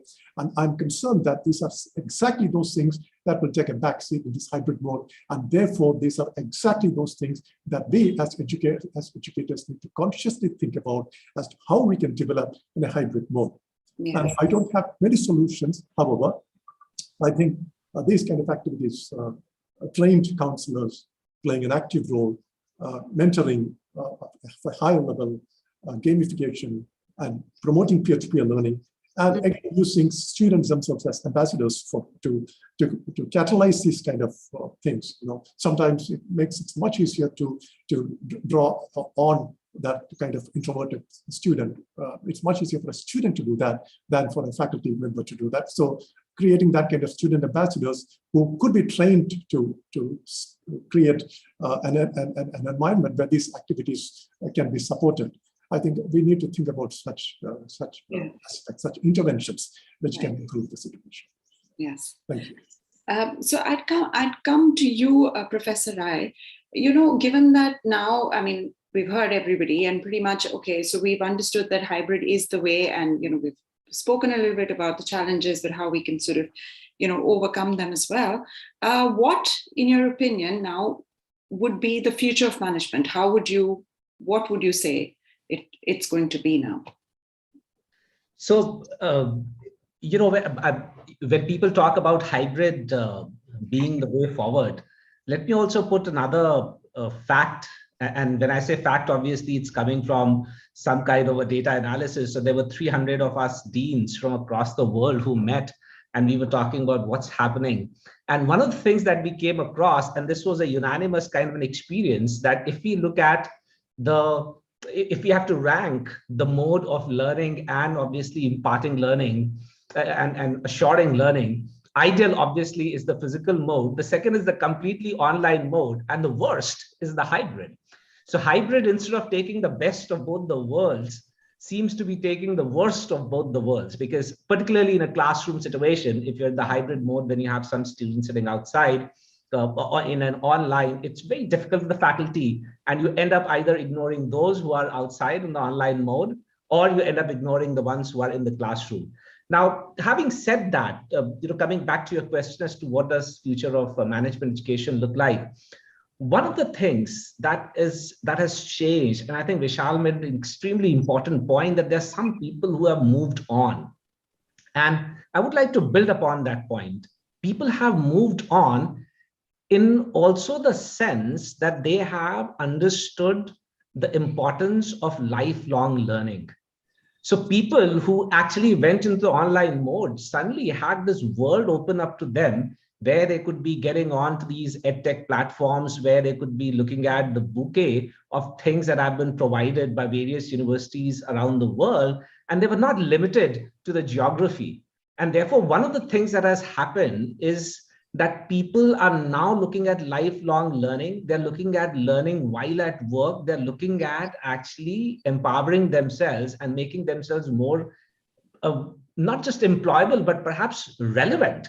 With the way technology is changing, with the way things are changing, with the way the requirement of the skill sets are changing in the post-fourth industrial revolution world, and with the way the dynamics of the geopolitics is changing. I mean, as we speak, there's a damn war happening, which kind of threatens to destabilize a large part of the world. With the way things are changing, to keep yourself relevant, people have realized that they need to constantly update their skills and look at the skills that are required in the post-fourth industrial revolution world. Management education has a big role to play over there. That's number one. Number two, we are also moving towards something that I call the autodidactic world, which means that the people are going to choose what they wish to consume, where they wish to consume, how they wish to consume. Right. It's not merely about the online, but even when you're talking about online, there could be online synchronous mode versus online asynchronous mode. And management education will once again need to cater to both of these. And finally, I think what both Kishore and Vanna have actually brought out is that we cannot be disengaged from the problems that the world is facing. So for example, when we talk about the ESG, it is something that we will need to address as management educators. And therefore, we will increasingly need to take up a bigger role in not merely preparing students and preparing leaders of the tomorrow, but we'll also have to start practicing what we preach. Because one of the things I've always said is we seldom practice what we preach. So to our mission statements, we'll have to add, apart from create and disseminate knowledge, we'll also have to talk about practicing that knowledge. So for example, at IIM Indore, we have actually gone into organic farming as to make people sensitized. We are going into solar panels. We are looking at conserving water. All the new buildings that we are creating are net zero building. We are looking after the stray animals inside the campus, outside the campus. We are constantly trying to engage the community around us and trying to solve their problems. And I think management education and management institutions, once again, will have a very big role to play there in the future. Back to you, Jit. So, Professor Chakravarti, I'd like to bring you in here to talk a little bit about this. The future of management education now that we're living in a sort of hybrid environment, and how can we best leverage this? Thank you. Actually, this hybrid thing is we have been pushed into hybrid, almost kicking and screaming. Yeah. The pandemic, and it's more a method than a method of delivery and engagement rather than anything fundamental, at least in the manner that we have experienced it so far. Although that has fundamentally changed the nature of the game, and as all the speakers here pointed out, it has, I think one way to summarize it is that it has increased the range and perhaps reduced the depth. Yeah.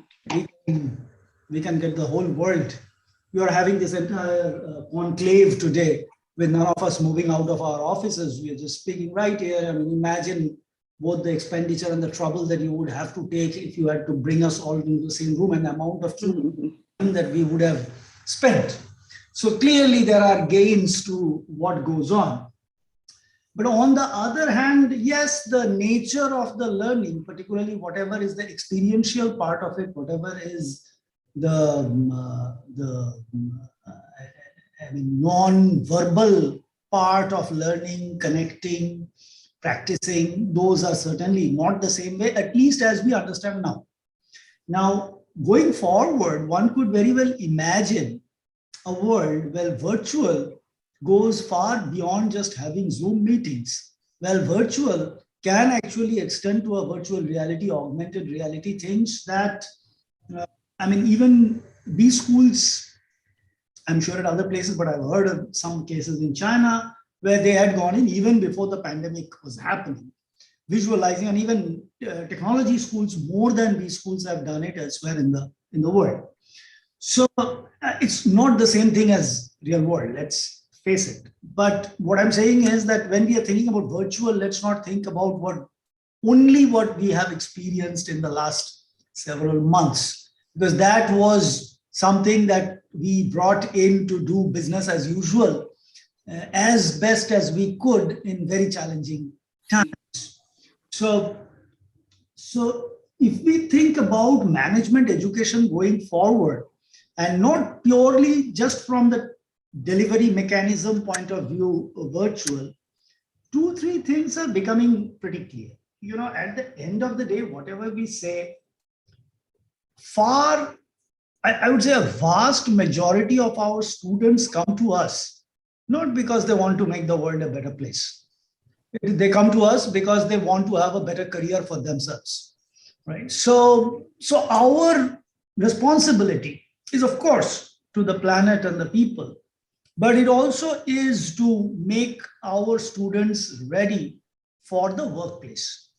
Now, the challenge that we are seeing, and again, it is partly virtual or virtual extended, is that the future of work itself is going to be very different from what we have seen so far, whether it's because of artificial intelligence, whether it is because of other technological advancements that are changing things, replacing labor in unthought of sectors, enabling trade in non-tradables across a very wide gamut.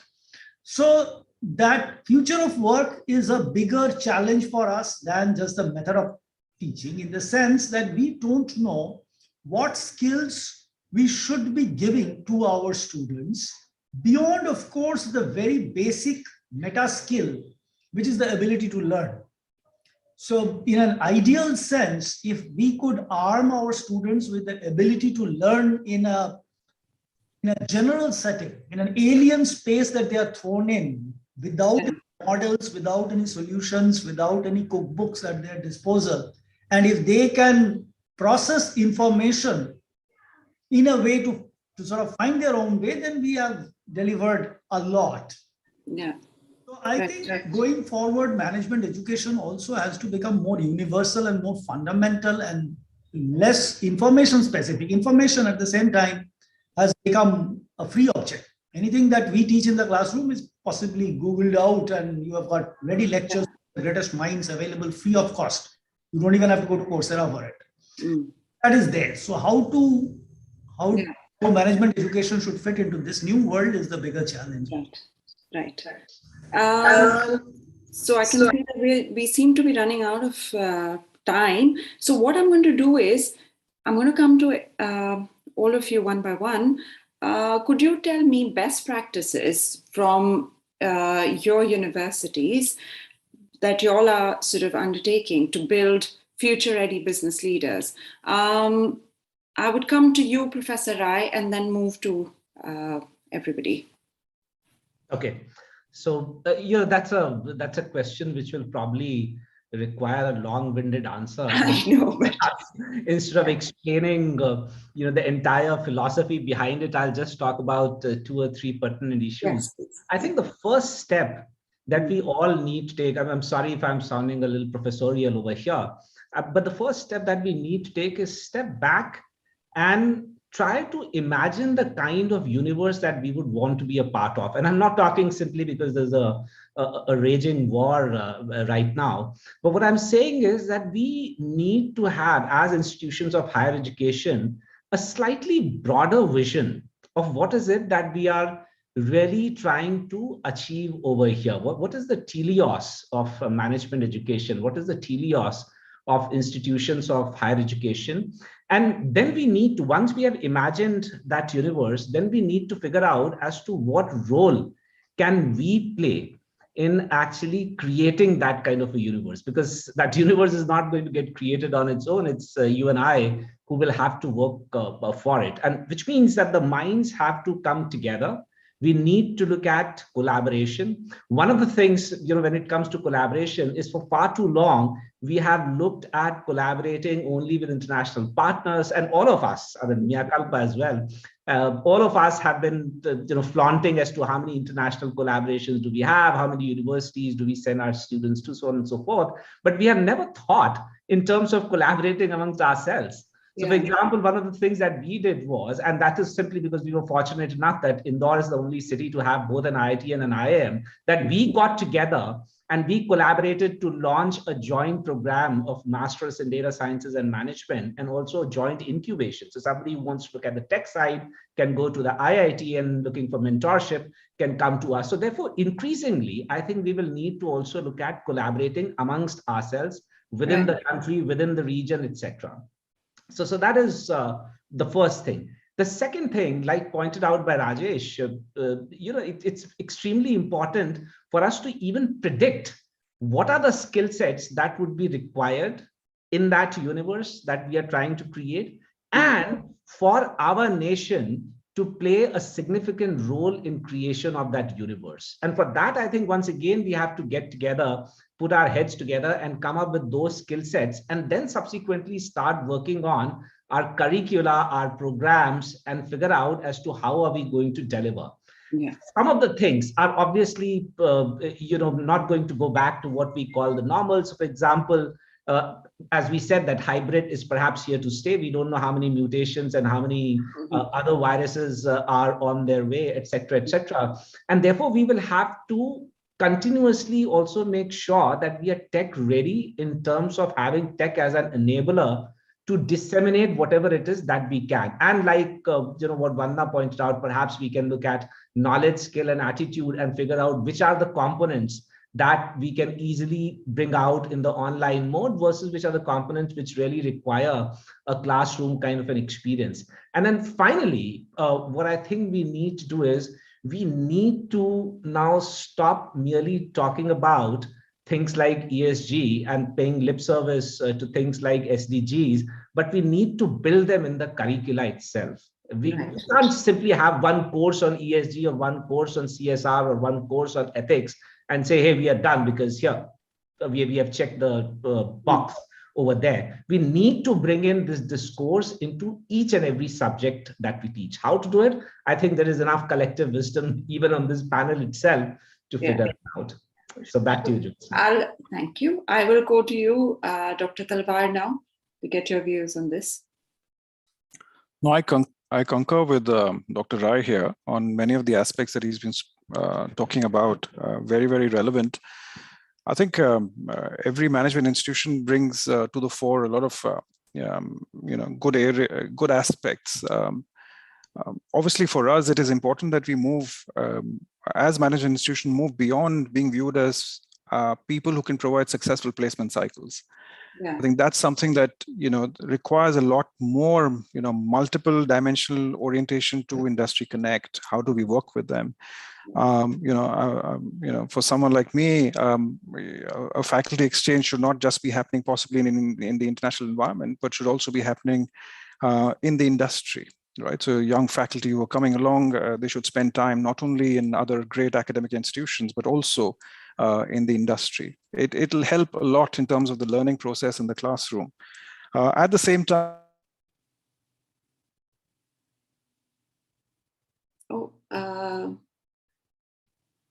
I think that we are experiencing some technical issues. Professor Chakrabarty, I would come to you. I think we've seem to have lost. Oh, we've got you back. Yeah, sorry about that. So what I was saying is that a business school or a management institution exists to be able to contribute to social good, and that's one element that needs to be imbibed not only by the faculty but also all the students through problem solving. So we have a Center for Enterprise and Business Improvement, and that's exactly what we do. We work on problems across the domains, across the industries, and across possibly other sectors that may not be able to benefit from this kind of skill set that exists within the campus. At the same time, this whole idea of continuous learning is something that we're focusing on a great deal.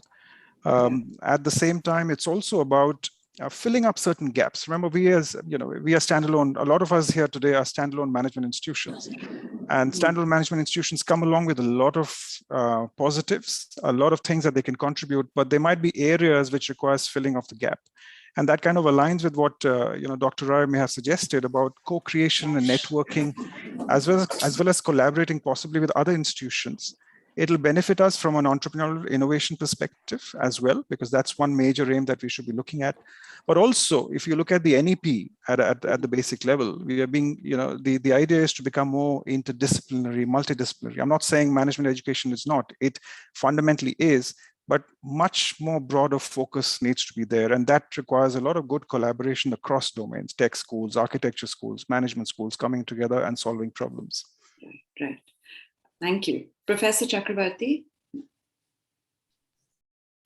Yeah, I think I would echo what Professor Rai and Professor Talwar just said. And we are also trying to get into that same aspiration, or trying to work that objective out, and it's not simple. See, the thing is, when we traditionally go to our students, and not just at MDI, I'm talking about a management student, an MBA student anywhere around, and they are very smart. They have a very focused attention to what they are here for. We need to go out, and when we tell them, okay, this is how a unicorn is made, they are listening carefully because they see a connect there. You say, okay, this world's problems are like this, and this is collapsing, and we should be responsible citizens. They're like, yeah, sure. So that's a slightly different thing. So what we try to do in some sense is look at questions, public policy questions, which is similar to what Professor Rai was mentioning, and also Professor Talwar, is when we say that, okay, most of the MBAs, at least in India, in general, I mean, I'm sure there are many exceptions, they're quite not integrated in their curriculum is the public policy angle. Now, what I mean by public policy is, if I take an elective out there and tell them, oh, you know what, this is how government works, this is how public policy should be done to make a better world, they'll listen to me with like half-heartedly at best. But if I come around and tell them, why do you need to engage with government? How can learning about government make you a more successful businessman? That changes the whole story.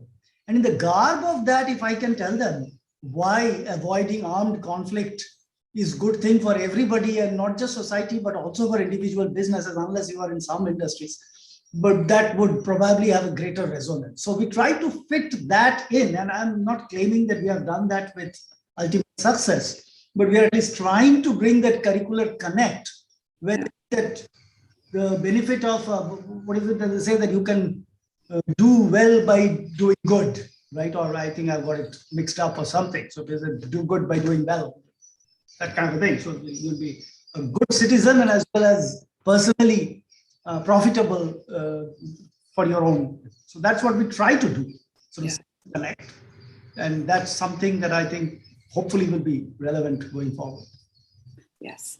Dr. Pillai, your comments on this? Yeah, to add to what the previous speakers were saying, something we've been already doing is the point that Dr. Rai mentioned, focusing on SDGs. That fits very well with who we are. Our chancellor is a well-known humanitarian leader, so we try to do as much on the SDG front.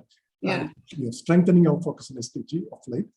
And in fact, I've heard some top leaders in World Economic Forum saying that humanity is facing a crisis, and everything that we do, even academic research, should be judged by the touchstone of SDG. So I think all of us would agree to that point, focus on SDG.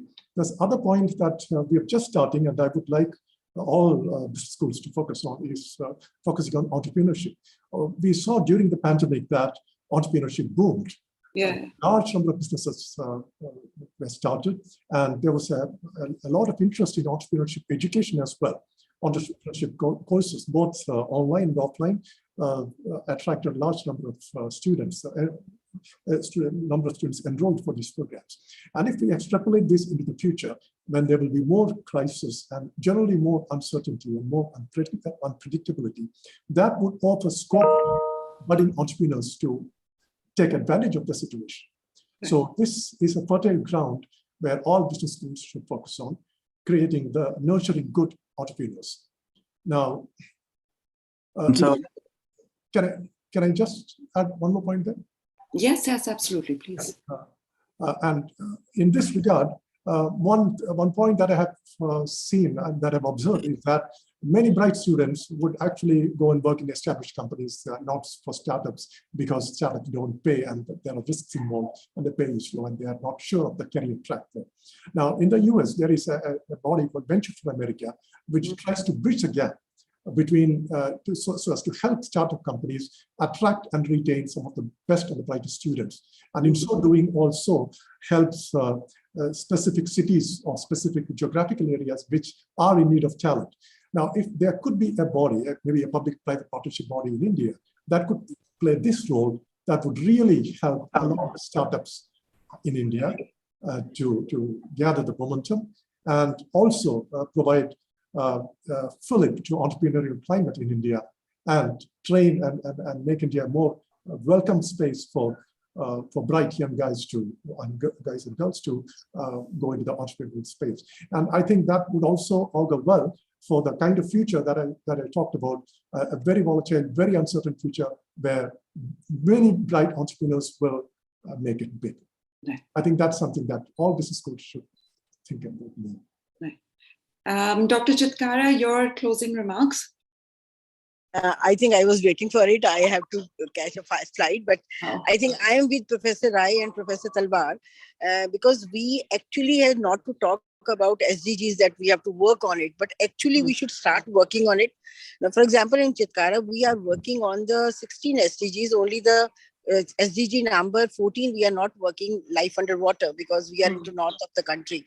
But how we are doing is that every activity, whatever they are doing in the school, that is just connected to the SDG, and whatever they are doing, so they know. Now they know actually that how they have to work for the sustainable development goal and what goal is to be achieved in their periphery. So whatever the professors are doing, whatever the students are doing. Now I will give you an example that when we were working like this, and then keeping in mind the NEP, the latest verticals of NEP, and keeping in mind our charter, we have a 12-point charter.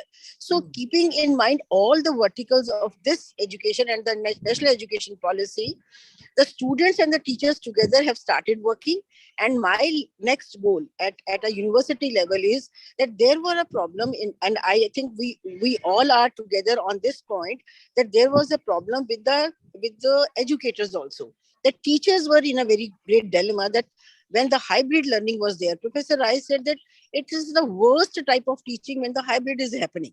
Because some of the students are online, some are offline, then the teachers in a dilemma that how to teach that. So we have started FDPs for them also, that this is the time to come that where they have to be trained, their pedagogy should be very different from the previous pedagogy, and they have to be trained. So I think now the end product of this working was that we were having the STP in our campus, the water was going waste. So these all B school students came to our rescue. They said, let us work with the engineering students and find out the solution. So what solution they found out was that whenever you are making the buildings, let us have a double plumbing. So whatever STP water is wasted and you are not using it, let it be used in the flushing, and for brushing and for the bathing, you can have a tank water. So I think this type of solutions can be taken from these young innovators. They are very young. Their ideas are so great. I think one of my previous speaker was saying that they are using all tech ed platforms. They are going to Coursera. They are going to the other universities' sites and finding out that how they are doing it. So I think this is a great time for us to innovate the new ideas. New innovations have to be done. And we all, if work together. I was just talking to Professor Rai that please come to our campus. He's such a learned guy that every day I am finding him on the Instagram and LinkedIn. So he's doing something or the other for the society. So let us meet together. We should have a MOUs with this. I will request Professor Talwar. I will request Professor Chakrabarti, the Professor Sawni. So we all, Dr. Krishna Kishore, we are working with Amrita University very closely. So let us sit together and find out that how we can do wonders in this field, and everything has to be changed. And this was a good opportunity, not a challenge, but we have changed it into an opportunity, the pandemic. Yeah. So thank you for giving me this opportunity, and great listening from others, fellow. Yes. Thank you. Yes, thank you. Absolutely. So thank you all. We've run out of time and I don't know where the time went. I think we should, there's so much more that I wanted to talk to all of you about, but, we should do this again. Thank you for everything that you all said. Thank you for coming here. And Thanks, have a good Jyotsna. day ahead. Thanks, everyone else. Thank you. Thank you. Thank you very much. Thank you. Thank you. Thank you so much, Jyotsna, for moderating this session. And of course, to all our panelists as well. Thank you so much for being a part of this. Thank you. Ladies and gentlemen, that was our panel number 5 on shaping future entrepreneurs. Well, now that you've seen the pandemic, things are moving digital or hybrid, a lot of digital work also happening. And on that very note, and of course, to discuss it in detail and much larger pictures on the same perspective, we move forward with the next panel, which is on the digital university and the B school. Please have been welcoming our panelist and a moderator for the same, Professor Shailendra Singh, Director, IIM Ranchi, Dr. Jitendra Das, Director, Ford School of Management, Dr. Bhimraya Maitri, Director, IIM Nagpur, Professor R.S. Desikar, Department of Management, SRM University, AP, Dr. S.K. Mahapatra, Director, KIIT School of Management, KIIT DU, Bhubaneswar, Dr. Sanjay Modi, Pro Vice Chancellor, Lovely Professional University, and the session will be moderated by Professor R. Prasad, Director, Academic Wing, ICFA Group. A very warm welcome to everybody.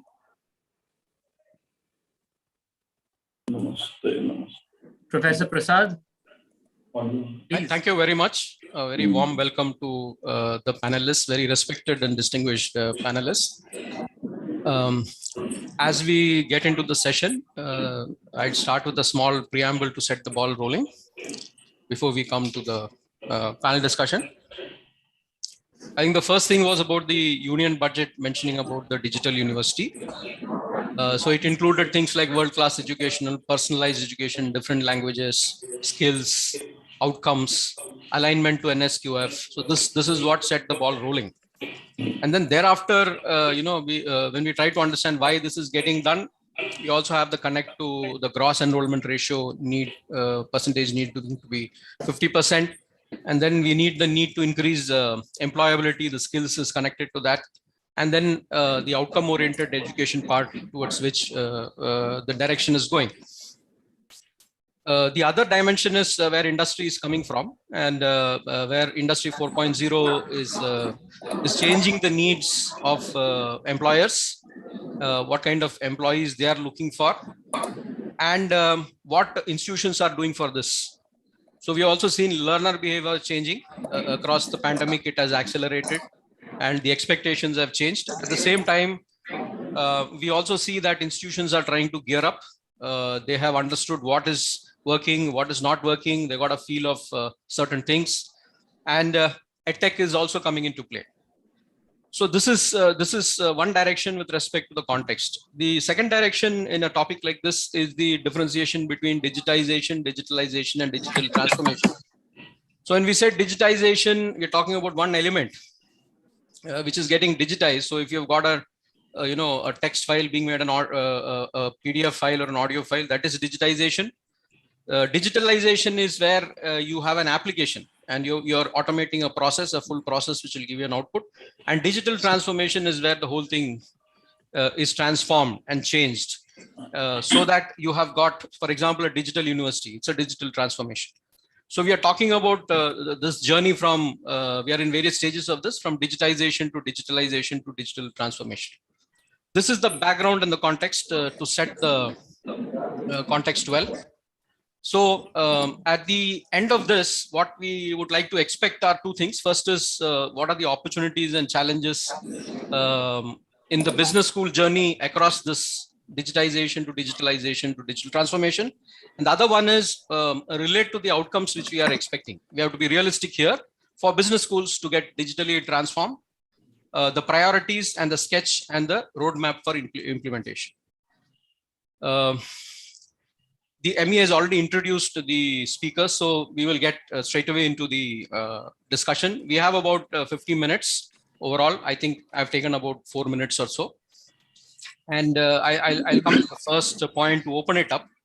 And here I refer to the recent, the session by where the director IIT Madras also spoke, Professor Kamakoti. And the case here was, he mentioned that there are about 25 lakh students who have enrolled in Swayam. And he said 3.5 lakh wrote the exam. And 2.2 lakh took the credit. They took credits and used it elsewhere in other universities. Swayam has been in place since 2016-17, and this is a good example to look at because you've got digital transformation which has taken place here. So it's a good case to look at. So far so good, but what are the challenges here? So we saw that only 15% wrote the exam. This is quite common when it comes to such courses, but it's a challenge. And then only 8% took credit transfer. So so the question goes this way. How do we get better learning and employability outcomes? How do we go beyond this 15%, 8%? How do we measure employability in such a context? So some of the speakers represent institutions, particularly the private institutions such as SRM, LPU, KIIT, ICFI also, who are offering fully online programs. So in a sense that part of the digital transformation is already there. So the question is like this: what are the opportunities and challenges in this journey? If you look at it from a Swayam point of view or our individual experience point of view, and how do we ensure and align for outcomes-based education when we talk about the digital university? I'm emphasizing on the outcomes and the milestones in the middle, so that we come out with we have practical points that the audience can take away. Thank you very much. I think with that I would request Professor Shailendra Singh to respond to that. Namaskar. I'm happy to be here among August panelists. Let me state that digital university, the concept that has been presented in the Union Budget 2022, gives a roadmap that education will be democratized. And recent pandemic has actually shown that all IIMs, IITs, other universities, all of them went online. What we say that need is the mother of invention. Prior to that, although we had the platforms, we had the issues on which we can deliver online, but we were not using that in that frequency and that quantity. But as the February and March 2020 happened, we switched to online education. And here, opportunities are many. We can say that what you mentioned already, enrollment and gross enrollment ratios can be increased, and whatever we can say that our country is highly educated because people will get the credits and degrees, and people will get kind of outcome. But this is positive side. But what challenge was thrown, outcome. based. So let me just say, outcome can be tested in digital mode of education also, and many of the courses that are offered, they also have inbuilt questions, inbuilt session, inbuilt assignments. And if the students are doing that and demonstrating that they have shown the reasonable level of skill in whatever content understanding and whatever content related skill demonstration. If that is there, then definitely it is promising. But let me just say, till our internet is going to be very, very strong. Whatever we do, we have not whatever we can say reachable outcome. Let me just give the experience. We have close to 800 students in our institute. Institute was closed, but close to 50% of the students appealed. So we have a lot of issues with erratic internet connection. We have power connectivity issue. We are having other kind of space issue. So we should be allowed to stay in the hostel. So although the institute is closed, the students are still staying in the hostel. And in institute hostel, of course, the good internet facilities available. And another thing, what we say as a challenge, peer learning. What happens normally when we are in the what is our in-person classes, that goes as a tacit knowledge. That is not very good when we are having online and virtual mode. So that I will say is definitely a challenge. And as we see education, there is a lot of background noise, it seems. So as we say that in entire education, 50% is a self-learning and the learning through classroom interaction. But the 50% of the learning comes through peer interaction and on the project, on the situation job. So when we are having this online and virtual interaction, there ensuring those kind of learning will be somewhat challenging. If we can do that with the various issues and ways and means, like what we say flipped classrooms, what we say group experiences, etc., then to some extent those challenges can be met. Otherwise, digital university is for mass education. But if you want to have class education, then in-person education will definitely be required. And see, all the students are clamoring to come to the campuses and want the physical interaction, in-person interaction. That's the evidence of that. I will stop here and listen to other panelists and then go for the other questions. Thank you. Very good. Yeah. Thank you, Professor Singh. I request Professor Das to respond.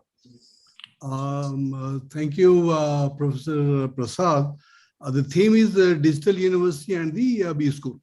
Now, based on what you have said and what Professor Salan Singh said, we need to understand it very clearly that the education imparted in a university per se and education imparted in a business school per se are major shade different. Because in university, when you are doing a class and you're teaching students a certain subject matter like the SWAYAM and other online courses, MOOC based or Coursera or edX, there's the content that is delivered to a student.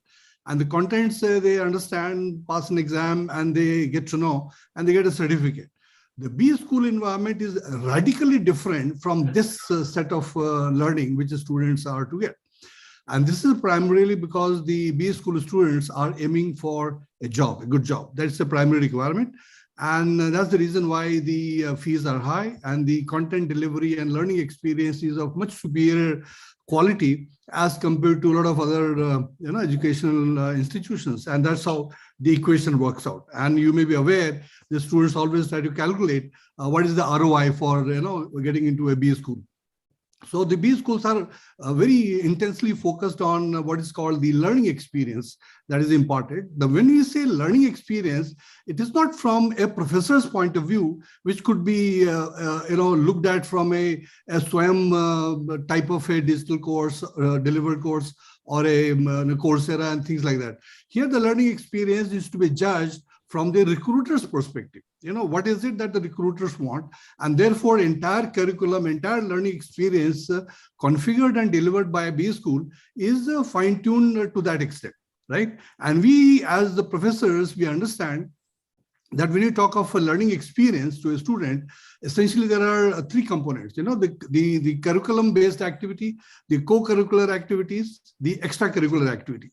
The curricular activities we understand, extra we understand. The co-curricular activities are essentially those learning experience that you impart to the student, which are not possible to be covered in a classroom situation. So, students have management quizzes, a conference, a seminar, a panel discussion, and a workshop participated by a student or attended by a student or organized by a student. So these form a very important element of a learning experience which is given to a student. A lot of these schools encourage students to write technical papers, management technical papers, and they encourage to go and attend conferences, national as well as international. And these students are rewarded. So there is some kind of competition among students to write those kinds of papers and get accepted. Now they provide some kind of ecosystem for the students to enhance their learning experience, which is not there to that extent in a university environment. So therefore, what I'm saying is all these are done from the perspective of what is called the requirement of a recruiter. Almost 90% students are looking for a job. So the entire focus is on. So as a B school, we try to figure out and understand what is it that the recruiters want. And there's a very strong feedback mechanism when the recruitments happen, so that the feedback is plowed down into the curriculum or a co-curriculum or even extracurricular activities, such that the next year's recruitment is improved, right? This is how it is done. Now, so this is the typical way of handling a B school, learning experience imparted to a student. Now you talked of digitization, digitalization, and digital transformation. So now when you look at the digitization in this perspective of B school learning experience, which is designed and delivered, so you pick up few courses, and you do it online, right? You do it. Now, for example, at Ford School, we, based on the pandemic requirement, you do online classes. Then we had this issue of hybrid classes. The earlier panel, they were saying that, hybrid classes are not good because, you don't know who's there, who's not there. So you need to find a technological solution to this. And we actually got these, what you call the hybrid classes. If I have time, I'll show you 1-minute clip.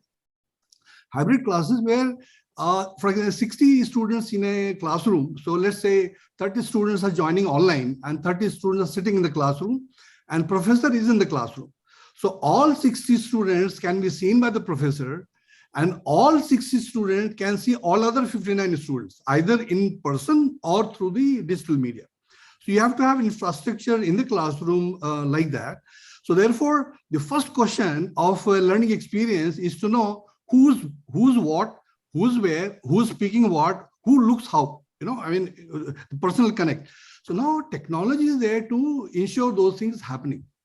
So as of now, we have only 4G connection and the bandwidth are reasonably good, assuming 5G will come. So these things would become much more superior. So that is the one part of delivering classroom content. The students have typically books. So we delivered them e-books. Now students are not very happy with receiving ebooks. They said, no, we don't the hard copy books. I mean, it was a surprise to us, a learning experience for us. So the transformation has to be seen in terms of the acceptability of the, the target group, the student, as well as the recruiters. So the last 2 years, the recruitment process, the entire process was online. The current second year students are coming to the campus for the first time at the fag end of their 2-year program. Now their recruitment has happened, right? So they never came to the classroom in that sense, and the recruitment happened. Now we are very closely trying to understand what is it that the recruiters changed in their mindset, that they found all these guys suitable for the job and the task for which they're paying tens of lakhs rupees per year.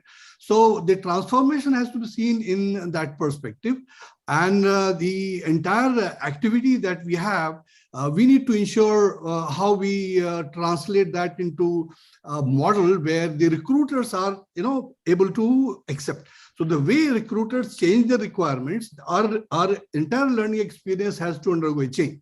So this is a dynamic process. We need to continuously look at it and keep progressing in that path. This is a broad take that I have. I can't give you a straight solution that you do this and then you'll end up in, digital transformation will happen. It is meaningless, unless and until the recruiters find it useful for them.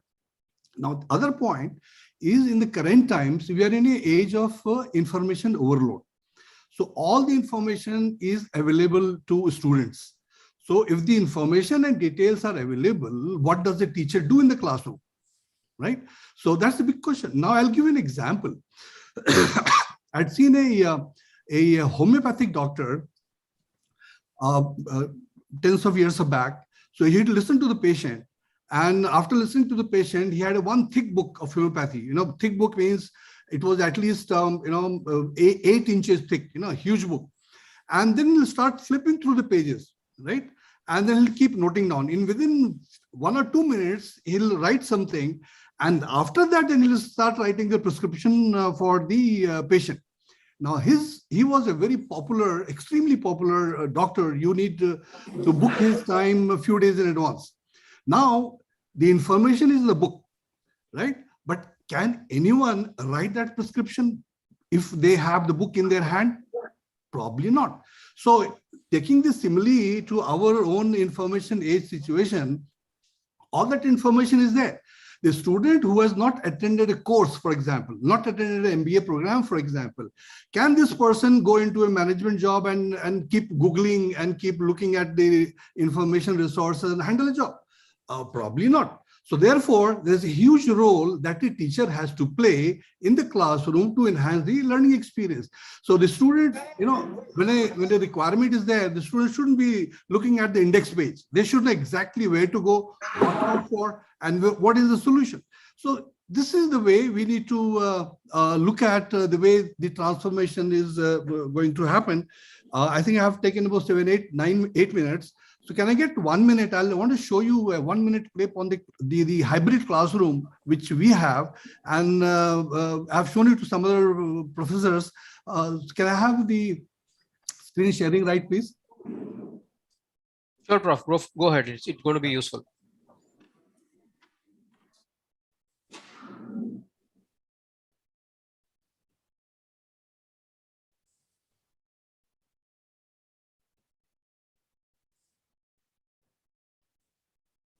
Oh, wait.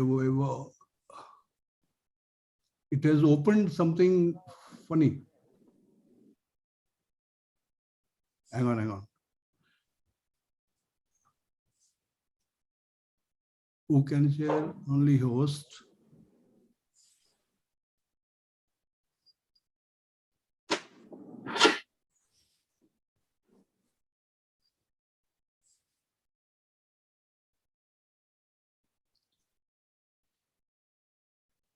Oh, I think there is some, it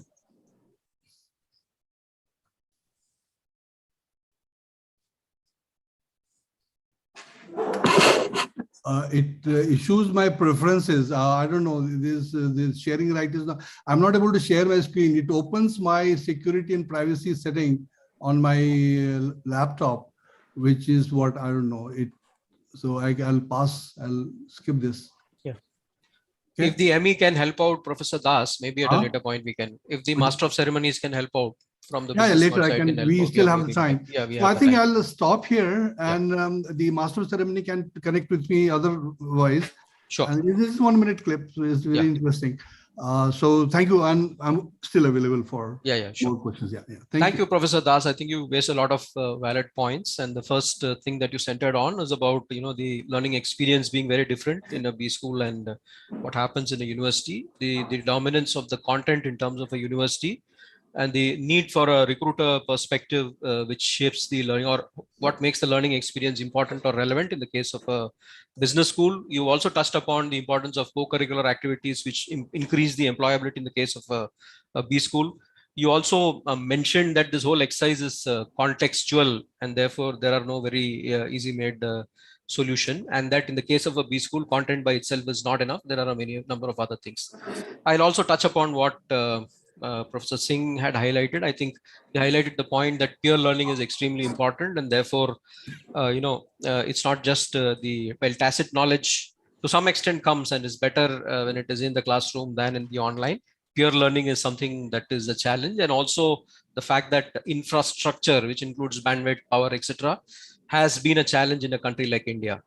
I now move over to Professor Maitri. I invite Professor Maitri to share his response. Thank you, Prasad. Thank you very much. I think the topic digital university and the B school, and also you have mentioned about recent budget, digital university hub and spoke model, and also universalization of education, and also a personalized experience to the students. So these are the terms used in the budget when Honorable Finance Minister presented. And at the same time, let me tell you that all the esteemed members, the government of Maharashtra has appointed a committee 3 months back, the online university. So, and as a part of online university, we interacted some of the universities like Digital University Kerala and also Open University UK, and we are working on that. And based on that, and meantime the budget came and we also discussed. So let me share the experience of digital university. And I think what Prasad you talked about, IIT Madras director and Swayam, that is a course, it is a part of it, small element of it is talking about the course, as Professor Jitendra Das rightly said. We are talking about the university. Digital university means it is designed by the digital design and digital offerings. And for digital design and digital offering, there is a lot of the communication technology team working background, and only tips of the iceberg will be at the top, and 90% of the activities happening, they are intangible, because we have moved from industry era to intelligence era. Industry era, everything is visible, tangible, physical, assembly line, people working, all you can see. But intelligence era, you can't see anything, only you can get the best of the best result. So the best example, the DBS Bank of Singapore, everybody quotes. That is one of the best bank, best service, but you can't see where it is there. So digital universities are going to be like that. So digital design, whatever the using industry 4.0 tools and techniques and all the design is done, AI and IoT, IoA, IoB, all those things. So then once it is designed and what kind of offering we do, that makes the difference from one university to other. Now, the question comes, when we think of digital university and you compare with the current one, and current always wins over the future, because future we have understood less and current what we are doing is compatible. and discomfort is always uncomfortable and there is a resistance. So that is why we always say that these are the reasons why, that is going to be difficult. But if there is a non-returning wall like COVID, you can't, offline or mainline became offline and offline became online, and now online is mainline. So in such kind of situation, when compulsion comes, then we last 2 years now we are alternative mode. We are working and we are developing expertise. But many times when we start beginning, probably what we get is it is a traditional to the new transition time. We follow what are the old way of pedagogy, but now we are modified and probably with experience, expertise changes happen. But in digital engagement, and as Professor Shailendra Singh rightly said, the P part, so there are certain issues when you look into the digital or online, but as and when problems come, challenges comes, and they will be tackled in due course of time. As you know that Rome is not built overnight, and it will take its own time. Probably in pharmacy, they say 8 to 10 years for the vaccine, but this time it came for 8 to 6 months. So like that, probably the speed has taken over the change and digitalization is happening. And all these problems, the bandwidth, the digital India, digitalization, many things are going to, if it is a necessary, automatically things will change and government will also put a pressure in different level and they will get it done. But the issue is digital universities and the B school, as if you put with the national education policy, all universities are going to be autonomous and all universities are given full autonomy, and only such and constituent colleges will be there with the university. But affiliated colleges are going to disappear. So in this context, every university is going to have its own autonomy, and in the autonomous world, they may run all kinds of maybe offline, online, and fully digital. And again, there is a difference between open and distance learning and online. So there are thin line difference, but all the modes, probably one university can run all the thing, and probably, whether university can be on cloud. Prasadji, it was the question. Yes, university can be fully on cloud. One can go for fully digitalized university, no physical. But one can think of fully physical, but probably that was the reality. Now that is going to change. If it is going to be hybrid or it is going to be a digital. And only physical, probably in future, it is going to disappear. And that is what the trend today coming, because the digital technology, the kind of advancements are happening, they are forcing all of us to, whether you like or dislike, you have to get into digital, online, or hybrid mode. One has to get into that. And learner-centric, as Professor Jitendra Das rightly said, the pedagogy, the way we teach, that has to be changed. So it has to be a phenomena-based learning. It has to be a project-based learning, and probably business games. And also some of the simulations, those things are probably going big number classrooms. These are going to make learning more interesting and probably more, personalized experience and better experience to the students than the physical, if we utilize all these tools and techniques and very systematically and optimal way. And probably evaluation today, evaluation is a big component, assessment, university, and all those things. Now in future, in this digital world, the teaching and evaluation may happen simultaneously.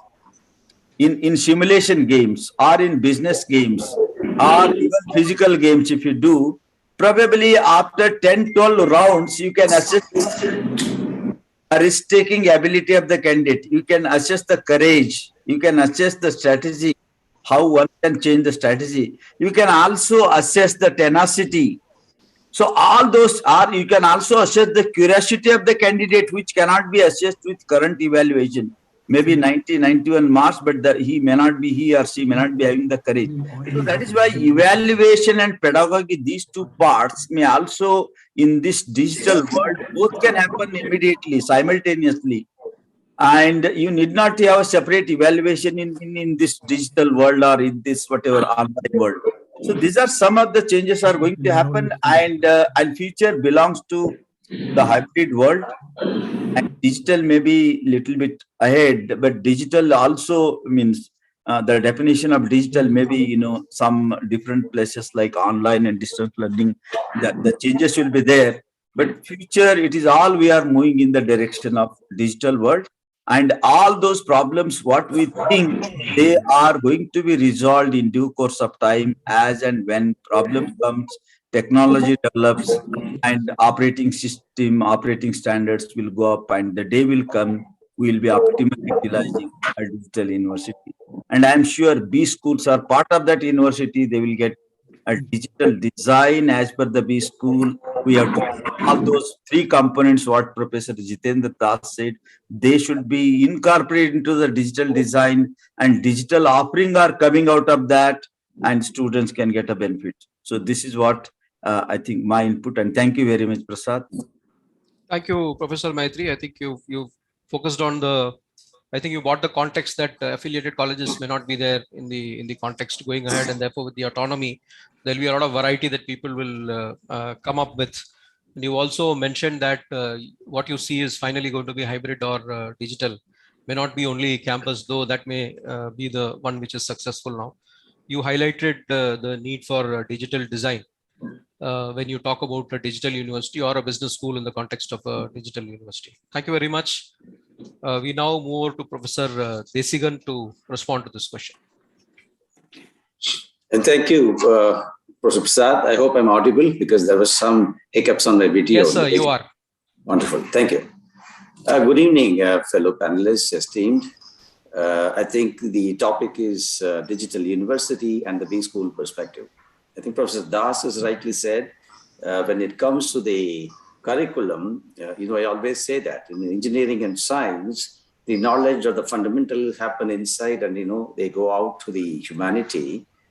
While in B school, it's the other way around. What Pepsi did and Coca-Cola did is what we, teach the kids as the cases. So the knowledge, the foundation knowledge, while in the science and engineering may be fairly stable, and you may perhaps do the plumbing, if I may use the word, of the curriculum for engineering as the time passes. Whereas in B school curriculum, it's a very important factor that you need to be doing it at a very, very quick way. Maybe once in 2 years, once in 3 years, or some subjects even once a year.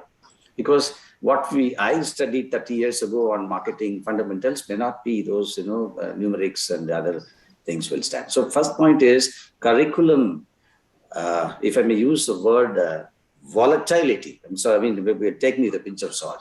So the fundamental curriculum itself has to go through a lot of things. In that sense, yes, Professor Das is right. Ours, the B school is not exactly like an engineering school, curriculum part of it. And today's topic is digital world, university and the B school. And I was told to take up the hybrid education, hybrid part of it.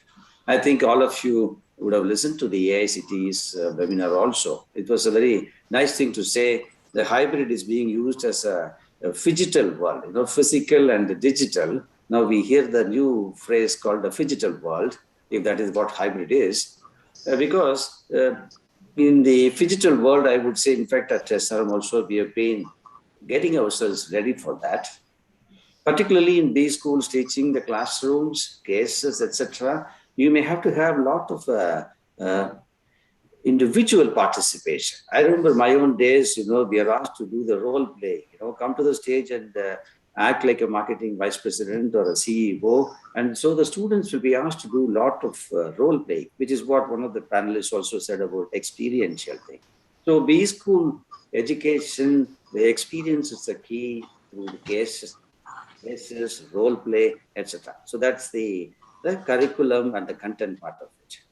Now, in this digitized world, the future forward, we are talking of the delivery. Many of us have touched upon it, on the hardware and software requirements. Individual universities and institutions may be, spending a lot of money as a primary investment. Maybe we can even ask the government to subsidize some of this. It was heartening to listen to the secretary of, talking about 6 lakhs villages of BharatNet being, getting ready in the future. So the government is also making a lot of things. So we should, as a university, perhaps look for some kind of subsidies to invest in this online thing. At our own SRM, we've been trying to update the classroom, electronics or hardware to quite a degree, such that the students, whether they are online or inside the classroom, may not feel the difference so much. That could even be moving cameras where the way teacher moves around and uses on the whiteboard.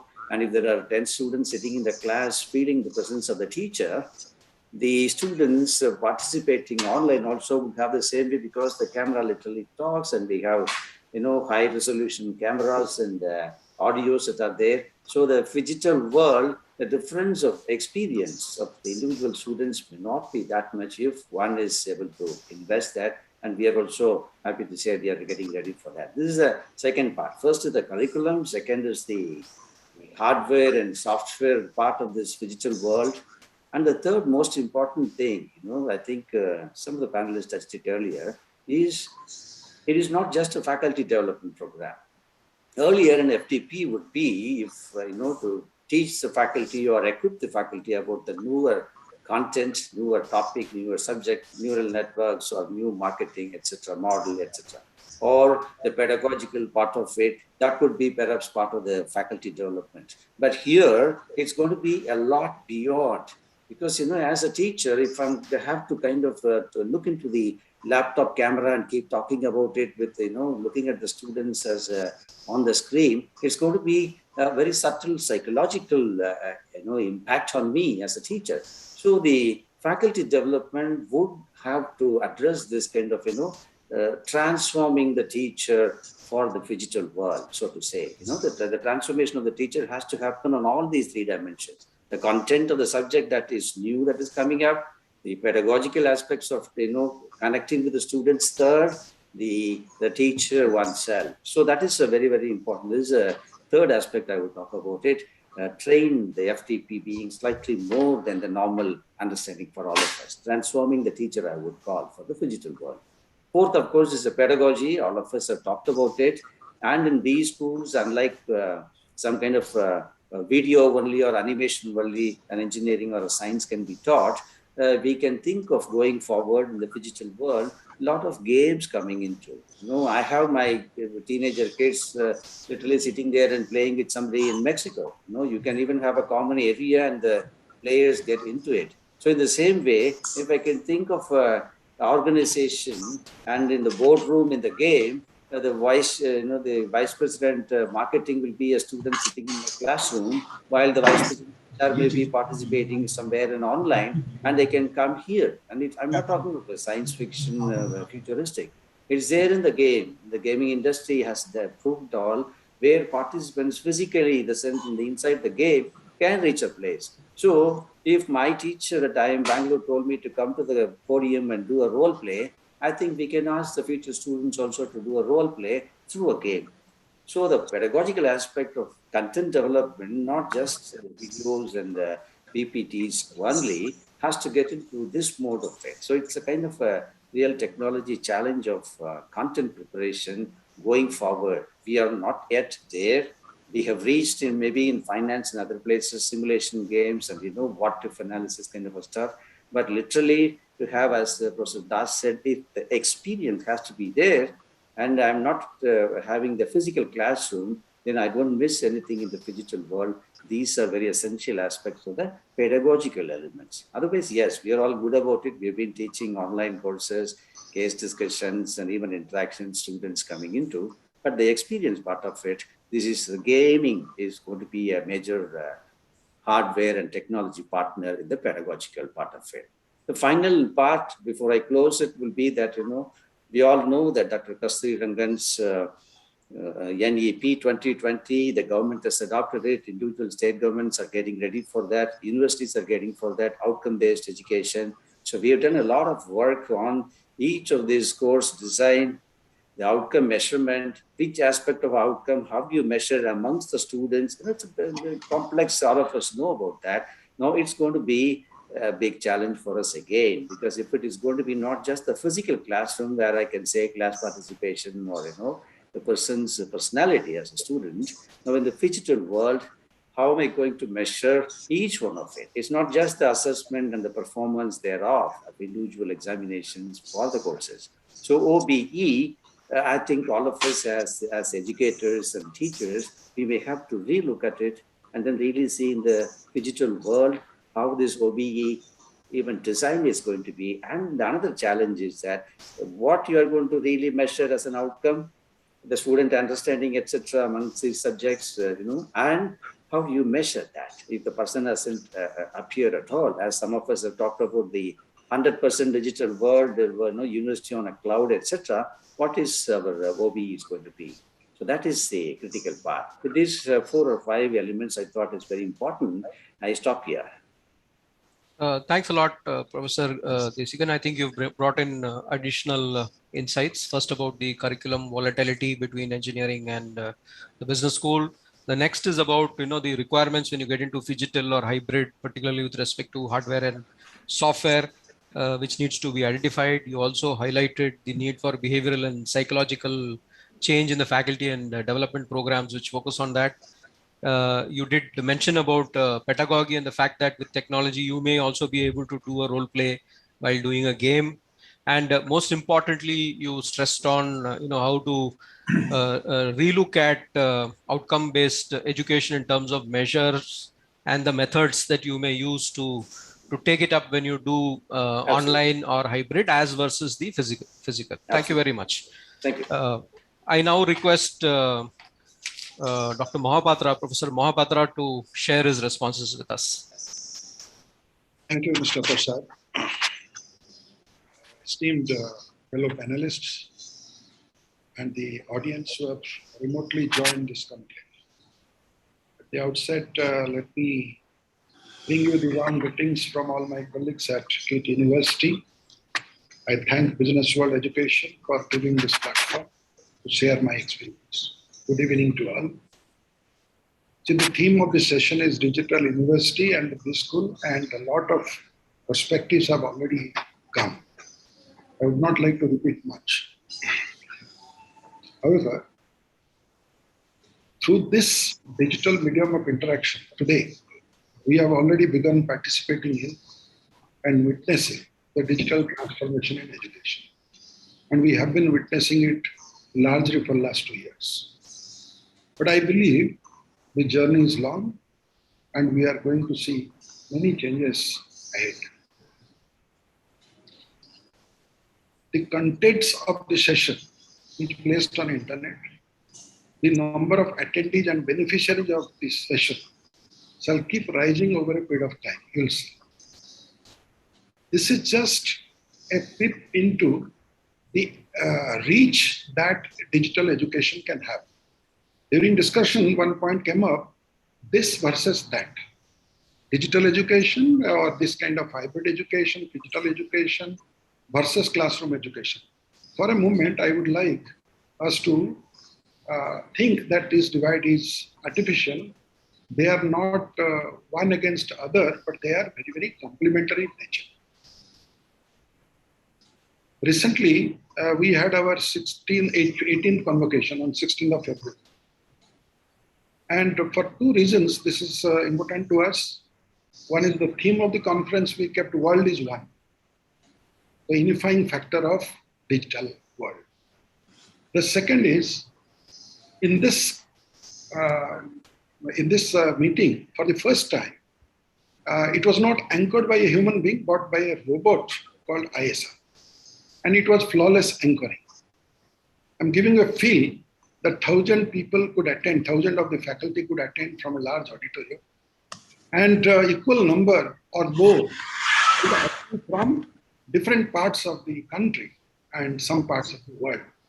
So this is a kind of a experience of future world that we are going to see more and more. And it will not be confined to one conference or one conclave, but it will extend to classroom, whether we like or not. Professor Das could not probably show that classroom setting. I am also not going to show that, but it is basically. I'll show that. I've figured out the solution. I'll be able to show it. After this, you can show that, sir. Yeah. Basically, it's as he already very beautifully described. There will be panels throughout the classroom because I have two of such places in my campus, and there is a roving camera which tracks the movement of the faculty. Everything he writes in the smart board, everything gets tracked. Smart classrooms, computers, internet, and smart technology have existed, all of you know, for quite some time. But the point I'm trying to make is the last 2 years, these have become life-saving technologies for all educational institutions. Don't you agree? Life-saving technologies. Global, if I look at some data, global venture capital funding for education technology have been growing at a snail's pace for almost 10 years, but last 2 years, it has basically tripled. And if I look at 10 years data together, China has spent about $29.5 billion in education technology. USA has invested $21.3 billion, and India is a distant third with $7.9 billion. I'm taking the 10 years calculation. So imagine, last 3 years out of this, we have spent bulk of the amount, and it is going to get further expedited and further increased. Because if you compare it with how much digitization is happening under Industry 4.0, if you look at it, it is already crossed $7 trillion. Okay, so education is the platform provider to industry. We have to train people for the industry. So if they are requiring something, we cannot be lagging behind. We have to be very careful about it. Now, where is the challenge? There I will focus. I'll use a simile. The school bag has got lighter, but the content is getting heavier. Just see, books are getting replaced by pen drive, cloud storage, AR, VR, edu-aids, and the notebooks are replaced by personal computers and tablets these days. The learner cycle time, if you see, for new learning has shortened day by day with multimedia exposure. But as Professor Das very rightly said, there is a cacophony of data and information cluttering the mind as well. How to filter? There is a challenge. Distillation of data into useful information is a challenge. Going further downstream, putting useful information into good use is another challenge. Going further downstream, putting good use of information for greater good of society and environment against satisfaction of narrow self-interest have posed new challenges for us as educationists. Our issue is not so much about technology, but adapting to technology the right way. Ethical mindset, social sensitivity, environmental consciousness, inclusive thinking, sustainable decision making, keeping all stakeholders' interest in mind, etc. These have become larger questions for a digital education system, which has made the production and distribution system very, very efficient now. The lure of the digital society, if you see, is towards ease of living and rampant consumerism. It's a reflection of affluence without wisdom, placing people against planet or environment. This is a challenge, major challenge we are facing. We cannot run away from digital technology. We cannot say that this is for the classroom and that is for the outside world. This is for this purpose and that is not for our purpose. In fact, I very humbly beg to differ that because we are a business school, our job is to only train people for jobs. No. Since time immemorial, whether a person studies even history, civics, geography, economics, they are also training for a job. Job occupation is the first concern. The second concern is to lead a life. Unfortunately, the B-school education is only focused on the jobs. It is not focused on leading a life. The point I am trying to make here is, under the digital influence, probably that mindset will become more intense. Jobs, only for the jobs, high value jobs, and the life aspect, living a good human life, living a proper human life with a proper ethical mindset, probably that may take a backseat. I am little focused on the content of this theme. The theme was digital university. Aspects of digital university have been discussed. Okay, but what is the challenge for a business school? I thought I will bring in this perspective for you. This gap between rich and poor, what you are seeing today, it is around a digital divide. It is no longer around ownership of land, ownership of capital. Please understand. In our own backward, in our own families, those children who are doing good in this digital education, they are leaving their rest of the family behind. They are moving to USA, they are migrating to different cities, and they are leaving their families behind. This is something we need to take note of also. And I believe that since KIT University believes in the human face, we are bringing this into our curriculum in a way that while we teach all the modes and methods of earning good money for or good future for themselves, whether as a job holder or as an entrepreneur, they should never forget that there is a society, there is a community also around which needs to be looked after. And of course, it is many of you, those who have visited KIT University, you know, one university sustains another university called KIT University with another 30,000 students who are studying absolutely free of cost. Their fooding, their education, right up to postgraduate level, everything is taken care of by one self-financing university having 30,000 students. My point is, I emphasize this, that whether you are a standalone institute or whether you're a university, time has come to recognize this requirement.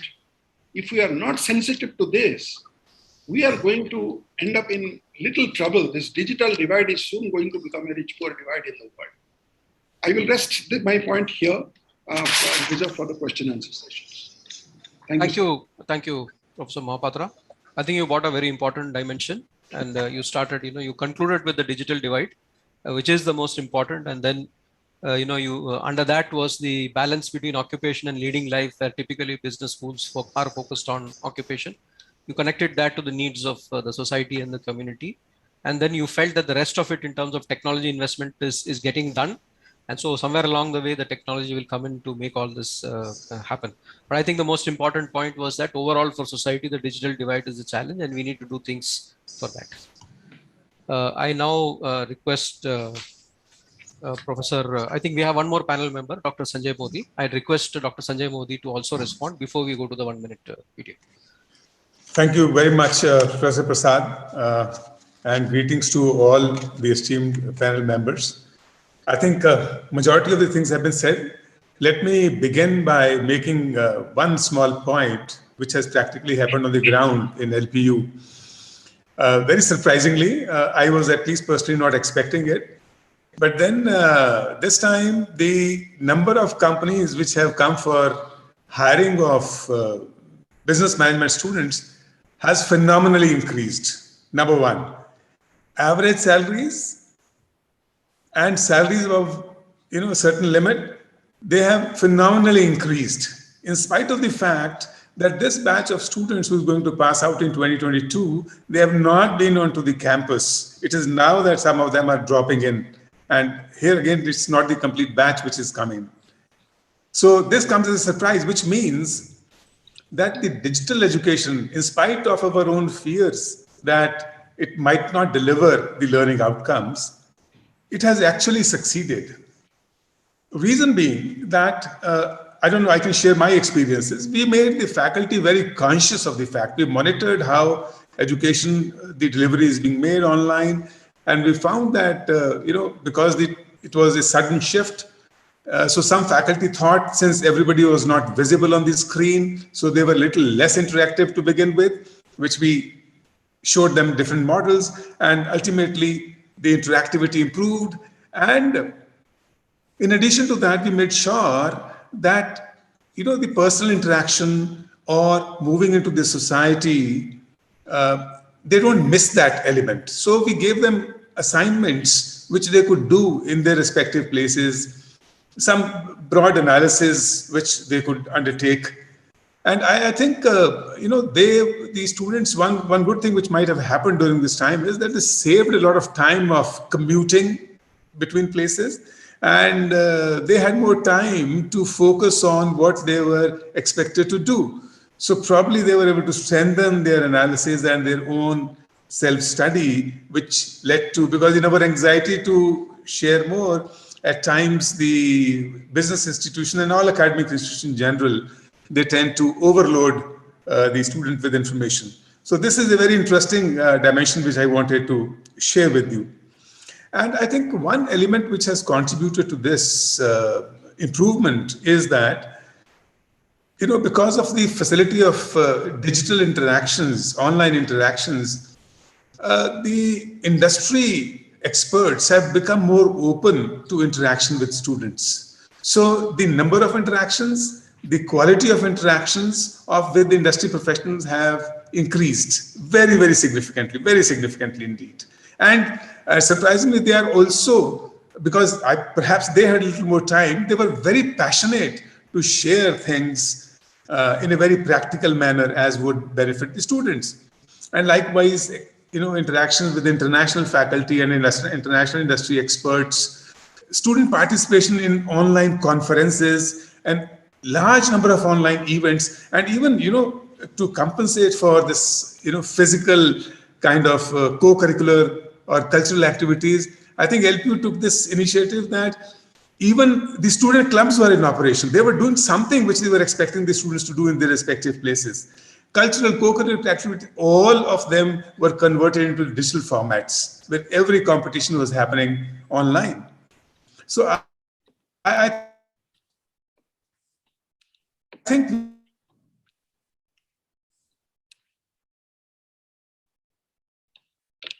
we lost the audio, did we?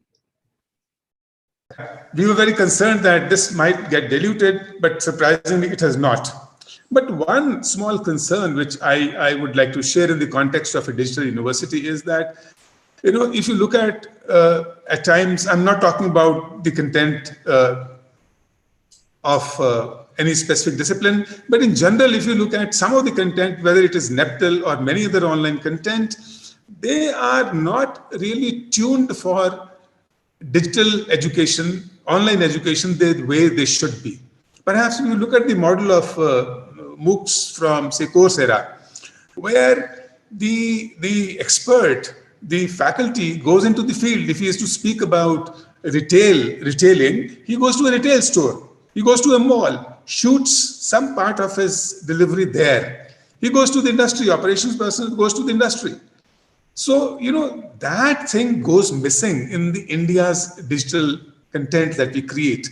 And I think in case of business education in particular, I'm now focusing on, but even generally, even otherwise, I think that would be a very important element to focus on, so that, the flavor of the ground realities is given to the student.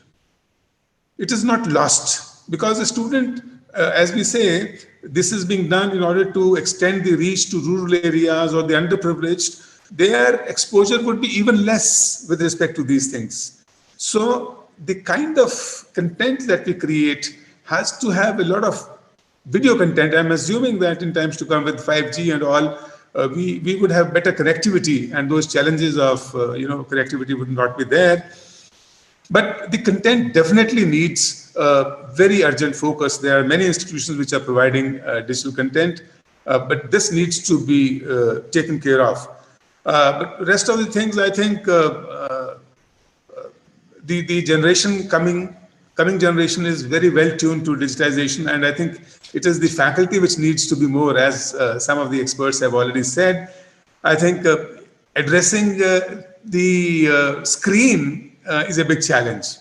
At times, the faculty himself or herself tends to lose a little focus and believes the students are not really there. So I think one needs to understand what are the challenges of the student. So from time to time, you have to behave as if you are addressing a physical class.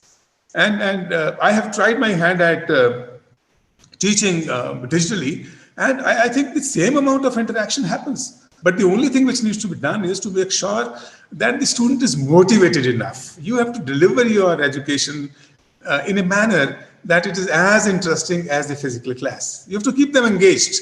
So at times, if you do a monologue, that perhaps might put the student off and he moves away from the screen, because what is there in the books is not interested in getting that. There's enough of information overload, as already said. So I think in case interactivity can be ensured, and then it is supplemented with some kind of problem-solving sessions which should happen, and a great amount of, yes, especially in case of business, I think a great amount of learning traditionally in a physical classroom comes from peer learning. So that interaction in the class, it cannot be a teacher asking a question and one student responding to it. You have to enable the same amount of interactivity amongst peers also, to make sure that the diversity of opinion, diversity of perspectives, diversity of experience, if people have experience of different regions, international students versus national students, people having work experience in one kind of industry, they narrate, they exchange their own experiences. I think if that can be ensured, which I'm sure in times to come, if we become a little more conscious and the student is more tuned to it, it should be possible. Digital can add lot of value, and the hybrid mode, I think that's the way to go, whether we like it or not. I think I'll stop here because majority of the things have been covered. Thank you very much. Thank you, Dr. Modi. I think you brought in a completely new perspective, lots of freshness. I think you started with the fact that the companies have picked up more students, and more companies, students, more pay. So demand is there, and that the fear that they did not do campus learning, despite that, they were able to do that. And I think one of the advantages that you highlighted is that there was some sort of rebalancing in terms of activities by students into the marketplace, and also with respect to the kind of activities that they did, co-curricular, extracurricular, as another esteemed panel member touched upon earlier. So there was a kind of a rebalancing which took place in the way the whole program was delivered. I think you also touched upon the fact that it's important that students do things which have ground reality, and perhaps which you did in the batch, in the times of COVID.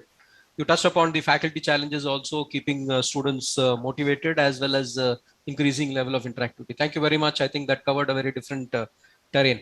We'll now have Dr. Das sharing the video for a minute. Thank you very much. This is the 1 minute video of one of our classroom, completed about 3 months back. When we're trying to do this, one of the challenges that we felt we should address up properly is that when you have a hybrid classroom, all the students sitting in the class as well as joining online should be able to see each other. And the professor who is taking the class should be able to not only see, but also interact with all these 60 students, partly in the physical classroom and partly online. So we figured out our own way to handle this. So in this classroom, the 2 cameras, one just above the whiteboard, which is a smart TV, it functions as a whiteboard for PPT or whatever, and one camera at the back of the classroom.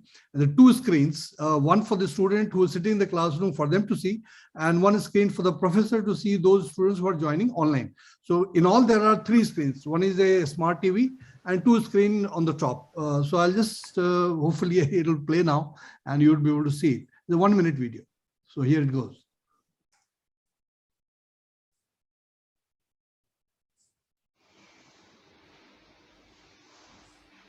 Is it visible? Yes, sir. Okay.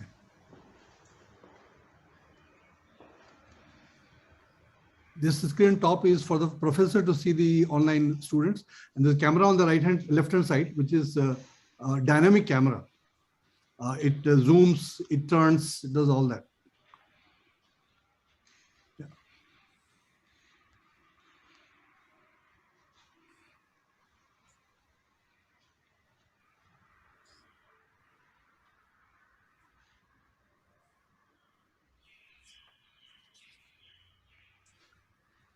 Yeah, there's a smart TV and a camera on top of it, and the screen on top for sitting students to see the online students.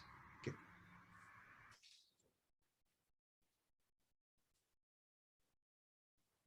Thank you, Professor Das. Yeah, thank you. Yeah. Thank you very much. I think I'll take a minute from each of you for the concluding remarks for anything else that you may have missed out or what you want to add on to what others have said. So we start with Professor Singh.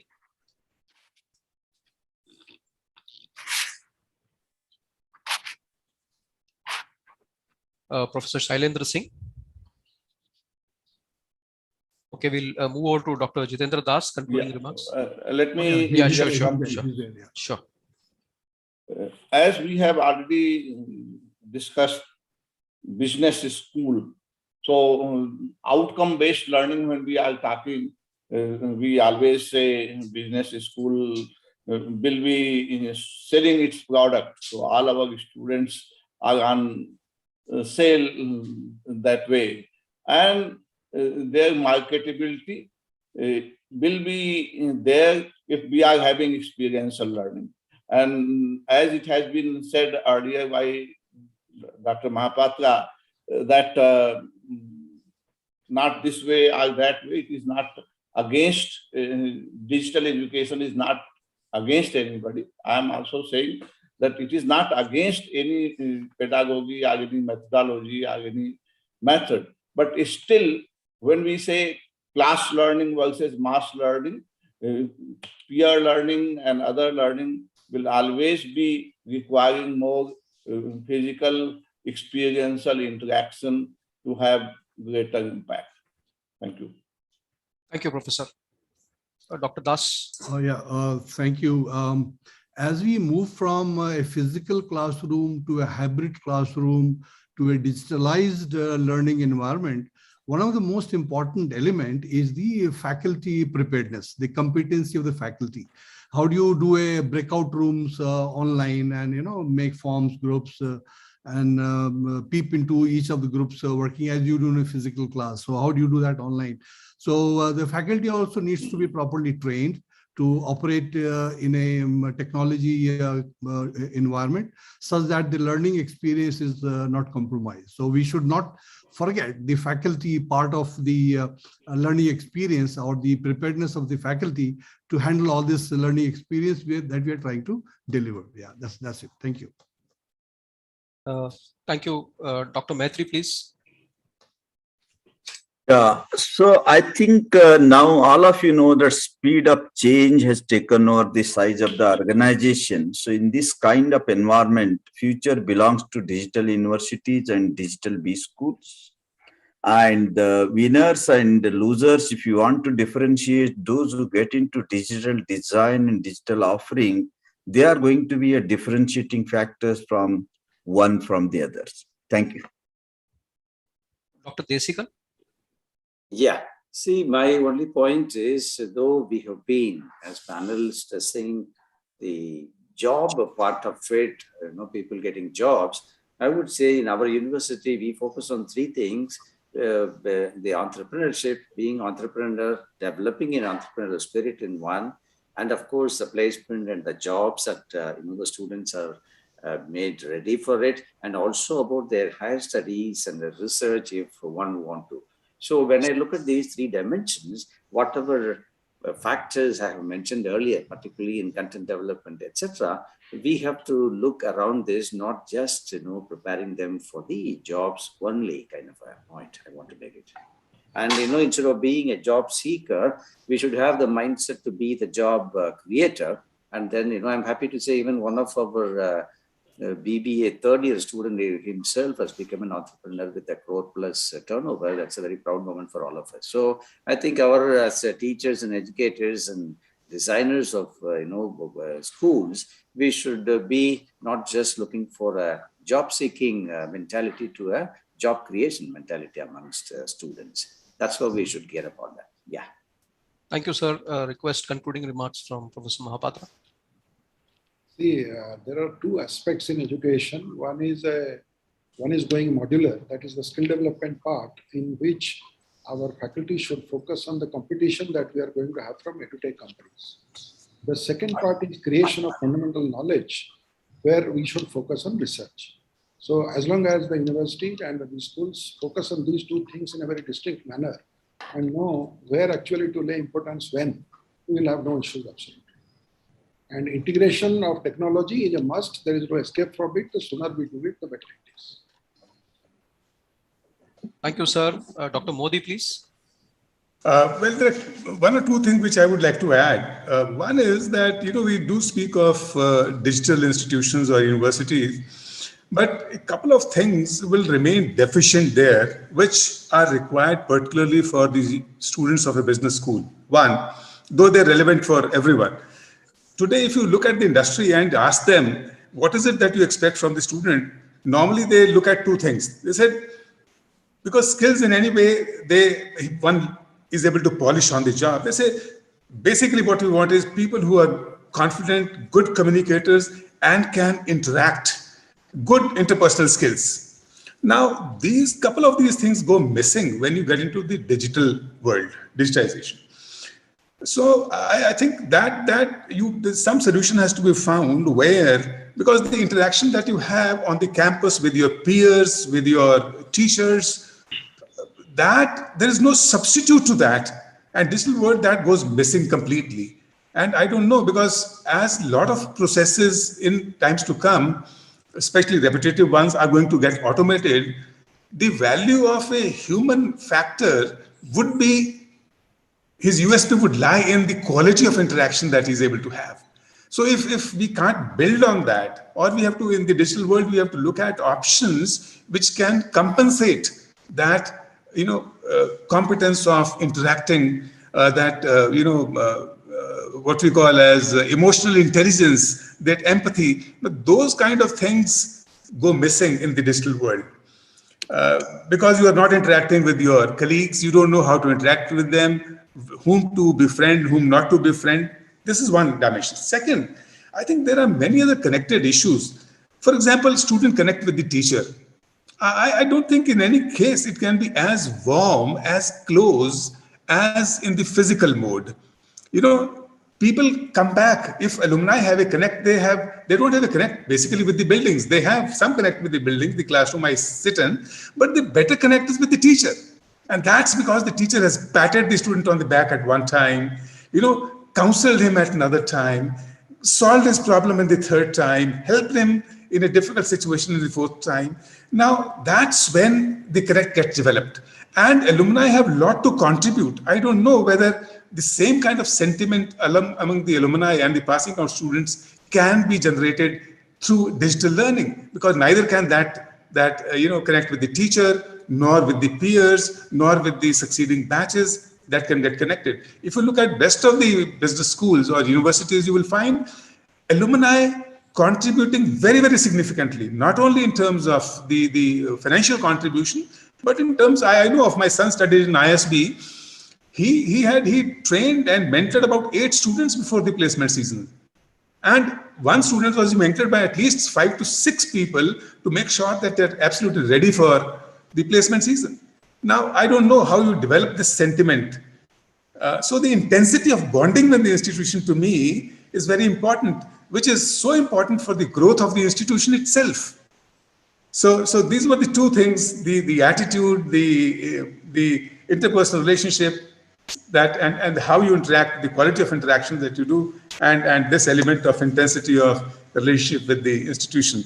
I think we'll have to struggle to find solutions to this in case we are moving to the digital world, because these are very distinctly present only in the physical space. Thank you. Thank you, Dr. Modi, for your concluding remarks. I think it has been an excellent session, and we have, if you review back on the outcomes that we have expected, we are able to relate to the outcomes. And I think, the broad story is that while there are difficulties, challenges, there are opportunities, and that there is a journey, and we don't have all the answers to all the questions right now, and all these are likely to get emerged. But certainly there are some outcomes which will get defined. And I also think that we got a fairly good idea of the opportunities and challenges. So I think, it's been an excellent session, and the participants as well as the organizers, thanks to the organizers for getting us all together. And I hope the participants and those who see these videos later benefit. Thank you very much, sirs. Thank you. Thank you, Prasadji. Thank you. Thank you very much. Thank you very much. Thank you. Great summing up. I think you did a brilliant job in summing up every speaker. Thank you. Thank you. Thank you very much. Yeah. Thank you, everybody, my panelists. Thank you. Regards to everyone, all the participants. Thank you. Wonderful insights. Thank you. Thank you. Thank you. Thank you so much to all our esteemed panelists for giving us your valuable time. And of course, to Professor Prasad in helping us moderate this session. With that, ladies and gentlemen, we come to an end of the BW Education Future of Management Education Conclave 2022. A lot of learnings to be taken away, a lot of experience shared. We've discussed internships, the future of peace schools, the jobs, etc., various other things with various other directors of universities, of various peace schools, with faculty members as well. And of course, we had a BW team and Dr. Anurag Batra joining us for various discussions and of course the fireside chat as well. So thank you to everybody who joined in. And once again, a reminder, if you wish to join in or you wish to tell us exactly what did you feel about this, what were your opinions, your views on the conclave or on any of the topics that were discussed today, please use the hashtag Future of Management Education and do let us know what are your views as well, because this is all for you. I also take this moment to thank all our panelists, all our moderators, our speakers, our keynote address speakers. Thank you. And to our various partners, I will, of course, read out the names. I don't want to get anything wrong. Our co-partner, Amrita School of Business, Acharya, Bangalore Business School, Somaya Vidya Vihar University. Our B School partner, Institute of Public Enterprise, IPE. Our associate partners, IIM Sambalpur, IIM Nagpur, GRIOT Institute of Management Studies, Bharati Dasan Institute of Management, Tiruchirappalli, Loyola Institute of Business Administration, LIBA, and SRM Institute of Science and Technology. I also take this moment to thank the BW team, the entire team that has been working tirelessly since the morning and for days and the nights that have gone by in putting this. Coming up with a digital format is not very easy. So thank you for that to the entire team. Thank you. And most importantly, a big thank you to all our participants and all our viewers on all our platforms. It's all because of you that we try and arrange various such conclaves. We will be back with the next session or a next conclave of BW Business World very, very, very soon. Till then, keep safe, stay healthy, and